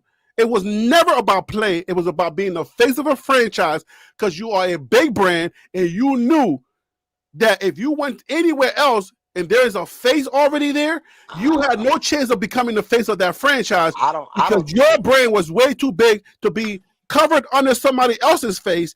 You wanted to be the face of a franchise, and you saw that Cleveland did not have a face of a franchise, and that was your best route. I think that was a good argument too. So don't even try it. I think you'll be correct. You'll be correct if he got drafted in the 1st round, right, to be the face of a franchise. But when you drafted in the 5th round, at this point the intel is not there. You want an opportunity to play. So if you in the 5th round and you thinking, well, I could be the face of this franchise, man, you got a long mountain to climb. The mountain is that's how they're thinking. At the top of the mountain. You made that first argument, so don't even try to backtrack now. You made that first argument. You got a longer way to climb, Harry. So he could be thinking that. He could have been thinking that. But for me, I think at this point, it's more like I want an opportunity to play. Because that's even what then you don't choose Cleveland. If you want an opportunity to play, you're not choosing Cleveland. That's what his dad said. His dad said, man, he just wanted the opportunity to play. He ain't want to be sitting behind somebody for 10 years. He want the opportunity to play. If it manifests. That was a mistake, because if you wanted the opportunity to play, then you don't choose Cleveland. If it manifests for him to become the face of the franchise for Cleveland, well, hey, you took a swing and you hit it out the park. But I think at that point at the 5th round, he was like, let me make the best decision so I can play, so I can showcase what talent. And that was not the best decision. Well, it's either that or sit on the bench. Because guess what happens to That's players what I'm saying. on the bench? So play, you can play anywhere. You can play in Philadelphia. You can play with injury, because guys get hurt. Guess what happens to quarterbacks that are deemed second string in the NFL? Just guess, Harry. Huh? Guess what happens to quarterbacks that become deemed second string? Guess what happens? They become journeymen? Exactly. That's what happens. But we're not. But Shador's not no journeyman. We know that. What are you talking about? He's not even a starter, so we don't know what he is. No. I'm talking about talent-wise. I'm talking about talent-wise. I think he's an excellent talent. Yeah, he's an excellent talent, but we don't know what he is in the NFL. We haven't seen him yet. Well, yeah, I mean, obviously, but that's the whole point. But the question that you ask is what becomes guys who are deemed second string, but not necessarily good guys that just have to wait their turn. Because Steve Young was a second stringer, right? He wasn't deemed a second string. He was just waiting his turn. There's a lot of guys that are second string, but not deemed second stringer. Those second string who are deemed second string are journeymen. You know that they're good, but you talking about Steve Young? Steve Young? How, Harry? The landscape of the NFL has changed drastically since. I mean, yeah, call me old school, but I'm just trying to give you a good example. the best opportunity that Shador will have will be the same trajectory of Brock Purdy. Brock Purdy got drafted last in the NFL, Mr. Irrelevant. He goes, he makes the roster with the 49ers. Trey Lance get hurt the first game of the season. And then they had another quarterback come in and play throughout the year, and he didn't do too well. And then guess what? Trey Lance comes back the next year, but this time they bring Jimmy Garoppolo behind him. Trey Lance get hurt again during the first game of the season. So now he out. They bring Jimmy Garoppolo in. Jimmy Garoppolo wound up playing like 8 games. He gets hurt, and then Brock Purdy took over and never looked back. That's the trajectory that Shador could be looking at. Like Joe Flacco out there right now, either he gets hurt or he just continues to play bad, and they like, look, we ain't going nowhere with Joe. We got to give up. Dylan Gabriel gets in, he gets hurt or he plays bad, and then you get Shador in there, and then he has a trajectory that just keeps him going up. Right. We're talking about Steve Young sitting. Shador don't have 4 years to wait. If you sit out for 4 years and don't play like a Steve Young, you might not ever get the opportunity. Ever. No. Listen, you made a statement. I was just going to correct your statement. There are guys that are deemed journeymen, deemed second string guys, deemed, not necessarily guys just waiting, right? So there are quarterbacks that are just waiting behind a quarterback, and they're good enough to be starters, but their situation is not in a way where they can start right now. That's what I'm just saying. But second string guys in the NFL that are deemed second stringers, they become journeymen, and they don't. I'll tell you right now, and there's no knock on Shador. There's no knock, man, because look, I pull for the kid. I do. I pull for the young man. Don't set it up. Just give it. Just go ahead, straight shooter. If you were deemed to be a starter, you've been a starter off the rip. That's just the way the NFL works. If you were deemed to be a starter, say it for Shador. I'll land the plane for Shador. What are you saying? He not a starter in the NFL right now. Like there's some things he got to work on. Another DUH statement. Another DUH. So that's what I'm saying. You're saying if he was deemed to be a starter because of his situation, it's not because of the situation. Because obviously, Coach Prime just gave you 2 examples. You said deemed a second string. That's what you said. That's what because Coach Prime just said deemed second string. Coach Prime gave you 2 examples of his son going to be a second string quarterback. They gave you 2 examples. He said the Eagles and the Ravens. That's 2 examples of a second string quarterback. So that's what those organizations thought of him. Bro, he could bring this guy in. Because I'm not confusing me. Quarterback. What was your statement? What you asked me? What usually happens to quarterbacks that are deemed second string? They become journeymen. Isn't that what you were trying to get at? Yes, that's what happens. Why? But do you think this Shador is third string right now? He's not even a journeyman. He is a journeyman. He's a journey right now. He's a journeyman. You can't be a journeyman if you ain't took no steps. What are you talking about? He is in the steps. He's in the organization. He ain't taking one step. You can't be a journeyman in the idea of a journey and you ain't taking one step. You gotta take go What on do a you mean? journey. He's in the NFL. That is the journey. No, that's not how journeyman. That's not what they call journeyman.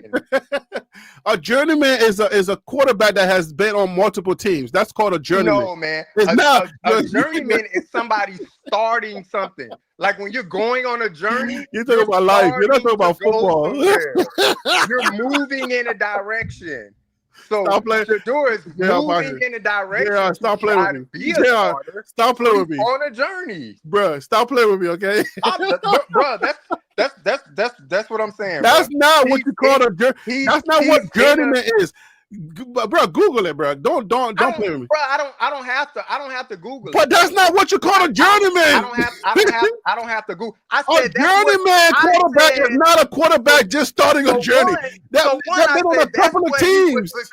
Somebody help him out. I said that's what he would become. He would become a journeyman. Right now, he just starting off as a journeyman. I said he would become. I said, Harry. You said Shador is a journeyman because he started his NFL journey. Harry, this is exactly what I said, Harry. I said, whose man's are you? What did you deem guys that are second string? And you said what? A journeyman. And I said, yes. Shador doesn't want to become a journeyman. Right now, he's not a journeyman, bro, of his career. But if he go to a team where he never sees the field, he gonna be a journeyman because he never gonna see the field. Okay, so now you're correcting it. I'm glad you're correcting it. And then once you get traded one time, you're a journeyman. And then guess what? He'll get traded again. All right. That's what will happen. Thank you for getting it right. Okay, you're correcting it in real time. I'm glad. That's what I said. That's not what you said, bro. That's not what you said. You're arguing the point saying he should have went to Philly or Baltimore. To what? To start a career as a journeyman? No. You don't want to do that. You don't want to be second string and then be relegated to the trade block. Bro, you literally said a journeyman is somebody who starts their career as a journeyman. Why would you want to trade Shador to the Bengals? Why? Joe Flacco, what's his name? Bro, what you talking about right now? With people saying, dog, they should just trade him to the Bengals. What's his name hurt? Joe Burrow hurt. Why would Shador want to go to the Bengals?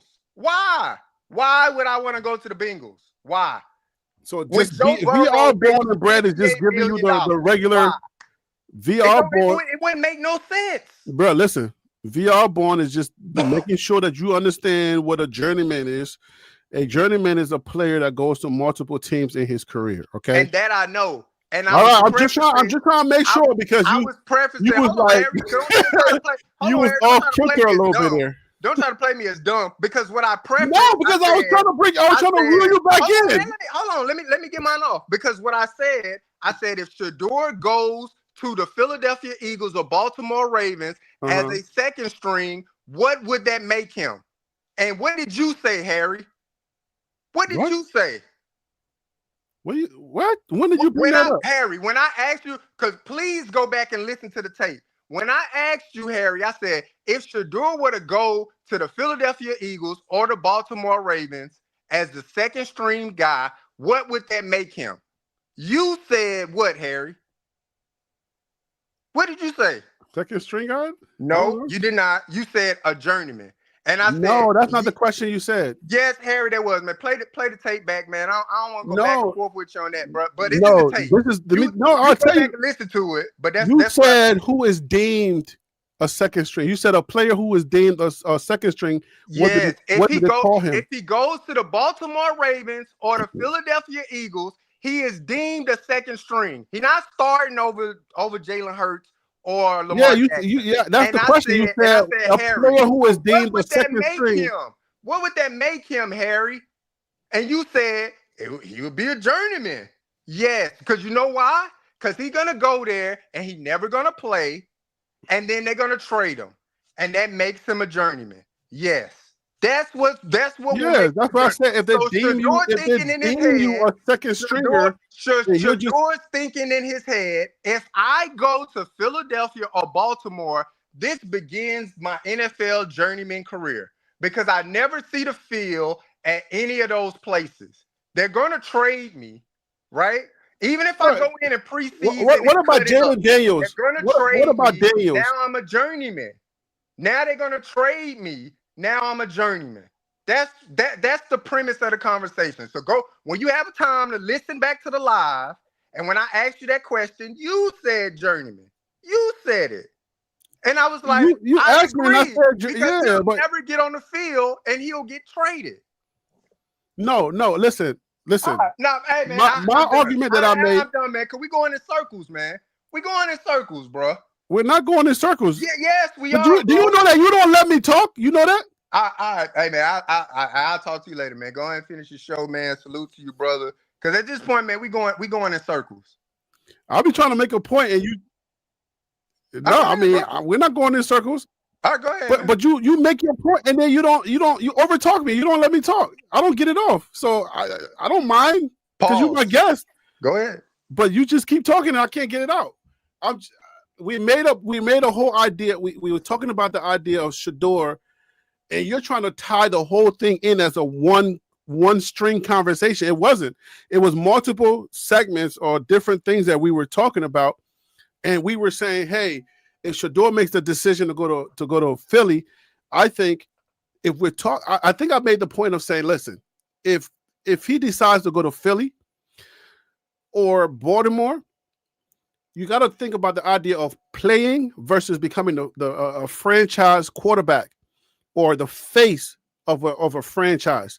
I think my argument was, which I think is probably what they were thinking more so than just playing, is Shador wanted to be the face of an organization, just like Cam Ward.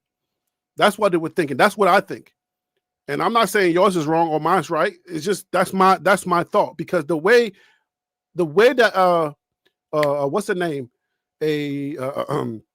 Somebody thing. Who's the person that now we've been talking so much I'm forgetting. Somebody who picks the players or whatever. Anyways, a representative. The representative who was an agent. I'm sorry, an agent. Thank you. The way that an agent will process this information is not how Prime processed it, because an agent would tell you, well, playing time is relative or subjective, right? Because playing you can get if the quarterback gets hurt, because if you went to the Redskins or the Commanders, you would have played already. If you went to X and Y team, you would have played already. Look, the Giants, they benched Russell Wilson. So, I mean, playing is subjective. Being the face of a franchise or being the face of a team, it's a whole nother conversation. But playing, you could have played in Baltimore. Then I would have. Then if I'm the agent, I tell you your path to playing, because you see Huntley, he played when Lamar Jackson, who's a actual mobile quarterbacks, who gets hurt way faster than most quarterbacks. That's why they're trying to rear him back in to be a pocket plus mobile, which is much better, like Jalen Hurts, right? Mobile quarterbacks. If I'm the agent, I can tell you, hey man, look, you can play, because you know those guys get hurt. So it's not like you're going to be there 13 years and not see the playing field. No, preseason. Plus, if somebody gets hurt, you jump in and you can show yourself. At this point, you'll be auditioning for other teams as well. So the decision with an agent would have been better, because now you're thinking, I might get on the field. But with the Cleveland Browns, the way that they did their process, OMG. Now, you got to go through Joe Flacco, who's not doing that poorly. You got to go to Dylan Gabriel, who, if he gets in, he's just as young and just as mobile as you are, and some say he's faster than you. So when are you going to play? You're going to keep hoping, just like anybody, just like with the other teams. But you're thinking, oh, you're going to beat out Dylan Gabriel and you're going to beat out Flacco. That's the same argument. But at least you could have done it with a better organization, or at least way better Super Bowl teams. But I think if that's the case, then I'm saying, okay, if the process was that just to play, you made the wrong decision. If the process was to be the face of a franchise, you made the right decision. But yeah, man, final thoughts. Let's get up out of here. I appreciate you, man. Look, I love the argument. I like you talking. I love when you over talk it, because at least you're making good points. So, and it pushes the argument down the field. So that's why I don't care. I don't mind it. Okay. Yeah, man. Look, so it's always respect, man, over here on this side, man. That's why I was like, let me just get off, man, before we going too deep into it to a point of no return. Because I respect you enough to be like, I don't want to go too deep to his a point of no return, or it's awkward, or Nah, stuff I like don't that. mind being wrong, bro. Well, I don't ever mind being wrong or challenged because the challenge is actually good for conversation. I never mind being wrong, and I never mind being challenged because I can acknowledge that. Oh, yo, he's making some really good points, and if you challenge my point, and I know that you at least seeing the argument and the thread of how the argument is going, then I can respect that. But I never mind being wrong, and I never mind being challenged. That's just my thing. But hey, man, give me your final thoughts. You can choose whatever. You can choose whatever. Just go. Yeah, I look. I think Shador made the best decision for himself, man. Whether we believe it to be, yeah, whether we believe it to be franchise like quarterback or a starting quarterback or just to get playing time, I feel as though he made the best decision for himself. Look, few and far in between as far as like players when they get hurt or anything like that. Look, you can make the argument to say, look, Jalen Hurts will get hurt and he go through the whole season and don't get hurt, right? Or you can make the argument for Lamar Jackson. He's a mobile quarterback. He get hurt. He go through the whole season and don't get hurt, So it's a lot of what ifs. So I think Shador was like, man, like, yeah, I mean, I could play here, right? But what if? What if he don't get hurt? Because we know playing bad. You can already rule out playing bad. I don't care how bad you think Jalen Hurts is going to play, they're not going to sit him down. He can go out there and throw 30 interceptions like Jameis Winston did when he was with Tampa Bay. Guess what? They still going to trot him out there week after week. Same thing for Lamar What about your Jackson. boy Cam Ward? But Lamar Jackson got sacked 8 times last night. You think he's sitting down the next Sunday game? Nope. He's going to be out there starting. So I think Shador was thinking in his head, like, I want the opportunity to play. I'm going based off of what his dad said. Look, to go sit behind somebody for 10 years and never really have an opportunity, right? But you can even fast forward that because him sitting 10 years, that wouldn't even happen. He'll probably sit 2 or 3 years and then they'll trade him. Or sit That's 2 what I'm years saying. and then they'll trade him. How long is a rookie contract? 10 years. Where we going with that? That's what that's what Coach Prime said. But I think he was being jovial. I think he was. But that's what I'm saying. You go and fast forward the time, and I'm saying 2 years because he on a 4-year rookie contract. Right. And look, in order to get any value out of it, they want to trade him ahead of time. So they'll probably trade him around year 3. So he don't even get to the 4th year of the contract.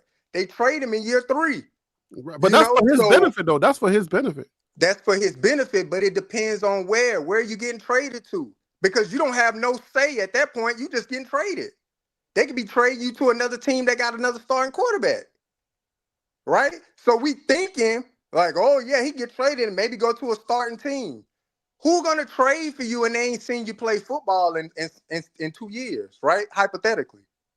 So you got to start connecting all the dots together. So that's why I said I feel as though he made the best decision for himself to say, hey, let me go to Cleveland. They don't have a stable quarterback situation. Let me at least give myself a fighting chance. If I go out here and light it up during preseason, just maybe. If the quarterback play is bad enough in front of me, maybe I get on the field and maybe I can make something shake and make something happen. And this is after your dad has said that Cleveland is the place where quarterbacks go to die. But at this point, you in the 5th round. You just looking for an opportunity. Because they kind of told the place where your dad said. I'm gonna tell you this. Coach Prime kind of told on him. Coach Prime kind of told on himself because he said it was only 3 teams that called. Coach Prime said this. He said it was only 3 teams that called. It was what? Philly, Baltimore, and Cleveland. So that means the Steelers didn't call.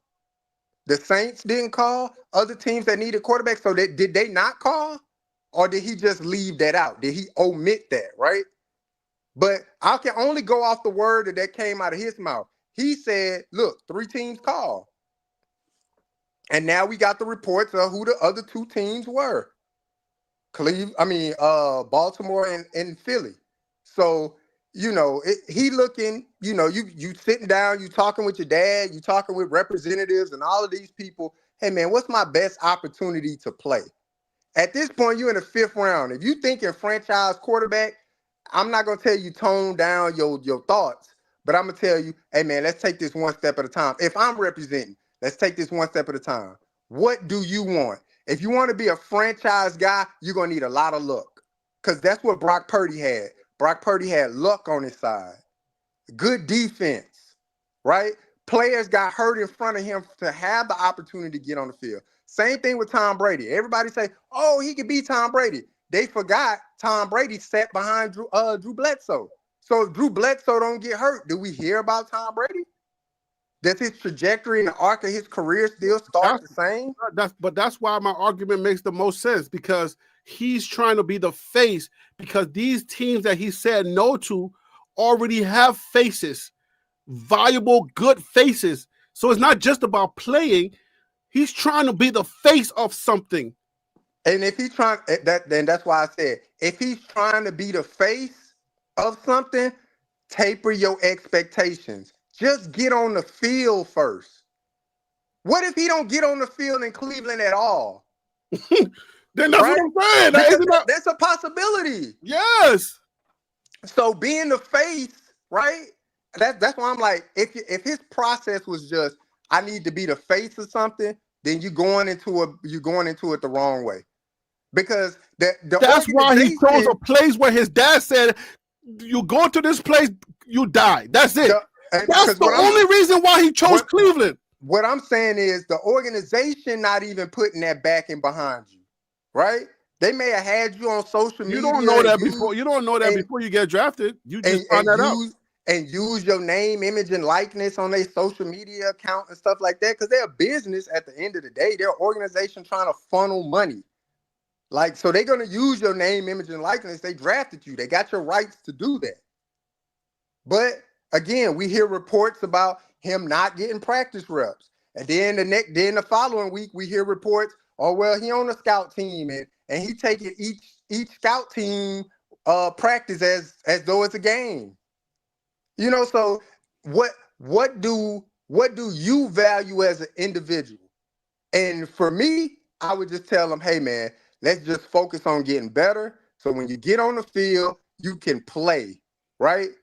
Because me and my wife was talking about this the other night. She asked me about Shador. She said, why we don't really hear nothing about him and stuff like that? I said, well, it's the beginning of the season. He's not playing, so you almost an afterthought, right? Unless all the stuff we talked about previously happened. And she's like, what you think will happen? I said, best case scenario, I don't want nobody to get hurt. But best case scenario, some guys in front of him get hurt. He get the opportunity to play a good chunk of the season, and he shows his worth.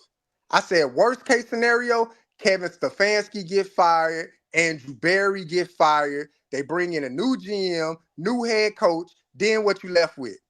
Shador may be on the trading block.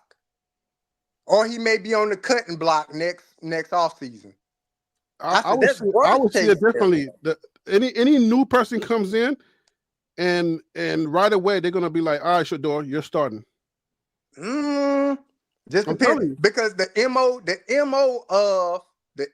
of NFL coaches and GMs, once they get to a new organization, they usually bringing in a quarterback with them. That's usually the MO. And Cleveland got 10 draft picks next year. That's usually the MO. They usually go in, they take the interview, take the job. Hey, this is my style of play. This is what I like to do. This and the third. Look, we're going to evaluate all the quarterbacks that's in the building still. And if some of the guys fit within my scheme and my system, sure, we could try to use them. But they're probably going to look to draft a quarterback, because that's what they do when they bring in new GMs and new head coaches. Because me personally, I don't think Stefanski and Andrew Berry make it through the year. I think they get fired before the end of the football season, because they're not going to win enough games. Because overall, the defense is good, but overall, the team is not good. For all the reasons that you mentioned, Harry, receivers can't get open downfield. When they do get open, they dropping passes. I say the offensive line is not that good. You say, they're okay. Okay. They're average, bro. Like, what are you looking for? What are you looking for from their offense? But average. Average last year won them how many games? So that's what I leave it at, Harry. So that's what I told my wife. I said, man, that sucks for him, but only thing he could do is make the best choice for himself. And I was like, going to Cleveland and trying to outplay people to get on the field, right? That was his best opportunity to try to be a starter, try to make himself into a franchise name. Because truly, you ain't a franchise quarterback until you're getting paid like one. So we could have said, well, he's starting, he's going to be the franchise. Not until they pay you. Because you're still on a very waivable contract. So it's franchise when they put that money behind you. That's why they call it franchise tag and all that stuff. Because they putting a lot of money behind you. That's professional sports. You don't hear about nobody in the NBA being a superstar or the franchise of the team, and they ain't typically the highest paid player. Like, where you hear that at, Harry? Well, I mean, you don't hear that, but you hear not in Shador's sense. He didn't get. I don't know how you feel about that. I know I could join the chorus of people knowing that Shador didn't get the best chance and opportunity, but that's because I'm with you. That's because of the Cleveland Browns, and they didn't handle his situation correctly. Absolutely, they didn't. They did a terrible job. If they handled the situation correctly, I feel like Shador either would have been traded because he would have showed up and showed out, and they just didn't want him, or he would have been starting because they would have given him an opportunity and he would have showed what he could do. But if you don't get that, then obviously some people say sabotage and a whole bunch of things, but it could have led to that. But that was a long final thought. Yeah, man. I mean, look, it's a lot to unpack, man. And like I said, the common ground that we both have, man, we just want the best for him. We want this young man to have the best opportunity to showcase his talents. He said the right thing. Look, man, I'm taking every scout team rep as though this is a game for me. So I need to just get myself ready, because he know when that opportunity comes, because it'll come in Cleveland. Over the last 3 years, Cleveland didn't play how many quarterbacks? So he gonna get that opportunity in Cleveland. And he just need to be ready. Because you can count on your hand the amount of quarterbacks that Philadelphia didn't played over the last 3 seasons. Let me ask you a final question. What's up? Do you believe that Shador has corrected the things he needs to correct? What do you mean as far as corrected the things he needs to correct? I mean, that's like 7 things. I can give you 2 just for the sake of time. All right, what you got? Holding the ball too long. And I'm just going to give you this softball. Knowing how to hand the ball off. The first one is the most important. The second one just a softball, just because I said I was going to give you 2. Yeah. I'll take the softball first. Knowing how to hand the ball off, yes, I think he's probably corrected that, because you're doing it enough in practice to have a rhythm of it. The other one, as far as like holding the ball, that's more of a mindset thing. So I don't know if his mindset has changed, right? So he liked to look for the big play, the deep shot. That's just like Cam Ward throwing the ball 100 miles per hour every play. Like, dog, you ain't got to throw it hard every play, but that's Cam Ward mindset. He needs to unlearn that habit of throwing the ball extremely hard all the time. Because what do we say about Shador's ball? He throws very catchable balls. Cam Ward ball not always catchable because he's throwing it too fast. Hurts his accuracy, things like that. So that's a mindset for Shador. But we won't be able to see it till he back on the field. I could tell you the last tape that he put out, people, I can understand why people would refute that, to say, well, he got sacked 5 times. And some people will say it's the O-line, and some people will say, well, he should have stepped up in the pocket and just threw the ball to the receiver's feet, to avoid the sack. Yeah, I didn't want to give you a step up in the pocket. I just wanted to keep it light, because that's a whole lot that he's going to have to undo. But just those 2, I think if he gets number 1, then he'll either be the starter for the rest of the Cleveland Browns, his rest of the career for Cleveland Brown, or somebody's gonna want him, and Cleveland's gonna oblige. because they're going to get Yeah. money and trade values.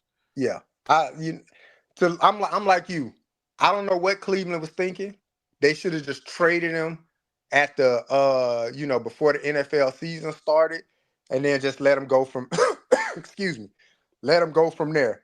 But like I said, I just hope he get an opportunity to get on the field and like show what he could do in an NFL like game, right? A regular season game. Because you need that tape. You need that. You need that opportunity. Yeah, And that's whether not, it's that's by not happening. I don't think injury that's happening this year. or bad play, I think it's gonna happen. I don't see a scenario where that happens. You think Joe Flacco make it through the whole season? Absolutely, yeah. Ooh. You should, because you can't Russell Wilson Joe Flacco. If you do that, you would be pulling the prime. Because you're not thinking right. You're not thinking the way that you're supposed to think how this process works. Joe Flacco is still the best quarterback they got. Yeah, but at what point do you pull the plug on Joe Flacco if the team not going nowhere? You don't. So you go the whole season and just, well, we're just gonna go with Joe Flacco. So, okay, if there is a point where you pull the plug is when you're saying that he's not coming back next year. If that's the case, then you pull the plug, because then it wouldn't make sense for you to say a guy that's not coming back, I'm not going to try to develop or try to get my guy that I know I'm going to go to some time to learn. Real game situation. But if you're bringing Joe Flacco back, then yes, you absolutely have to keep him throughout the season. We could safely assume that they're not bringing Joe Flacco back. He on a 1-year deal, guaranteed money, 1-year deal. What if he wins 6 games? Then what? Then you don't bring him back? You don't re-sign him? If he wins 6 games, hey man, thank you for your service, but we're going in a different direction. And then who do you go to? Whoever. Like either you can go to one of them rookies. That's why I feel that Shador will have an opportunity. Nah. Because the way I'm looking at it, Cleveland overall not a good team, so they probably not gonna win many games. So if you get into a certain point in the season and you start looking, well, damn, we mathematically like eliminated from the playoffs. So what do we do? Have you considered if they win enough games? If they win enough games, then yeah, obviously you keep the train going with Joe Flacco, but you still don't bring him back next year. Did you think that they were going to beat the what's the name? The Chargers? I mean, not the Chargers. The Green Bay Packers? Nah, but it's any given Sunday. No, right? but that's the argument I've been making about for them this entire time. It's not a luck, because any given Sunday has to deal with luck of the NFL. Any given Sunday, that's what that's for. But the Browns have a team. And once you start playing complementary football, you will see the team the team actually peek his head out. Harry, just like a groundhog. I'm trying to tell you. Okay, are you going to come back so you can so we can have another debate once it starts to happen? Because I'm telling you, I'm batting 98% on this channel. I'm telling you. I don't see Cleveland being a very good team this year for these simple reasons. How many games do you consider good team? How many wins? I mean, at least 10. It's 17 games. You need to at least win 10. No, that's a great team. That's a great team. No. Yeah. A good team is a 10-win team. No, that's a great team. A great team is any threshold above 13. That's when you're great. A good team in the NFL should win at least 7 to 8 games. That's a good developing team. You don't make the playoffs. You're making no. I'm just saying a good team, right? You're going in the right direction. That's a good team, right? But Harry, you're heading in the right direction. If you're winning 10 games, coaches get fired. Coaches get fired over winning 7, 8 games. No, I know, so but I'm just saying, like, team. Because the thing about winning 7 to 8 games, if you win 8 games, right? Because it tells a story. The story says, oh man, if we can win that many games, we're only 2-3 games away from actually, putting this thing together. That's where you want good teams to be at, because then they know what piece that is. It's either going to be the quarterback or it's going to be a wide receiver or two, and they can go get that either in a trade or a draft. But a team that's winning 10 games, that's a playoff team. That's a team that you're like, we just got to play better. That's not a good team. Is a decent team is winning 10 games. Then where else you going? if you're winning 10 games, then you don't need to change nothing. You just need to play better. That's it. But Harry, so to my point, you win 7 games, 8 games, you still below 500. So you're not even over 500. Lito said in the NFL, in the NFC South, 8 to 9 games, you win the division and go to the playoffs in the NFC South. That's not necessarily that's not necessarily true. You win 9 games in the NFC South, you be on the outside looking in. Well, but that means that you're a good team. Like you at least. No, that don't mean you're a good team, man. You ain't making the playoffs. You ain't a good team. So if you're not making the playoffs, you're not a good team. Exactly.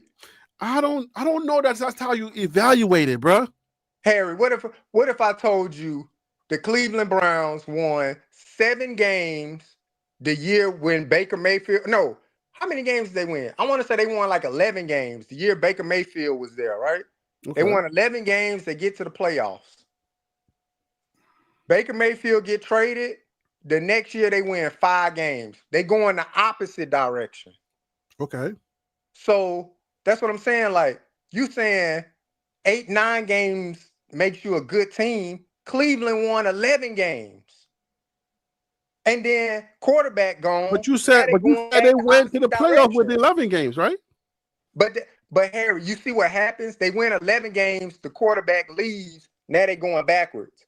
You win 7-8 games, guess who leaves? The coach, because you're not good. You're not winning. So we got to get you out of there. We got to bring somebody else in that can win more than 7 or 8 games.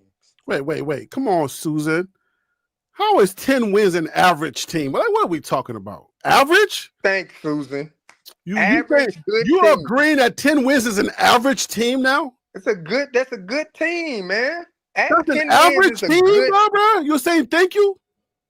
Yeah, 10 wins is a good team. In the NFL, an average team. To me, good and average is the same thing.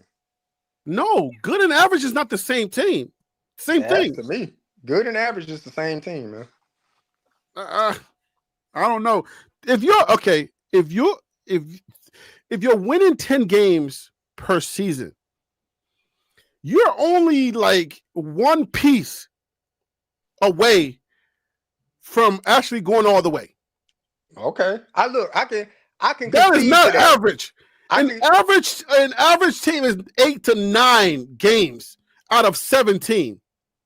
But you win 9 games, you're kind of average. But you just said 8 to 9 wins would be considered a good team. And I'm saying 10 or higher. I'm going with average and good, right? Gotta be at least 8 to 9. That's average and good. Now, if you're putting up 10 wins per season, that's above average, and that's above I'm just a good team. Look, Harry, what I'll say to you is this, right? You follow the New York teams. Mm-hmm. They haven't been winning much of anything, right? So let's say for the next 3 years, the Giants, they just winning 8 games or 9 games. What you gonna say? You're gonna be like, dang, all we can win is 8 games? Man, this team, they ain't that good. Nah, if we put up 9 games a season, I'm cheering. I'm like, yes, we're right there. 9 games a season don't get you in the playoffs. So you are 9. You are 9 and what? 8 every year? 9 and 8 every year. 9 and 8, missing the playoffs. 9 and 8, 9 and 8, 9 and 8, 9 and 8. You like, man, that's a good team right there, man. We just one player away. You're gonna say that year after year. Man, we just one player. We just one player. Nah, No, but dog. At some point, if you're a you good gotta call the GM, baby ugly. nah, if you're a good GM, this is what you do, right? And like Quinn Leader said, it depends on your division as well.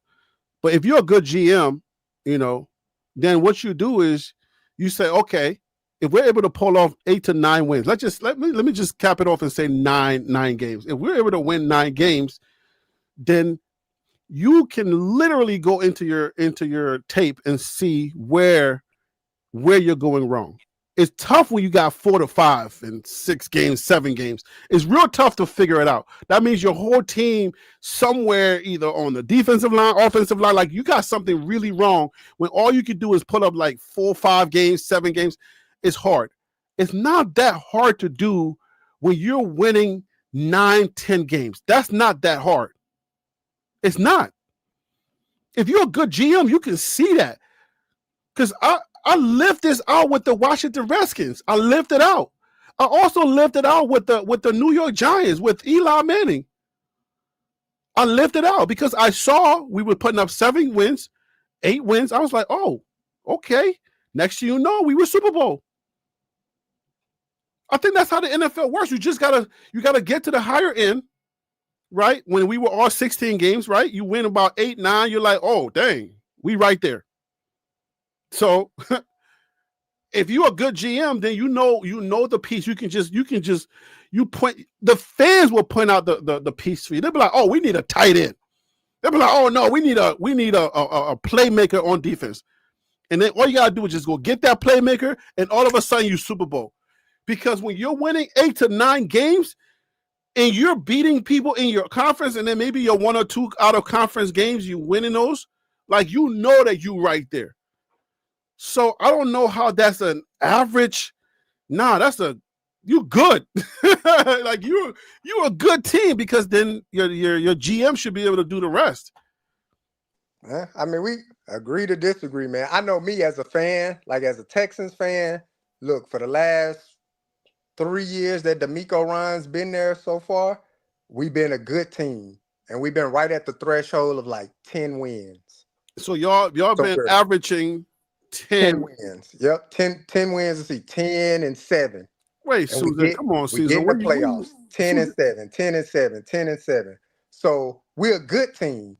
In order to go past being a good team, now we need to be winning 12 games. 12 to 15 is good, and 15 to 17 is great. Isn't 17 undefeated season? Yeah, that's an excellent team. Like, you got no flaws. 12 to 15 is great. Obviously. 12 to 15 is great. What are we talking about here? So 12 to 15 is great. So for me, that's why I say the threshold is right around 10 to 12. That make you a good team. Like the Dallas Cowboys. It seemed like every year the Dallas Cowboys can win 10 to 13 games. They make them a good team. But when they get in the playoffs, I think y'all tripping. They lose to a better team. Listen, this is how Quinn Leader breaks it down. I'm more aligned with this, because this is what I'm used to seeing in the old NFL. 2023 Bucks 9-8 won the division and went to the playoffs. But you need at least 10-7 to get in for sure. 10-7 is the new 10-6. When you were 16 games, 10-6, that's legit.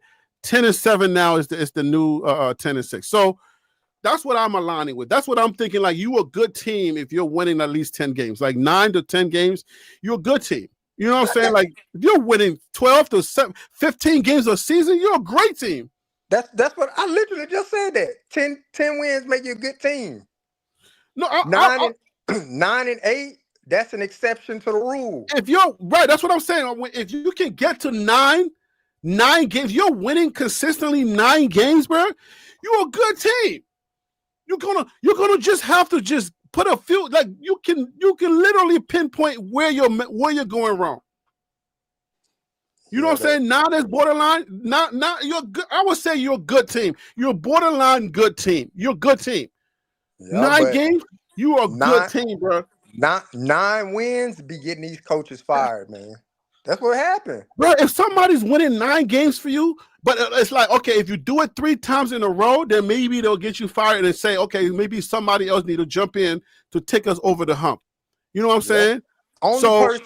Only person of recent that has been able to weather the storm from a 9-8 season and a 8-9 season has been Mike Tomlin. That's the only person that's been able to weather the storm. Because he has the resume to you know, put it all together. Doug Peterson, when Doug Peterson was coaching at the Philadelphia Eagles, guess what? They was going 9-8, 9-8. Mm-hmm. Won the Super Bowl, 9-8, 9-8. They fired him 2 years after winning the Super Bowl because he went 9-8 back to back. They was like, man, we regret. I'm thinking about the old school. What division is the Washington Redskins or the Commanders in? They're in the NFC North.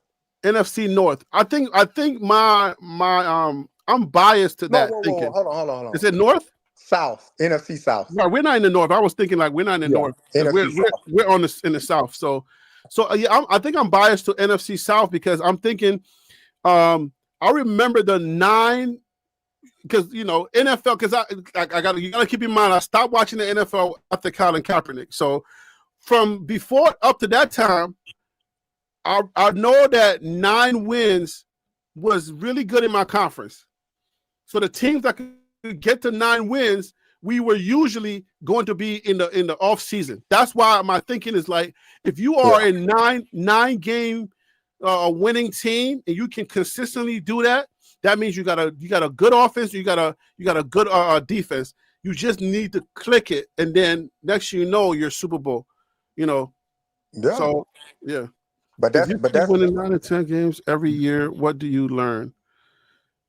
You got to learn to get a better GM. Like the GM needs at that point. If you're winning consistently 9 to 10 games, or you're winning 9 to 10 games, then you know that you're a good team, and it's going to take either one piece or better coaching or something to click it for you to now just flip the switch, and then you're in there, because those are usually the Super Bowl cusp teams that consistently winning 9 or 10 games, and they can flip it as soon as they flip it. They can flip it without any addition. That's how I look at the NFL. If you're a 9 to 10 win if you win 9 to 10 games consistently, you don't necessarily need to add anything. If you get lucky and go trade for somebody, you know, like Odell Beckham's or anybody kind of like a lightning rod or fire rod, somebody, you can flip it. But that's my thinking because I'm in the South. So, or at least I was in the South. All right, man, let's get up out of here, man. I love the discussion, man. I love the conversation. Appreciate you, brother. Yeah, man. Hey, salute to you, Harry B, man. I'll see you later, bro. All right, man. Thanks for coming on. Take care. All right, bro. All right, guys. So thank you so much for watching, man. Look, I had the time, and I wanted to come on here. I know we haven't had, you know, I think DC or Phil so real called it these marathon type of lives or whatever. So I had the time today. And I just like, look, man, let me go spend some time with my folks and let's go talk some football. But there it is. Salute to you guys for joining me. I appreciate you. Thank you for the chat. Quinn Leader's Way. Susan Nora. Who else is it? Chad. Appreciate you. VI Born. Adam. Everybody in the chat. I didn't even recognize Adam. Adam, my bad. DC was in the chat earlier. Probably still listening. Lamar. All right, guys. So thank you so much for joining me, man. I appreciate y'all. Y'all taking care of y'all. You know what I'm saying? There's a lot of information just coming down right now. We got Russell Wilson being benched. I don't understand. Like, anyway, you got Gundy being fired. You know what I'm saying? So it's a lot of information out there. Make sure to tap into the post, because that's where I post a lot of the information that I can't make a video about when I'm not in the studio or I cannot get to the studio. Make sure to keep it locked on TLP, on the post, the communities post. I post a lot of information there, and then I post some shorts so that I can keep the channel vibrant. You feel me? I'll see you guys on the next live. Peace out. God bless. I'm out.